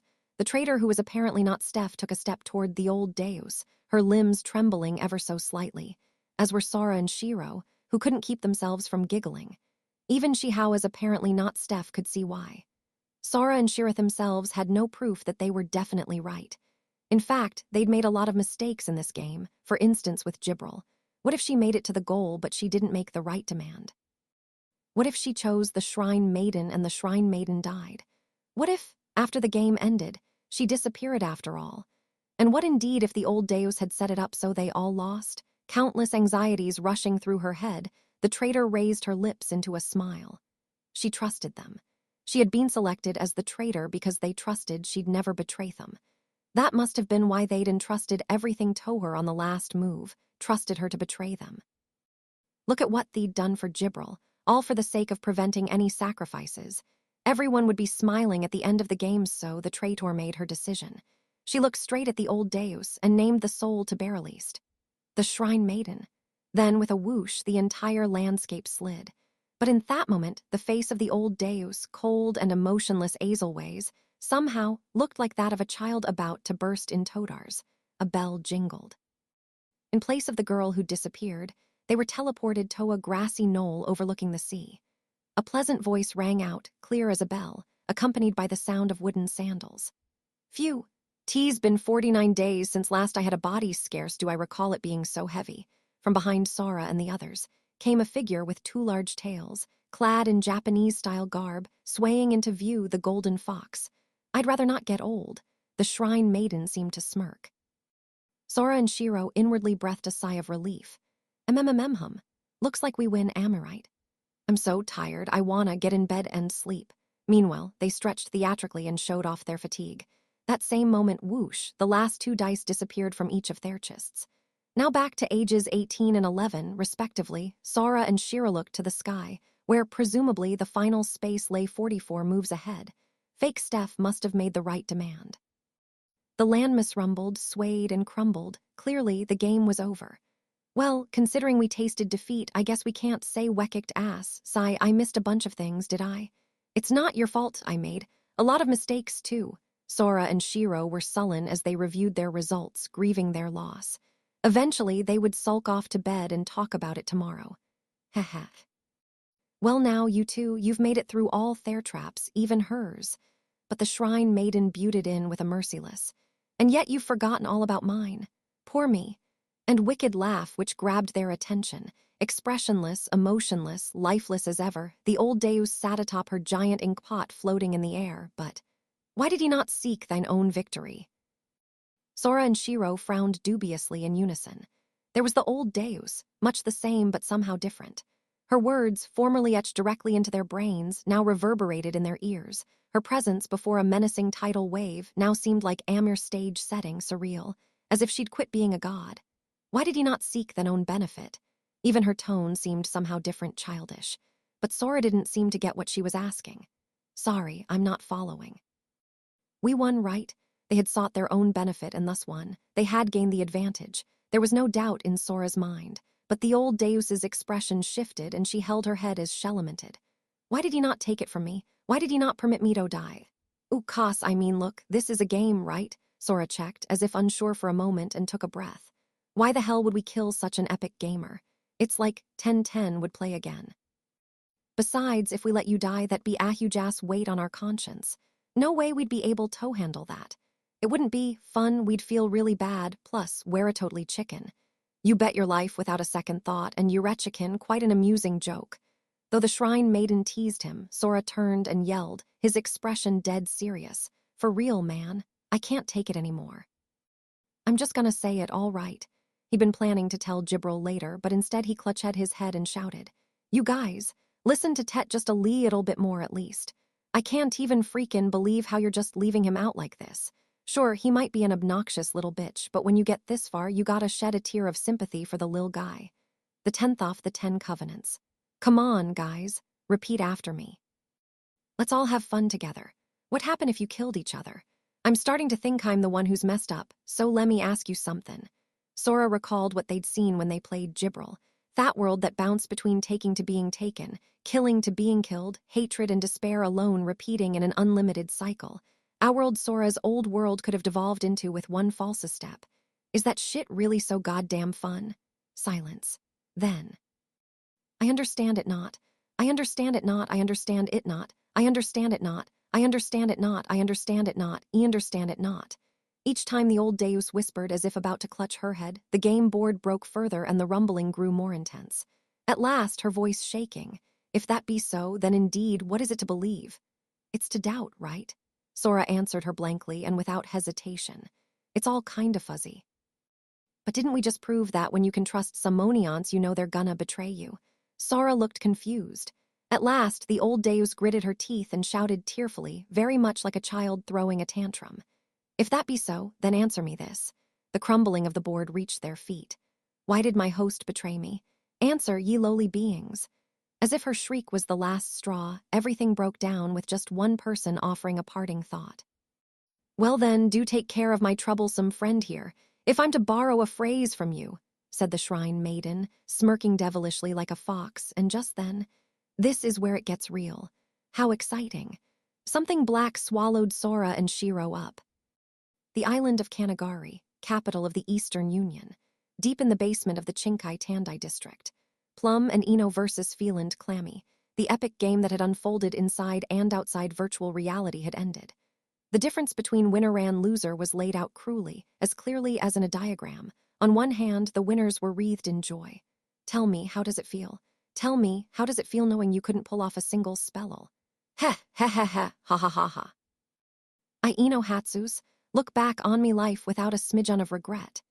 Eno looked completely satisfied as Plum flitted through the air and riled up their opponents. Eno wouldn't be able to do it again now that he had a physical body. That NPC massacre for which he'd utilized his blood break. He gave himself over to the glorious sense of achievement, experiencing such rapture that he would hardly mind if he were tokel over at that very moment. Plum, for his part, had used his incorporeal form to send off a barrage of magic without regard to the attenuation of his soul. He'd bombarded Feel with the full force of the true form of Dampier, shutting her down. And not only that, he'd plunged her into manifold layers of waking dreams and made a perfect fool off her. He was beside himself with glee. On the other hand, the losers were cloaked in despair. I lost to a mosquito, I lost, he, just kill me. Pant, fi. There was nothing you could do, after all they cheated. Feel mumbled and let out a hollow laugh as Clammy panted and consoled her. It would have been futile to expect Clammy alone to compete with Eno in physical prowess, let alone with his blood break. Meanwhile, Feel had pushed her magic to the limit. No, beyond. The limit. She'd resorted to a multi-layer rite that incorporated Asial Rite. She'd used her trump card, the 7th rite, and now the gem in her forehead was mudded, clouded darker than ever before. And despite this, she'd failed to surpass Plum even once. Hence, compared to the dullness of her eyes, her gem looked crystal clear. Why, if I'd known it would be like this, I'd rather have been born a flower, Clammy. If you see me in the next life, don't put me in a vase. Please nurture me in a bed full of natural fertilizer. Hey, what do you mean? Where are you going, Fi? The scene was divided between joy and despair, light and darkness. Steph's face was drawn as she watched this deciding moment, this literal split between light and darkness. But at this time, she still didn't know that this was better than what was to come. Thus, it all happened at once, bringing about chaos mingled with light and dark. Where am I? Like a mudded stream, Steph's mind flooded with memories from the past 42 days. As she was thrown into confusion by her contradicting memories from having been in 2 places at once, the shrieks of 2 others rang out with far more urgency. Goo! What is this blood? I'm not ready to die, I retract my previous statement. I it burns, I'm dying, I'm dying. My queen, blood, I beg you. Apparently, Eno and Plum had also returned to normal at the same time Steph regained her memory. They had a physical tab to pay. Eno retched up blood and started begging for his life. Plum flew to Steph's side, descending on Layla's wrist as she slept in Herbal. And then, it seems my masters have prevailed after all, Gibril's passionate comment as she casually shifted and suddenly turned into a puzzled head tilt as she took in the spectacle. Steph was shouting ironically, having remembered the game and the unending fear and abuse she had suffered at Sora's and Shiro's hands. Plum looked on the verge of evaporating as Layla was refusing his sudden demand for blood. Feel was chanting die, as Eno was convulsing deep in a sea of blood, while Clammy, too exhausted to move to help him, wailed, You all seem to have thoroughly enjoyed yourself, given your smiling faces. I wouldn't call this look on my face a smile. Steph insisted Befor, suddenly asking. Wait. Jibril, where did you come from? The shrine. Ah, yes, and Mrs. Zuna is on her way as well, but more importantly. Jibril gestured casually, and they were able to view the scene outside. It appeared to be a cataclysm. The spiraling Sugoroku board, a carbon copy of the planet created in the firmament, seeming to reach into space itself. Now it was breaking, crumbling, collapsing under the power of gravity as if the natural order was being restored. Measuring over 350 10-kilometer squares across, the sewer better considered land masses than rocks. If even one were to fall into the ocean, it would cause a massive tidal wave, and iPhone touched down on a city, the damage would be catastrophic. The landscape crumbled and began melting away as if it had never existed. But where are Sora and Shiro? And the Shrine Maiden? Steph had finished the game, and as the game board crumbled, her memories had flooded in, her physical body restored. Would it be accurate to say the game has concluded? Where are my masters? Whispered Jibril. But suddenly, amidst the deluge of memories, Steph recalled what the other Steph had been compelled to wish for at the final space. Return the ether possessed by the Shrine Maiden to the old. Deus, that was it, that was all. She'd been compelled to wish it. Steph didn't know what it meant, but it appeared that things had ended with no one dead without a single sacrifice. The game's not over yet, is it? Pardon? Looking at the black specks far out on the crumbling board, Steph. That girl, the old Deus, still hasn't smiled. Chapter 4 WHORU, it couldn't have lasted for more than a moment. But in that moment, Sora and Shiro were stormed with hundreds of million soft memories. Unfathomable time, beyond human understanding except as eternal. Foggy, like a dream, as if about to doze off, they saw it. Once upon a time, there was a girl who was all alone. It was an ancient time before the world had taken shape, so long ago it would make your head spin. The girl was a god. But She didn't know what a god was or why one should be born. And She had no one, nothing to answer her. The world still lacked any intelligence. The girl had been born to ask, why on behalf of those who lacked consciousness, doubting everything, even her ether, the girl took up her pen and kept asking, what is it to be? What is the world? Who was who asked? Yet, however many questions she had, there was no one to ask. However many hypotheses she formed, there was nothing to respond. Amidst time perpetual, the lonely philosopher girl went on asking why about everything. And because she weighs alone in the world, she did not know just how lonely she was. She vaguely sought someone to talk to. She created 5 small mechanical cubes. There were units for observation, analysis, validation, and adaptation, and a 5th to oversee and command them. It was her attempt at creating intelligence in this yet insensible world. Independent agents of reason, her wish for Somyeon to talk to, someone to answer her infinite questions. But the mechanical wits asked their own questions in turn. What am I? What art thou? What is a question? The machines had intelligence but lacked something the girl possessed. Something she did not even know she had because Sesh was alone. For this reason, in that primordial world, that girl who was the first to have a heart despaired. She neither knew what hope was, nor did she understand it. And so, at the end of the more than ageless silence, the girl at last thought of a single means, a method to answer those questions that bubbled infinitely within her. The lonely god, having come to doubt the truth of her very existence, at last came, to deny herself and gouge herself of her ether. At least she had found one answer. She had existed. She held that close to her, the answer obtained at the cost of her death. But that day, she was denied even that answer, on a remote hill in what would come to be called the Eastern Union. Its scarlet moon set as if on a stage, the sky wreathed in night. The girl's question went unheeded by a young golden fox who seemed to be on her last breath. That fox doubted everything in the world. The 10 covenants, the one true God, convention, destiny, all of it. The fox concluded that convention was unassailable and forced a despairing grin, to which the lonely girl who was supposed to die, her ether still dormant, asked why. The dormant girl inferred that she'd failed to die. She'd done it herself, gouged her ether with all her might, and yet it hadn't disappeared but had only come loose. She'd merely rendered herself temporarily inert. Too lethargic to recognize her own despair, the girl asked again, answer me. How dost thou deem convention unassailable? As if blaming the one who had roused her from deep, dreamy sleep. When the golden fox answered that history itself was the basis for her conclusion, the girl then asked how she had determined that the fallacy of composition, the part implying the whole, was valid. when the golden fox replied that no basis was needed for something as self-explanatory as the strong ravage the weak. The girl then asked what weak meant, and how the fox could prove that the supposed obvious needed no proof.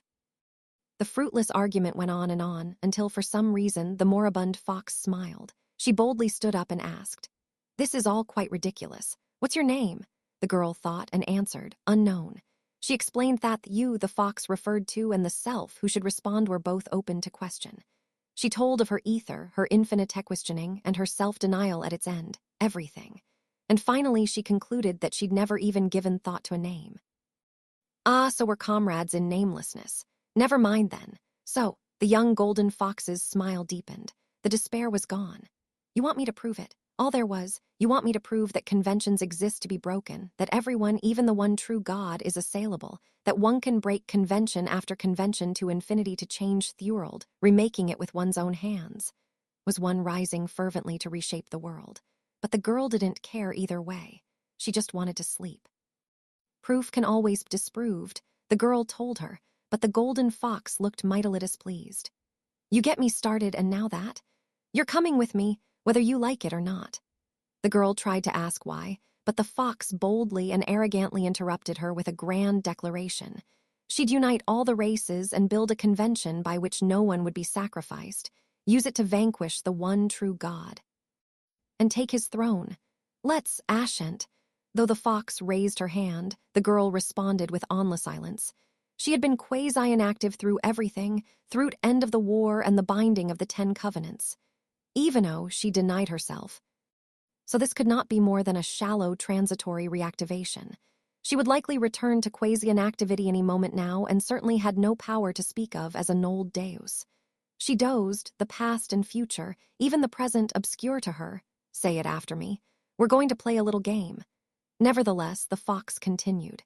You beat me, you get this body. I'll be your host till I die. Then, once all of the fox's grand schemes reached fruition, the frail creature remarked she wouldn't need it so. Once I have the throne of the one true God, I'll pass it to you, so help yourself. Her words astonished the girl, still entirely unaware of things. The throne of the one true God, did she mean the Suniaster? Somewhere in the midst of those hazy memories of hers, had that great war truly concluded? The Suniaster, the omniscient, omnipotent conceptual device. Were it true, if she had that, even these infinite questions of hers could be, afterward. Ngghhu, thou host, hast thou not deceived me? Ha, the one who's fooled is at fault. Everyone shall know that. Yes, if the girl won, the fox's body would serve as her host until the fox died. And so the victorious girl found her ether bound inside the fox. Until the fox died, or, now you'll be in me till you get the one true God's throne. The girl's mind raged, but the fox just kept laughing merrily. The girl didn't even realize. She was showing emotion for the first time. The god of doubt, who wasn't even sure she existed, had unintentionally given the fox courage, the will to take on Thorold, and they became each other's first friends. For as long as Thai shared a body, by the covenants they could never be apart. Be at ease. I know well I've lost. I'll keep my promise. By trickery unheard of in any age, the fox had made a friend who could never leave her. She looked keenly out at the giant chess pieces beyond the horizon.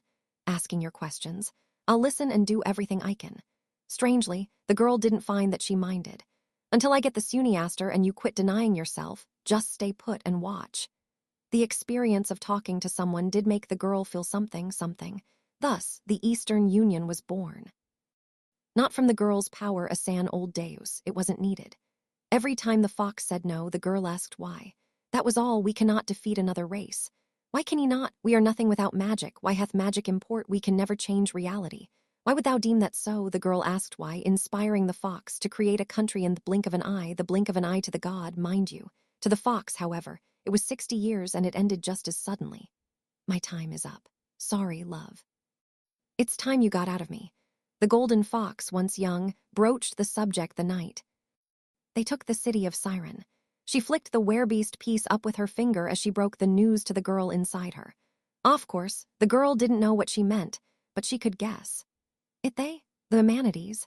The fox had apologized to her before when she'd expressed uncertainty that she'd be able to obtain the Suniaster before Sheddied. Unable to find what she called the end of the conventions, the fox told the girl she'd entrust the game to someone. The girl hadn't minded particularly, or even understood why the fox felt she needed to apologize. Certainly, the fox could never have been serious about uniting all the races and defeating the one true God. But the fox had changed ever since those Amanitas appeared, the girl thought. Or had she only reverted to the way she once was? It seemed the fox truly intended to obtain the Suniaster. Really, though, there's no sense in us living together forever. Fox flicked the piece, smiling. In essence, with you and I both as the agent plenipotentiary of Werebeast, there's no betting the race peace. Her next words took the girl aback. Betting my life alone should be enough, so next time I'll allave it to you. Had the fox really intended to give the Suniaster to the girl, she was saying, if I can't do it in my lifetime, I'll let someone else. But she'd sworn to the girl, I'll be your host till I die. Neither the fox nor the girl had the right to revoke that. But what if the fox reached the end of her lifespan? That being the case, we must make a new covenant to supersede the old. We must play another game. The fox made a proposal. Before she died and the girl disappeared with her, the girl must play a game with another and pass on the covenant. However, the girl refused. You were Theane who promised to see things through, she'd insisted. Therefore, I'll just cut my life short here. The one thing I won't do is to let you die, muttered the fox, casting her eyes downward, but the girl mused silently. She was a god, but also a helpless girl, existing within the foxen, doing nothing more. For her ether to be passed on, the covenant required the fox's death. Were the fox to die, were Thechin of the covenant to be severed, the girl would deny Herselfand enter Quasian activity. But perhaps, in the brief time after she was released from the covenant, she could use her power as an old deus to seize the fox's soul, grant her perpetual life, and put her soul back where it belonged. In that case, all she had to do was play the fox's game and win, and once again use the covenants to place her ether within the fox. I consent, O host, but not to thy death. Was for that reason the girl announced that she would consent to the game and apply all her power. What she failed to mention, though, was that she had no intention of passing Herither to anyone, but the fox and the girl was, in fact, unbound from the covenant. But Ansesh descended. Once the fox's death released her divine power. While the Amanites, Dampier, and foxes all made up rules to suit their own needs, she realized something. Now that the covenant had concluded and she held the fox's life, she no longer had the option to withdraw even from a gamma that put her at a disadvantage. She now understood. The fox had never intended to die. Neither had she meant to pass the girl's ether to someone else. Her goal had simply been to rid of the girl. She'd been betrayed again. All the girl could do was ensure that whoever won would do so at the cost of her ether's destruction. She'd have them bet Asmani race pieces as they had players and take hold of their souls. Sorry, love. In spite of it all, I trust you. Having betrayed and deceived me, will thou manipulate me to trust in thee? And she'd twist the rules to protect the fox whether she won or lost. That was all she could do. The girl still could not fathom why this was necessary, but I'll manipulate you, sure. 'Tis time you stood on your own feet. Yes, this game would prove it. In other words, 'tis time you realized, trust the traitor. Faith and doubt Arion and the same. They could send the traitor to the goal, she wouldn't destroy her ether. But one way or the other, she was sure she'd disappear. Thus, the game began with those who longed to kill her. Or was it? She watched them placidly and reflected. She wondered what she had done wrong, but she didn't ask. The Suniaster, the omniscient vessel one might obtain by collecting all the race pieces and defeating the one true god. It was perfect. She would begin by obtaining the pieces off these 5 races. She would ascend to the throne of the one true God and gain the answers to all her questions, and then, I shall learn. Why she abandoned MESO, the girl thought, but she didn't know what they meant. Her trembling hands, her downcast eyes, these swirling emotions. What is it to believe? It can never be proven. If you say it can, if you insist there is an answer. After making me feel this way, give me a good answer. If you can prove it, then do so. Such were her thoughts, but she didn't know what it meant. And so, as if waking from a daydream, Sara and Shiro took in their surroundings, their thoughts still cloudy. Both they and the shrine maiden beside them saw the same thing. The grandeur off the land that had been swirling in the air was gone. It was a black room. Narrow, dim, cold, stark, a space that rejected the world in its entirety. In its center was a nameless girl, an old deus, all alone and clutching her knees.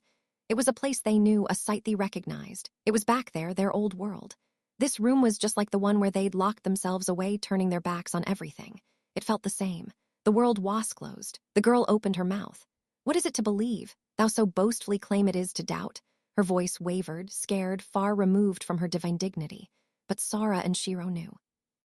They knew this was the girl's original form. Having seen the memory, no, even before that. Sora and Shiro had known ever since the game began, since they first met the old Deus. Sora and Shiro recognized her eyes ever so slightly peeking through. Those eyes had a familiarity unbefitting of a higher race, a goad.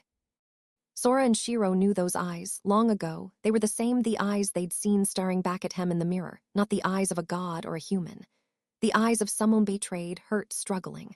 A child who did not yet know what she could do, how she could live. That was why. What am I, she could only ask, begging, pleading, blaming, born knowing nothing, wishing nothing, knowing nothing, yet pressed to question infinity, knowing nothing, yet living, trying Tano and dying. Knowing nothing, yet roused, used, fooled, cheated, and betrayed, and finally of all things to doubt his trust. Were that the case, what meaning had she as a god oft-out? As she studied this joyful lot and put forward her question laced with loathing, "Ooh, hey, Shiro. Actually, I guess I should ask you, Shrine Maiden." Sora couldn't take it, so he turned to his sister, and then Ta the Shrine Maiden. "I know it's a bit late, but let me confess. There's one thing I never got all this time." Sora sneered at the Shrine Maiden, his gaze reproachful. Sure, he'd managed to figure out this game's real victory conditions. While there were things he'd failed to predict or straight-up flubbed, he'd even suffered a loss. Despite all that, he'd more or less gotten it. But even so, what's the point of the old Deus playing? I never got that part. Well, really, you didn't need a point to play a game, he thought. You didn't even need a purpose. Prizes and awards, those were just bonus achievements. You played because you wanted to, no more, no less. So if he had a chance to play with a literal god-tier gamer, he'd instead ask what point, what purpose there was in note playing. Sora had begun to consider, though, that it seemed this was not the prevailing view, a revelation that fueled in him the proud belief that these days he was becoming more and more mature. Despite his own filter, he realized the Shrine Maiden had bamboozled the old Deus into participating. But what had made the old Deus play? He just didn't get that.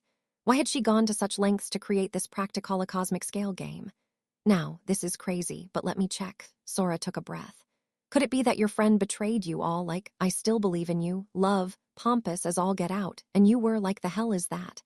You hurt me so bad, and you're saying you trust me. What do you mean, trust? What do you think I can trust? You'd better bet your life on it if you want to prove it to me. If you're not gonna, I'm gonna become omniscient and omnipotent and get the answer myself. He adopted a convincing impression of a female lead, right down to the dramatic gestures, then switched back. Right, so don't tell me that's all it was it? Ha, see, she's a troublesome one. Sora and Shiro shot icy glares at the Shrine Maiden as she cackled. Sora had asked the question but already knew the answer. The game was now over, and he'd gotten back his memories collected at the start. His memories indeed verified that before the game, he'd been asked, what is it to believe? Baffled as to the question's meaning, he'd answered, as amateur of course, to doubt. Doubt and faith were synonyms, yet of all things, she demanded he prove it. Figuring she must have been setting them up to smash each other all, prisoner's dilemma style, he'd proposed. How about, if we get the traitor to the goal, your ether stays intact? It was a game that assumed everyone would betray one another. He'd sarcastically made mention of all kinds of conundrums like the prisoner's dilemma, but could it be? Had the detective's plan, the old Deus's plan, been nothing more than a test of the prisoners, Sora and Shiro's faith? Come on, Sora heaved a sigh, his eyes glossed over like a dead fish's. Grown-ups sure are geniuses at complicating things, huh? Aren't they? It truly boggles the mind, ha ha ha ha ha. What are you laughing about? You did it to us, did you? The root of all this evil was the Shrine Maiden. The Shrine Maiden looked away and laughed self-deprecatingly as Sora and Shiro flung accusations at her. You said it. I went and snarled it up. Stupid all me. The dusky room creaked in response to her self-mockery. They noticed that with every creak, the room's master, the girl coring on her knees, flickered in and out like a candle about fade away. Right then. Didn't I say this is where it gets real? Having seen the girl's memory, Sora and Shiro knew what was happening. Now that her covenant with the Shrine Maiden had been severed, she was starting to deny herself. Her finite divine power had been released just for a bit and was now attenuating without end. I gave her back the ether I chained by the covenants. Yet, at this rate, she'd disappear again, becoming a sacrifice. That's why the shrine maiden calmly threatened Sora and Shiro, her face bent into a twisted grin. If you don't pull apart this mess we've made, you lose. Not that I'm one to talk, but you're actually an awful person, shrine maiden. I'm certainly no better than some gamer still. In a sudden reversal, the shrine maiden dropped her voice and looked downcast as she continued. I was wrong, but even now, I don't know what I should have done. Course. As long as she was in the shrine maiden, the old Deus wouldn't disappear. But in the end, all that meant was Thatch was hanging by the covenants. She lacked any awareness or perception or answers to her questions, and as soon as the shackles of the covenants were removed, look what happened. They'd been two in one. Just like Shiro and Sora themselves, the siblings thought, but there was one critical difference. I still want to help her, I do.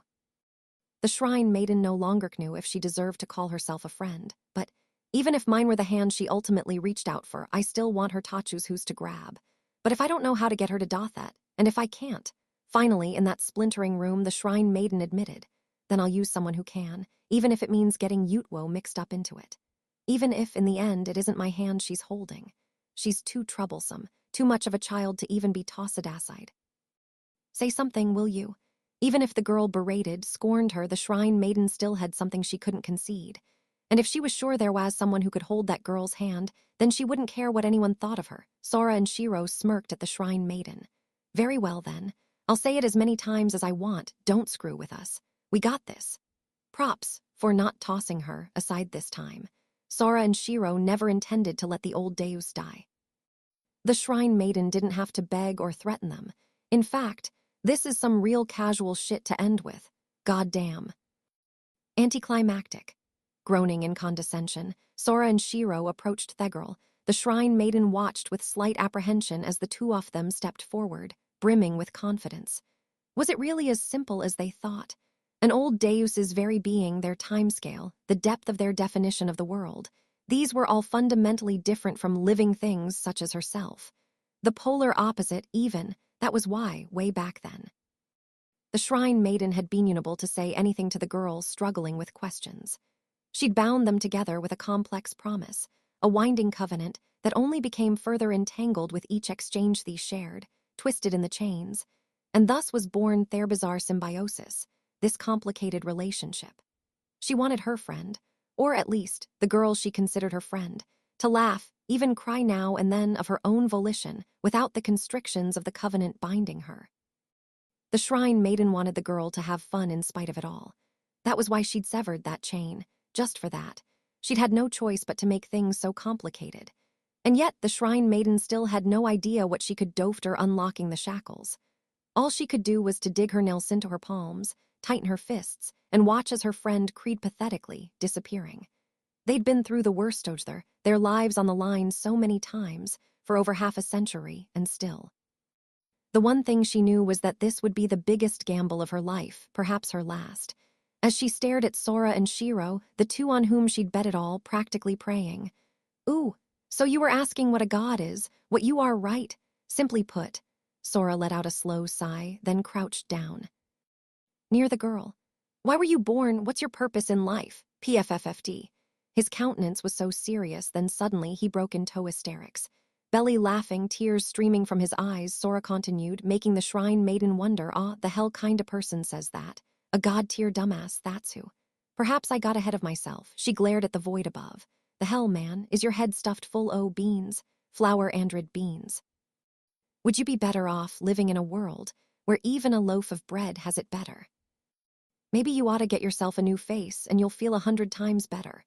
You could practically see the snark emanating from Sora's body.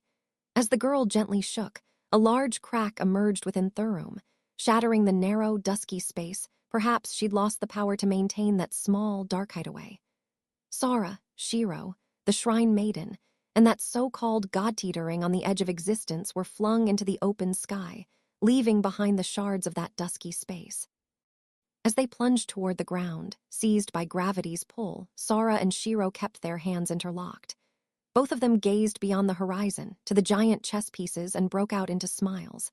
It was like their introduction to Disboard, the world of the 10 Covenants, the world some crazy son of a bitch had invented, where everything was decided by games.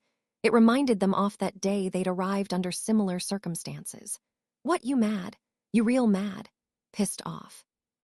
Hiya, brother, all this just looks like you're picking on a little girl.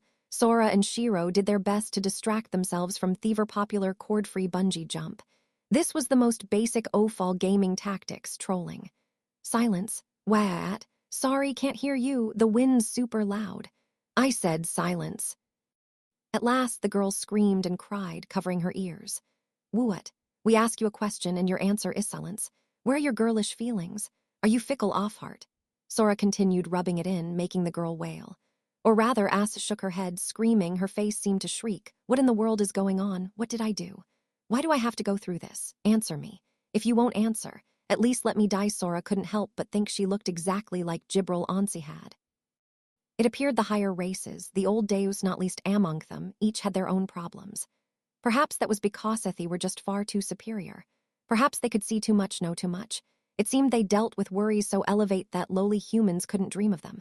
But honestly, for her to be so superior to the point that she was now, bawling her eyes out like some lowly human child, gimme a break. Hey you, girl who's so smart that she's dumb. Silence, silence, silence, silence, I say. A concept that gained an identity constituted a god, an old deus. The concept of doubt obtained selfhood and so doubted everything. Her ether gave her no choice but to keep doubting so that in the end she'd doubt and deny herself. The hell's that? So just what the hell are you? I'm a total dumbass for even answering, but I will, so you'd better listen gratefully. Why were this girl and the shrine maiden getting so serious over something so stupid? Why couldn't she understand something so simple? Sora howled in profound frustration. This girl was a god who could only doubt everything. Bullshit. I'll tell you one thing, you're not a god of doubt. His shriek denied the very principle of their argument. The so-called god of doubt and the shrine maiden both opened their eyes wide, asking, and your proof? Their question was met only with incandescending cackle. Proof. Proof, you say, don't make me laugh. Who the hell needs proof? If you doubt everything, then why are you looking for proof? If you're gonna ask something, you must think, believe, that there's an answer. If you're really gonna doubt everything, you won't even be able to ask. If you doubt everything, then first doubt that you doubt everything, duh. Will you believe if there's proof? Where's your proof that that proof is valid? Will you believe if there's proof of the proof? Where's your proof of the proof of the proof? It's an infinite regression. There is no answer. A god that doubts everything, huh?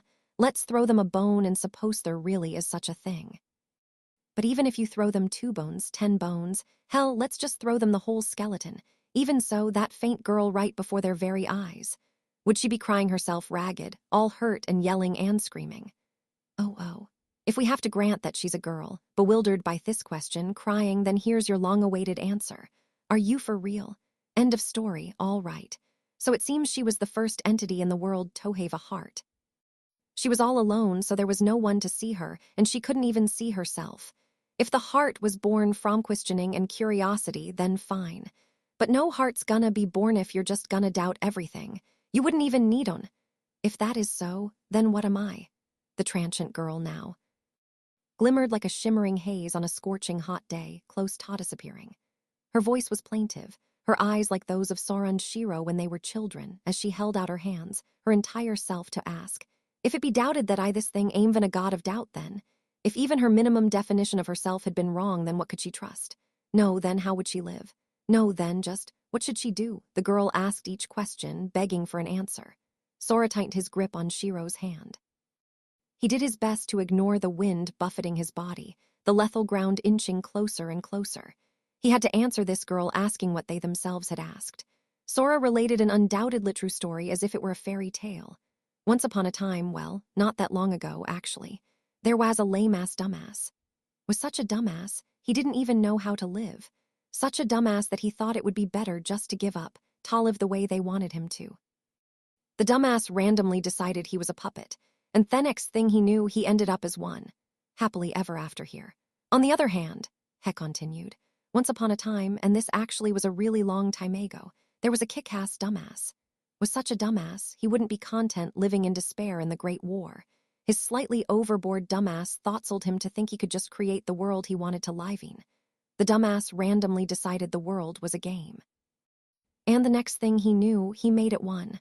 The end, happily ever after, etc., except the story wasn't over. At the end of the day, the two dumbasses were both dumbasses, and they both made mistakes. The former had been too weak, the latter too strong. They both failed and regretted it. So in the end, they came to the same lame-ass resolution, that next time they wouldn't screw up. I think, Sora added silently with a chuckle. He was reflecting on this someone of whom he'd recently become aware, who seemed too familiar to be a stranger when, brother, I know you're busy, acting cool, but look. Shiro pointed below them with a trembling finger. Sora was inclined to screech eek, but managed to keep his screams at bay. How about I try not acting cool? He panicked, his voice trembling in a way that was decidedly uncool, and quickly rambled to his conclusion. Just admit it. I'm a dumbass, I know nothing. And yet, even if she didn't know anything, say, all I can do is desperately fumble around, trying this, that, and the other. I'm so freaking incompetent that no matter how much thought I put into it, the only answers I can come up with will be overturned tomorrow anyway. I don't have to be shamed, it's all good. And even if she couldn't understand anything, give it a try, you'll sound lame as hell, but whatever. All you had to do was wishfully assume it's gotta be like this. Once you realized you were wrong, you just stick out your tongue and take it back. You say, wow, can't believe I said some stupid shit like that. You drink mud, eat sand, get drenched in shame, screw your pride. So how about you go on and say that shit forever? And if you didn't like it, yeah, exactly. Say you thought Thurald was flat and discovered, to your chagrin, it was round. Try saying it's a brain world instead. Not too shabby, huh? Someone managed to turn the world into a game. How hard could that be? Anyway, we're running out of time. Let's move on to the answer. Their faces stiff, bodies shaking like leaves. Sora and Shira joined hands. Question, what am I? Thus, it all comes full circle. Just as suspicion leads to conviction and overconfidence or reverts to misgiving, just as insurrection leads to collaboration and solidarity reverts to resistance. As the weak overcome the strong, and as the wise are also foolish, as all exists only to be qualified and all exists in contradiction. As antonyms like black and white are only a matter of picking which shade of gray is closest for convenience. Like a god, when exalted too high, is brought to tears by a human like Sora. No matter who you are, you go far enough in one direction, you'll end up on the other side. As they spoke, Sora and Shiro reached out their free hands, the ones not in the other's grip, to the girl whose eyes sought what they had once sought. That girl was lonely and hollow, wise to the point of foolishness, and lacked even a name. The girl who might Notvan be the god of doubt who questioned her ether. The girl who still begged for an answer, hopping and wishing and longing and praying for a paradoxical doubt. If you'll take our hands, we'll tell you you're the once lonely god of wisdom, and we'll call you Hollow. That'll be our answer. Sora and Shiro granted her the echo of their own name, from the word hollow. The question's answer was another question. Question, what am I? If you're gonna play us again, answer that you're hollow, thupend coming god-tier babe gamer. If tomorrow you're gonna question again, answer that you're a different gamer, hollow. Answer, what do you want to be? The indecisive girl vacillated for a few seconds. Then, as if afraid, as if, despite being a god, she were praying, slowly extending her unsteady, flickering hand, the girl no. The god no. Hollow spoke. Then the shrine maiden came to rest on a rock. The girl no. Hollow, as the god had declared herself, had awkwardly constructed in midair. Hollow's once flickering form now grew solid and tangible. Sh Shira, how about it? Your brother figures were alive. I agree, high C. Hollow's gaze was on Sora and Shiro as they fell over the rock, hugging each other, verifying that they were alive and crying. She wordlessly stepped toward the two as the platform she'd built crumbled bit by bit, descending gently. She called herself Hollow, chosen to be Hollow, stopped denying herself. But even so, the shrine maiden, knowing that ether was the power of the gathering of concepts, of ideas, however many hypotheses Hollow formeth, she will natheless doubt. She knew the reason why Hollow averted her gaze in fear, why she looked even more ephemeral than ever. Hollow's divinity had stopped just before Quasian activity. It probably wasn't even up to the base. She no longer had the power to create a landmass that spiraled through the heavens. She couldn't even maintain this own rock. In fact, even must doubt thine own words. Yes, even if, just as Sora said, everything went full circle, still, it was equivalent, synonymous, binary. Doubt required belief, strength contained weakness, and wisdom coexisted with folly. Whether you called Hollow's ether doubt or faith, its nature was the same. And if it conformed to this hypothesis, she'd begged for, hoped for, chosen this hypothesis of wisdom. If the words she was now forming as the weakest of all old deus could never conclude anything, but merely list off one hypothesis after Ranother, Halu wondered, her head drooping. Yet still, is there meaning in your taking Halu's hand? All right. I finally got it, the low-angle shot. It was a serious question, and yet just as one would suspect, Sora interrupted her. Sora, the one suspected of being afflicted with a disease that would kill him if he got serious. Hell leaped up with unbelievable speed, the snapshot he'd taken from Halu's lower right hand. Gah, how your looks have tortured me. For 42 days, I have been unable to sleep, wondering what delights may lie beyond that slit by your thigh. And now, at last, I shall be at peace. It seemed he'd managed to capture what he'd been aiming forever since the game began. He held his nose and, grinning in everlasting bliss, closed his eyes as if ready to sleep for eternity. Brother, that's not just 18 plus, it's illegal. Heh, I thought better of you, my sister. What law do you suppose may govern the photographing of a female who is millions, billions of years old? It's secret photography with indecent intent a misdemeanor under the Minor Offenses Act and an infringement on her rights to use of her likeness. Ha ha ha, how naive of you, my sister, how naive. Sora shouted with such verve, it was a wonder that Marie moments ago he'd looked to be on the verge of death. Those laws are all written for people, Homo sapiens, so, if she's a god, we can do anything we want to her. Exactly, at Sora's cry, they both leaped at Halu and, oh ye amenities, Homo sapiens MMPH. Sora stroked Halu's head as Shiro rubbed her face cheek to cheek against her own. Common names, Sora and Shiro. Yup, hey, don't say common name. Having finally grasped that one did not answer unless Calijupan by name, Halu, she was once an old deus, dost thou not remember? You must answer she spoke bashfully, seemingly unsure how she ought to respond. Her face turned beet red before, suddenly. Don't look so worried. It's not about whether it has meaning. If you just call yourself Halu, that's enough. Empty, ready to be filled. We gave you part of our pride. Don't worry about that shit. Worry about what you'll do if you disgrace our name. Looking at their childish smiles, Halu finally realized they meant to provoke her. Or perhaps she hypothesized. O ye of Ixid rank 16, the lowest race. She shook them off, likely unaware of the chagrin on her face. Though it be but an analogical inference from facts presumptive, though it be a hypothesis likely to be overturned tomorrow. Despite this disclaimer, Halu made a bold declaration. If Shep resumed Sora's assertion that everything comes full circle to be true, though it seemed to the shrine maiden that Halu was simply vexed by how the pair smirked at her. Hypothesis. As hers is the highest race, and if transcendence doth travel far enough, then next time Halu will defeat you. Sora and Shiro laughed in satisfaction. Bring it on, we're ready. Yeah, good luck. We'll take all the questions and challenges you've got. Perfect. She seemed to recognize her own name, so Sora and Shiro gallantly turned on their heels. However, Halu grabbed Sora firmly by the sleeve. Are thine words true? If so, just as Sora began getting a bad feeling from the whole Halu's dazzling eyes were boring into him, womp. She unfurled a vast scroll that wrapped around the heavens, inscribed with the questions she'd been compiling for millions, billions of years. Thou shalt answer them all. Her eyes prodded Sora in anticipation. Oh, one at a time, okay. Soon, almost half an hour had passed. Only the shrine maiden noticed that the final piece of descending rock had stopped. Look, I'm telling you, you're Halu, what's the problem? The problem is clear. Halu asketh how she shall define herself as Halu. You call yourself Halu, do you? No. Halu hypothesized that what ye called Halu was Halu. The scope of the self is another. I'm looking at you, touching you, talking to you. I even have Etha's awesome picture I took of you, which, by the way, thanks very much for that. This you is you, Halu, any objections? Yea, these eyes thou viewest, this body thou hast touched. She paused seriously, as if to emphasize this important point.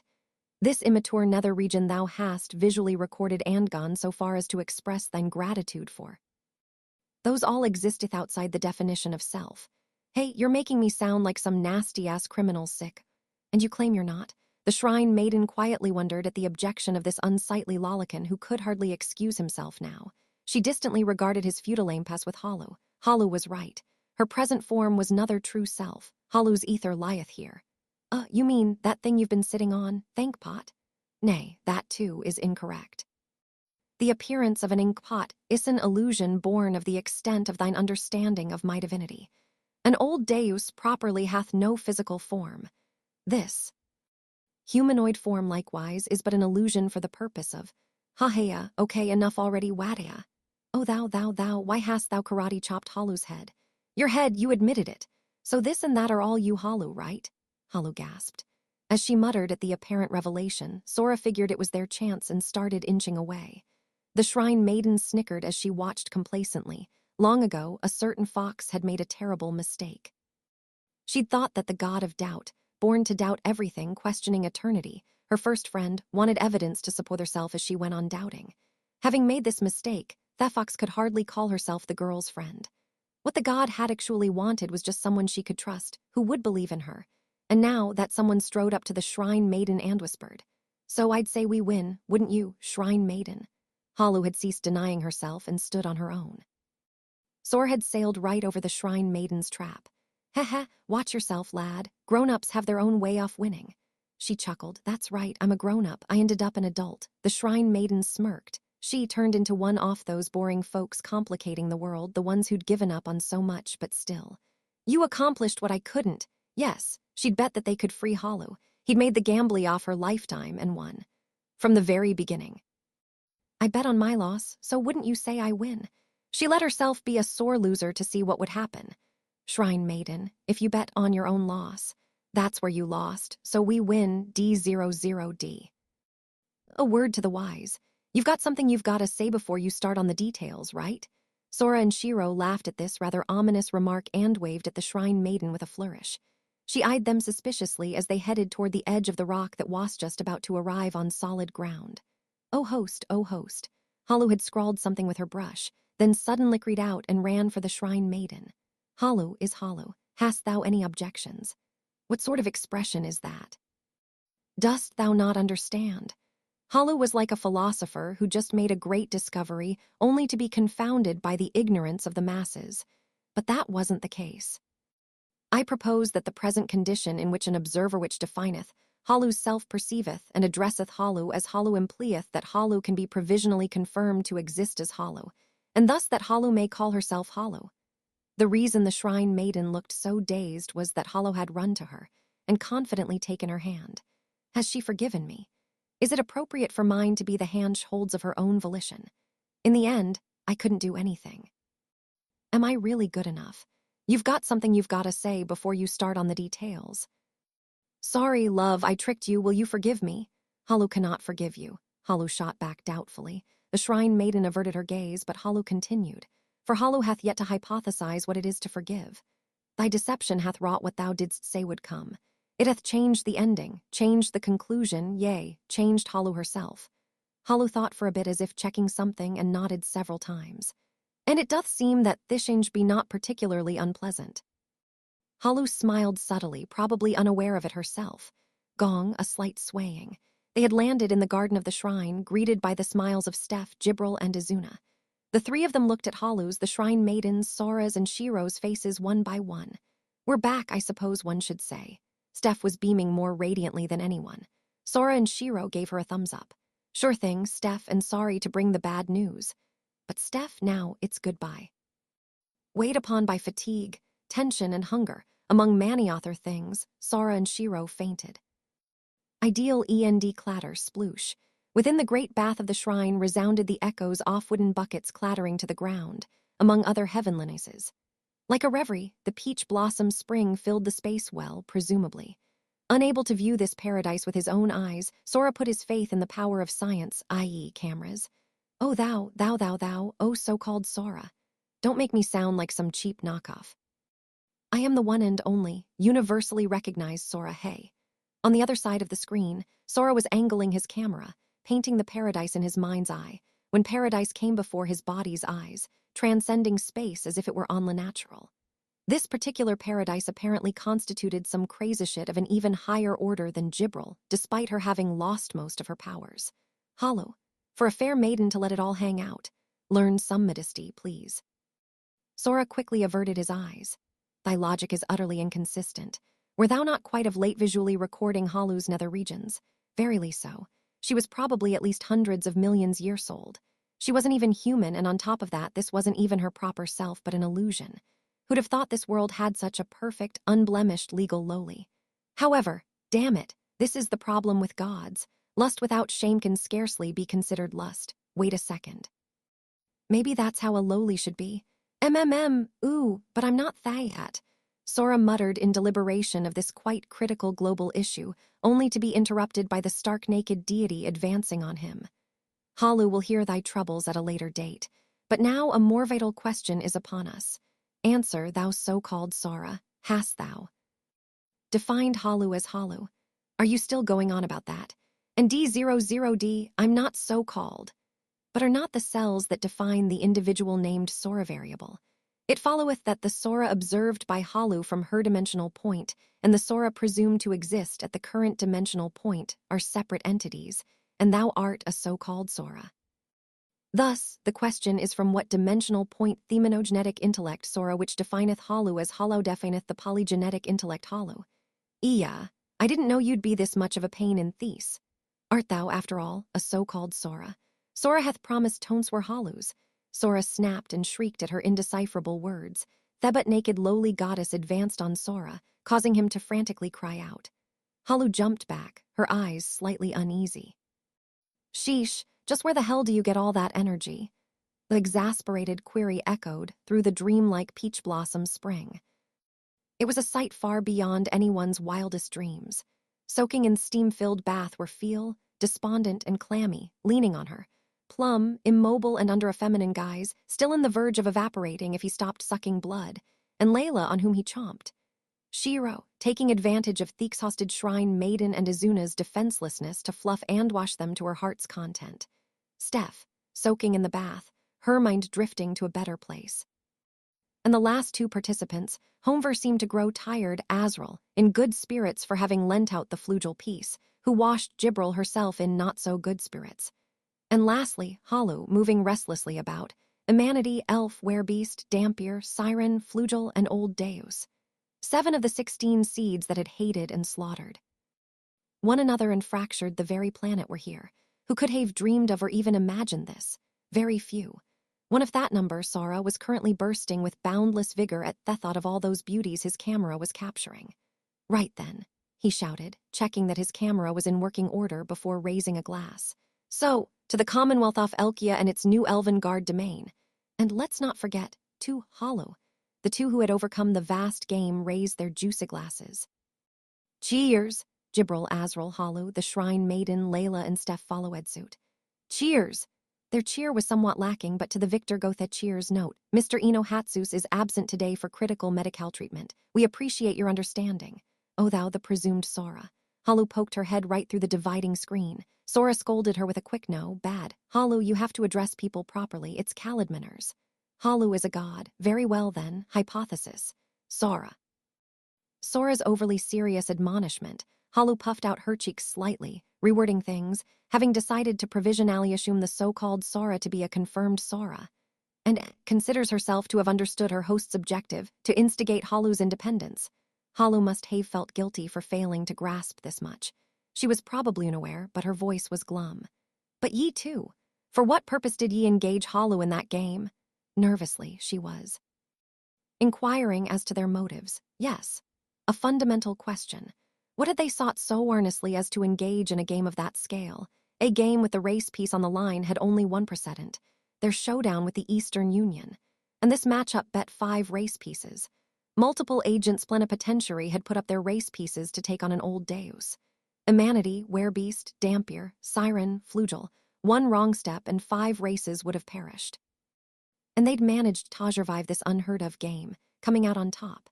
And in the end, what Sora and Shiro and all those races had to show for it was the rescue of one lonely old Deus, one helpless girl, that was all.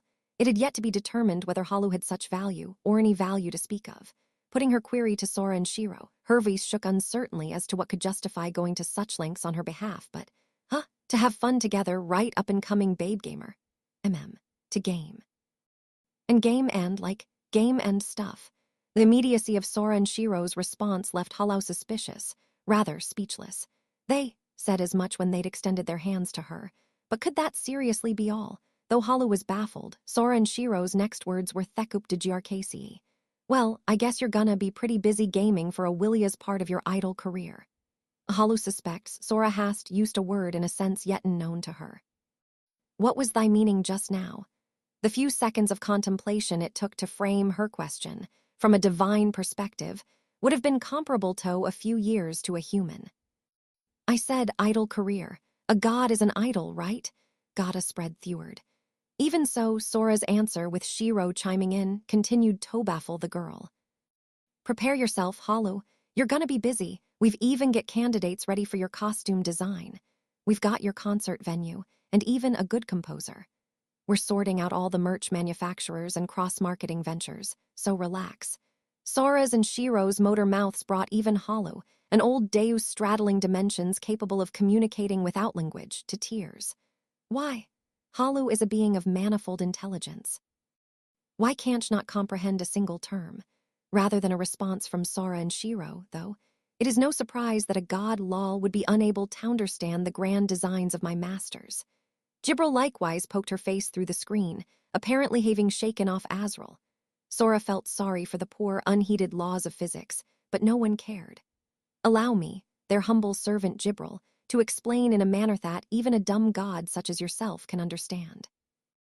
Jibril beamed before elaborating. First of all, my masters are in the process of deposing Thatfuck, pardon me, the one true god. She could have said aiming to depose or planning, but no, she stated it as a fait accompli. Halu looked cynical, but Jibril's assertion hardly surprised her. She'd heard about it when she was in the Shrine Maiden, and anyway, Halu is aware, though currently dubious of their sanity. While it may largely have been a flight of desperation, Halu herself had had the same plan. But Jibril seemed to mock such thoughts. Then surely you must know you can't take any of the race pieces. HWA. Halu, who had known no such thing, made a funny noise and froze. Hell, had she known, why would she have demanded their race pieces? Jibril knew this all too well. She smiled giddily with the elation of looking down on a god. It is the opinion of my masters that, rather than take the race pieces, we must unite the Ixseeds under a common will antode their challenge tet, each race of its own will, its own peace in hand. Halu's expression asked why. Sora, want us to take their pieces and be like, look, just shoot up and do as I say, he chuckled. Wouldn't you say that kind of domination and coercion falls under the conventional definition of war? If they were just going to dominate, enslave, and trample everything, it'd be no different from the Great War. The words off one who asserted that the world had changed, who had proven it, silenced Halu. However, having avowed we shall not take it, we do require an agent plenipotentiary to assume possession of the old Deus peace, continued Jibril. Muttered Halu. Aware that it might sound hypocritical, she laid out her hypothesis skeptically. Those fools will never select an agent plenipotentiary.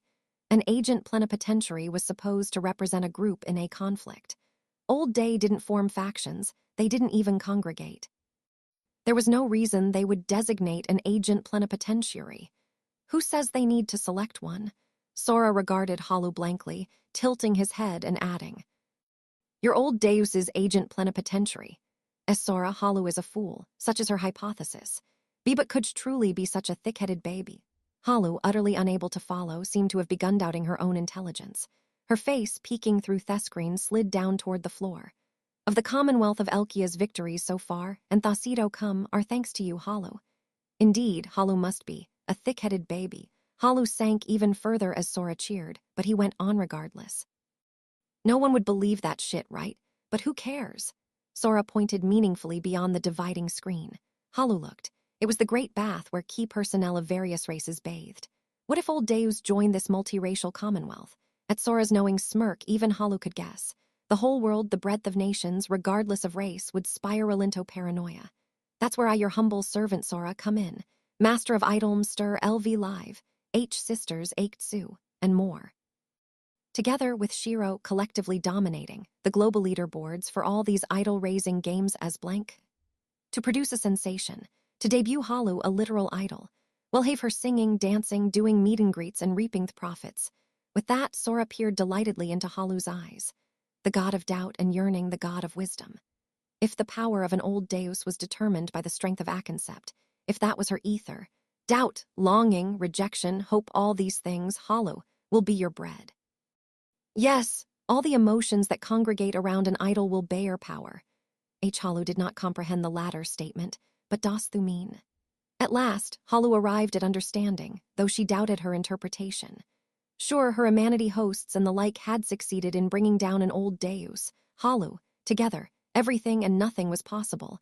But this was just two, Halu considered wide-eyed, but Sora proceeded to affirm her inference. All you gotta do is declare your old deus's agent plenipotentiary. His smile brimmed with unfathomable joy. Then, if any other old deus has a problem, they've just gotta bring Iton. But was also full of something far deeper than hell itself. Then all these prayers who think they're players will fall on the board. Then extended his hand to Halu once more. Does that sound awesome or what? If you'd like that, then let's play together. Staring, Halu took his hand again, but it made her wonder. Does this man truly understand what he's accomplished? It had certainly been a grand game. There had never been one like it, on which 5 race pieces had been wagered. But with this game promising no reward but Halu's independence, this man, no, his sister must have plotted with him as well. Sora and Shiro, the Setwo, with one move, with one game, had defeated just Halu, and in accomplishing that alone, they had placed all of old Deus in checkmate. Halu, though, was the only one surprised by this fact. From the very beginning, all the participants had entered the game with some degree of prior knowledge. That was why, though his scheme hadn't worked out, Plum had bet the dampier piece. It was why Azrael had entrusted the flugel piece to Gibril, to take those smug old day and yank them down by Theroots. For the gamers gathered here, that was motivation enough to risk their doom. Sigh, Clammy. Why, it's just as predicted. A trace of light returned to Feel's hollow eyes. This day, today, the world hasquiatly turned on its head. Yes, it seemed everything had gone just as they'd imagined it before leaving Elven Guard. But Clammy continued Feel's train of thought by inquiring beyond the dividing screen. Yes, but we fractured Elven Guard, and now there's even an old Deus. We can't go back now. Quite so. The world would surely be plunged into a crucible of fear. Few would have the gumption to declare war on Elkia, but some would. Elven Guard, for example, couldn't possibly take it lying down, nor indeed. It wouldn't surprise me if your grumbling old Deus came busting in right now. Can you manage? After you cut us off, I won't Takino for an answer here. The siblings answered Clammy's piercing question blankly. Manage. With pleasure. If they bring it, we'll bring it harder. Not to mention, on top of humanity, we've got Werebeast, Flugel, Dampier, Siren, Old Deus, even Elf. If anyone thinks they can beat this crew, I'll say a prayer for them. Feel furrowed her brow at Sora's giddiness. Why, is it my imagination, or did you casually include me? The response she received, though, sounded surprised. I mean, you two have nowhere to go back to now, right? Sora shattered the brief silence himself. We sent Elven Guard a royal notice of your renunciation, or should I say, we went and narked on your treason. Oh, we've got a great place for you to live, so relax. You'd better be grateful to Steph for her skills. Oh, you little. Clammy, and Feel's gazes turned so sharply in Steph's direction that one could practically hear their eyes make Anidable creak. Steph turned her head away with similar effect. You as Sora ordered me to, you know. Oh ho ho ho. There was a splash as Clammy emerged from the water furiously, screaming in Sora's direction. Why, you, just what have you done to us? Hua, I mean, it was obvious you were gonna lose. Think about it, it was the most considerate thing to do. Gonna tear you a new one. But anyway, how are we supposed to undermine Elven? No, I mean, that's not necessary anymore, you know. Huh. As Clammy and Feel froze, Sora, in high spirits, enlightened at them. You see, not only did I tell them what you did, I told them all kinds of shit. Everything I could think up. Clammy's fists quivered as she grasped Sora's meaning. Apart from whatever lies he might have mixed in, Clammy and Feel had, indeed, contrived to bet an entire state.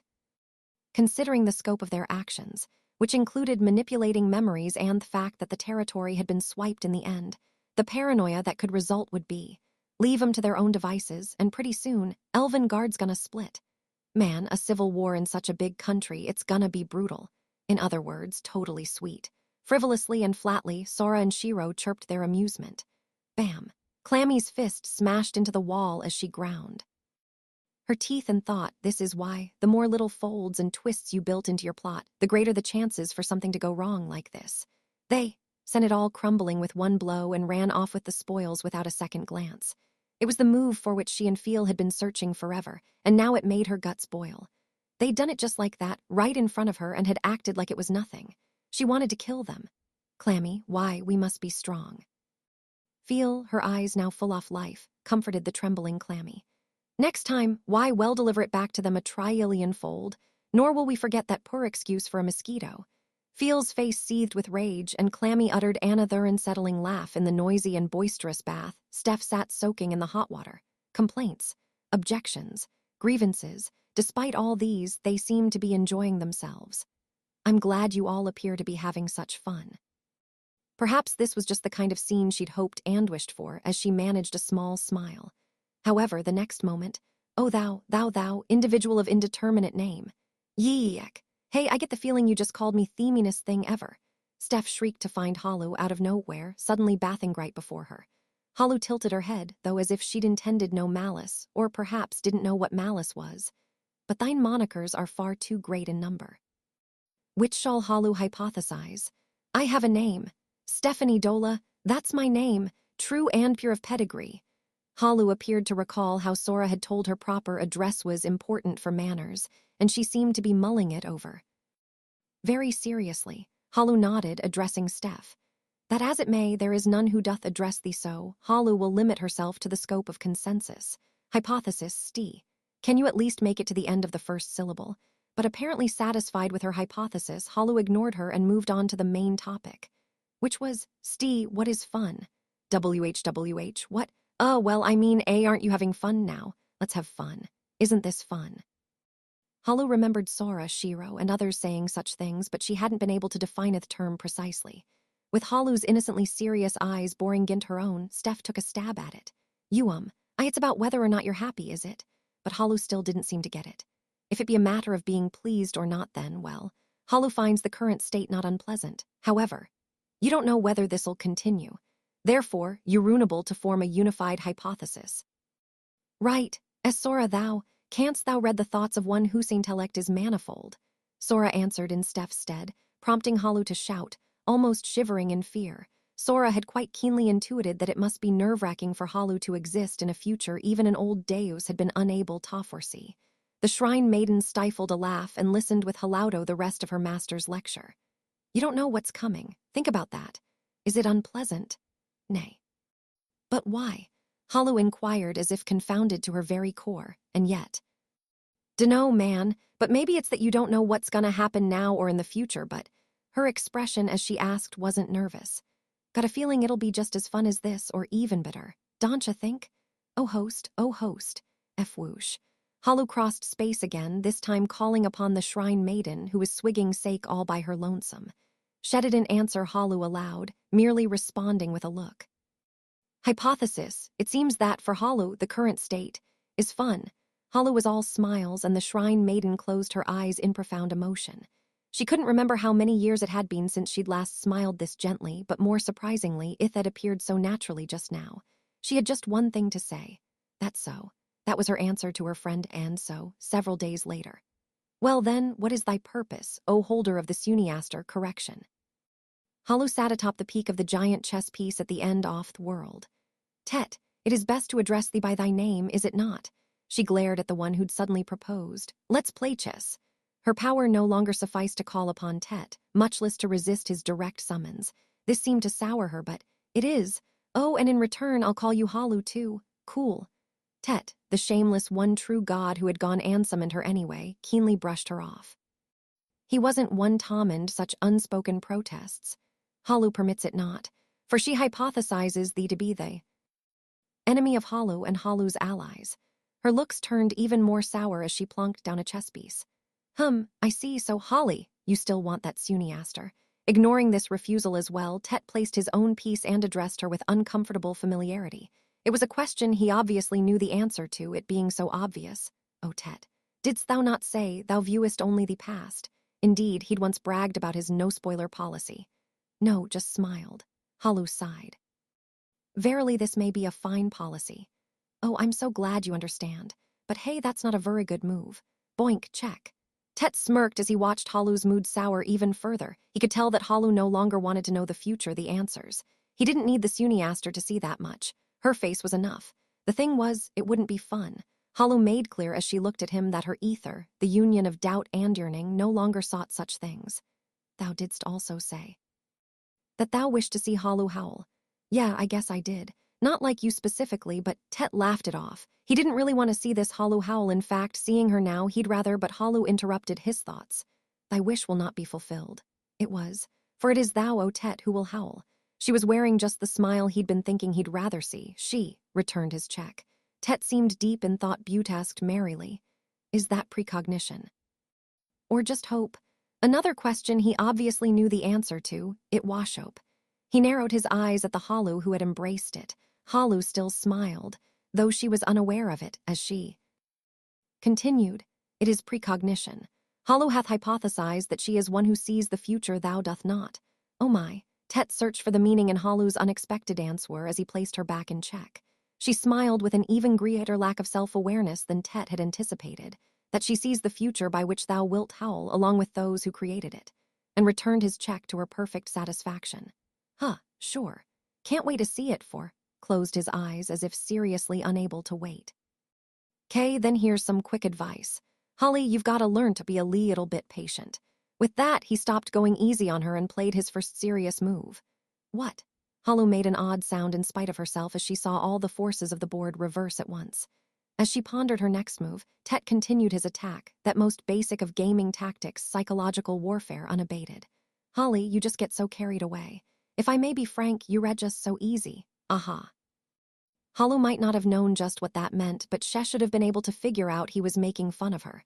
With each word Tet spoke, he could see her mouth straining further, for instance. First. You got suckered by the shrine maiden twice, right? And our friends blank just had to be a little nice to you and wham, you're all over them. Plus. He watched Halu brace herself. You were always just in too much of a rush when it came to developing a heart or creating a race or despairing. This time it was Tet who looked away. You just waited a little longer. I think your girls would have answered you. Tet whispered. Halu could probably not yet understand. She only tensed herself as if doubtful, as if suspecting a hidden insult. Tet looked up, his expression mixed. It looks like you've always fretted over why you were born. Old day ether arose of concepts, of thoughts and prayers as Tet had arisen. But the primordial gods, from back when there was no awareness, no one knew what had wished for them. Sathi had to choose for themselves, just like people. That's what Sora had told Halu. No one knows why you were born, probably not even the Suniaster. But I guess I'd kinda like it if you just remembered there's someone who thinks this, the first god in the world to have a heart. The god who'd given birth to that girl, who'd given birth to Tet by virtue of her hopes, her wishes, her faith. He'd called her here just to tell her thighs, so he did. Thanks for being born, you know. Halu couldn't possibly know what he meant, but now she might be able to see that the words came from his heart. Halu, rattled, gingerly placed a piece on the board. Oh, right. Of course, finally, one more thing. Tet's face lit up as if to distract her. You think you can beat me? Now that's what I call getting carried away. He didn't even give her time to react. There she was in checkmate, dumbfounded. To my game, I've been waiting for you forever. He spoke, he waved bye-bye to Halu. You're 6,000 years late, but I'll give you a pass for having been the first old Deus. Halu found herself dismissed as arbitrarily as she'd been summoned. Tet gave her this parting shot. Oh, but you know, you're way too weak to beat me now, so you'd better work on those skills. If you don't at least get good enough to earn a draw against blank, there is no future where you see me howl. Aha heya. Oh, there you are, Halu. We've been looking for you. What happened? The Elkia Royal Castle, Sora and Shiro had been looking everywhere for the vanished Halu. They'd found her standing in a corridor, staring at the floor. Halu asked, Oh ye shall answer Halu just what hath occurred. Halu feels unpleasant. An indescribable something hath welled up as her body, despite being an illusion, seems ta tremble. Her heart delights in fantasizing of the destruction of Theane who hath planted this feeling. What is this? Halu asked plainly as if explaining her symptoms to a doctor. Well, that's Sora and Shiro weren't doctors, but they could see the answer in Halu's face. You're angry. What happened? Oh, indeed. Provisional, Halu is angry. Halu looked at as if she were recording the discovery of the century on her scroll, and bearing the same expression, she inquired further. Well, when is your plan to destroy? Will vanquish Tet, will ye not? You will destroy him. Will it be tomorrow, tonight, perhaps even now? Halu carried on with a mask-like leer on her face. As Sora and Shiro rushed to calm her, far away at the end of the world, someone watched and smiled. Once upon a time, it had started with the convention once upon a time. And it had ended without being told. That was the old myth. Now it was being carried forward into a new myth, not once upon a time, but in the near future. It had started with that convention, and now the story was finally making the transition into a myth that would be told. Come, let the game that stopped that day continue. God grinned as he scribbled into the empty book, the myth that had not ended that, properly speaking, this game, the most enjoyable since the creation of heaven and earth, had begun here. Finally able to write of it in past tense, the god spread his arms in full satisfaction, as if welcoming every nook and cranny off thy's world, the old myth in tow, to loom over its edge. I'm not gonna give you a draw this time, nor do I intend Talos. You'd better be ready. Seher report, resolution of game of old Deus confirmed. Proofer report, casualties, 0, condition met. Notify all units, space-time distortion observed, estimated Toproch deviation value. Checking instrumentation, hours since war's end, Disconnection from NER cluster and restart authorized. Waited for so long at last. Confirm whether it is our awaited entity. The machine walked forth to confirm proof of their will. They moved toward the northwest of the continent of Lucia, toward that distant commonwealth.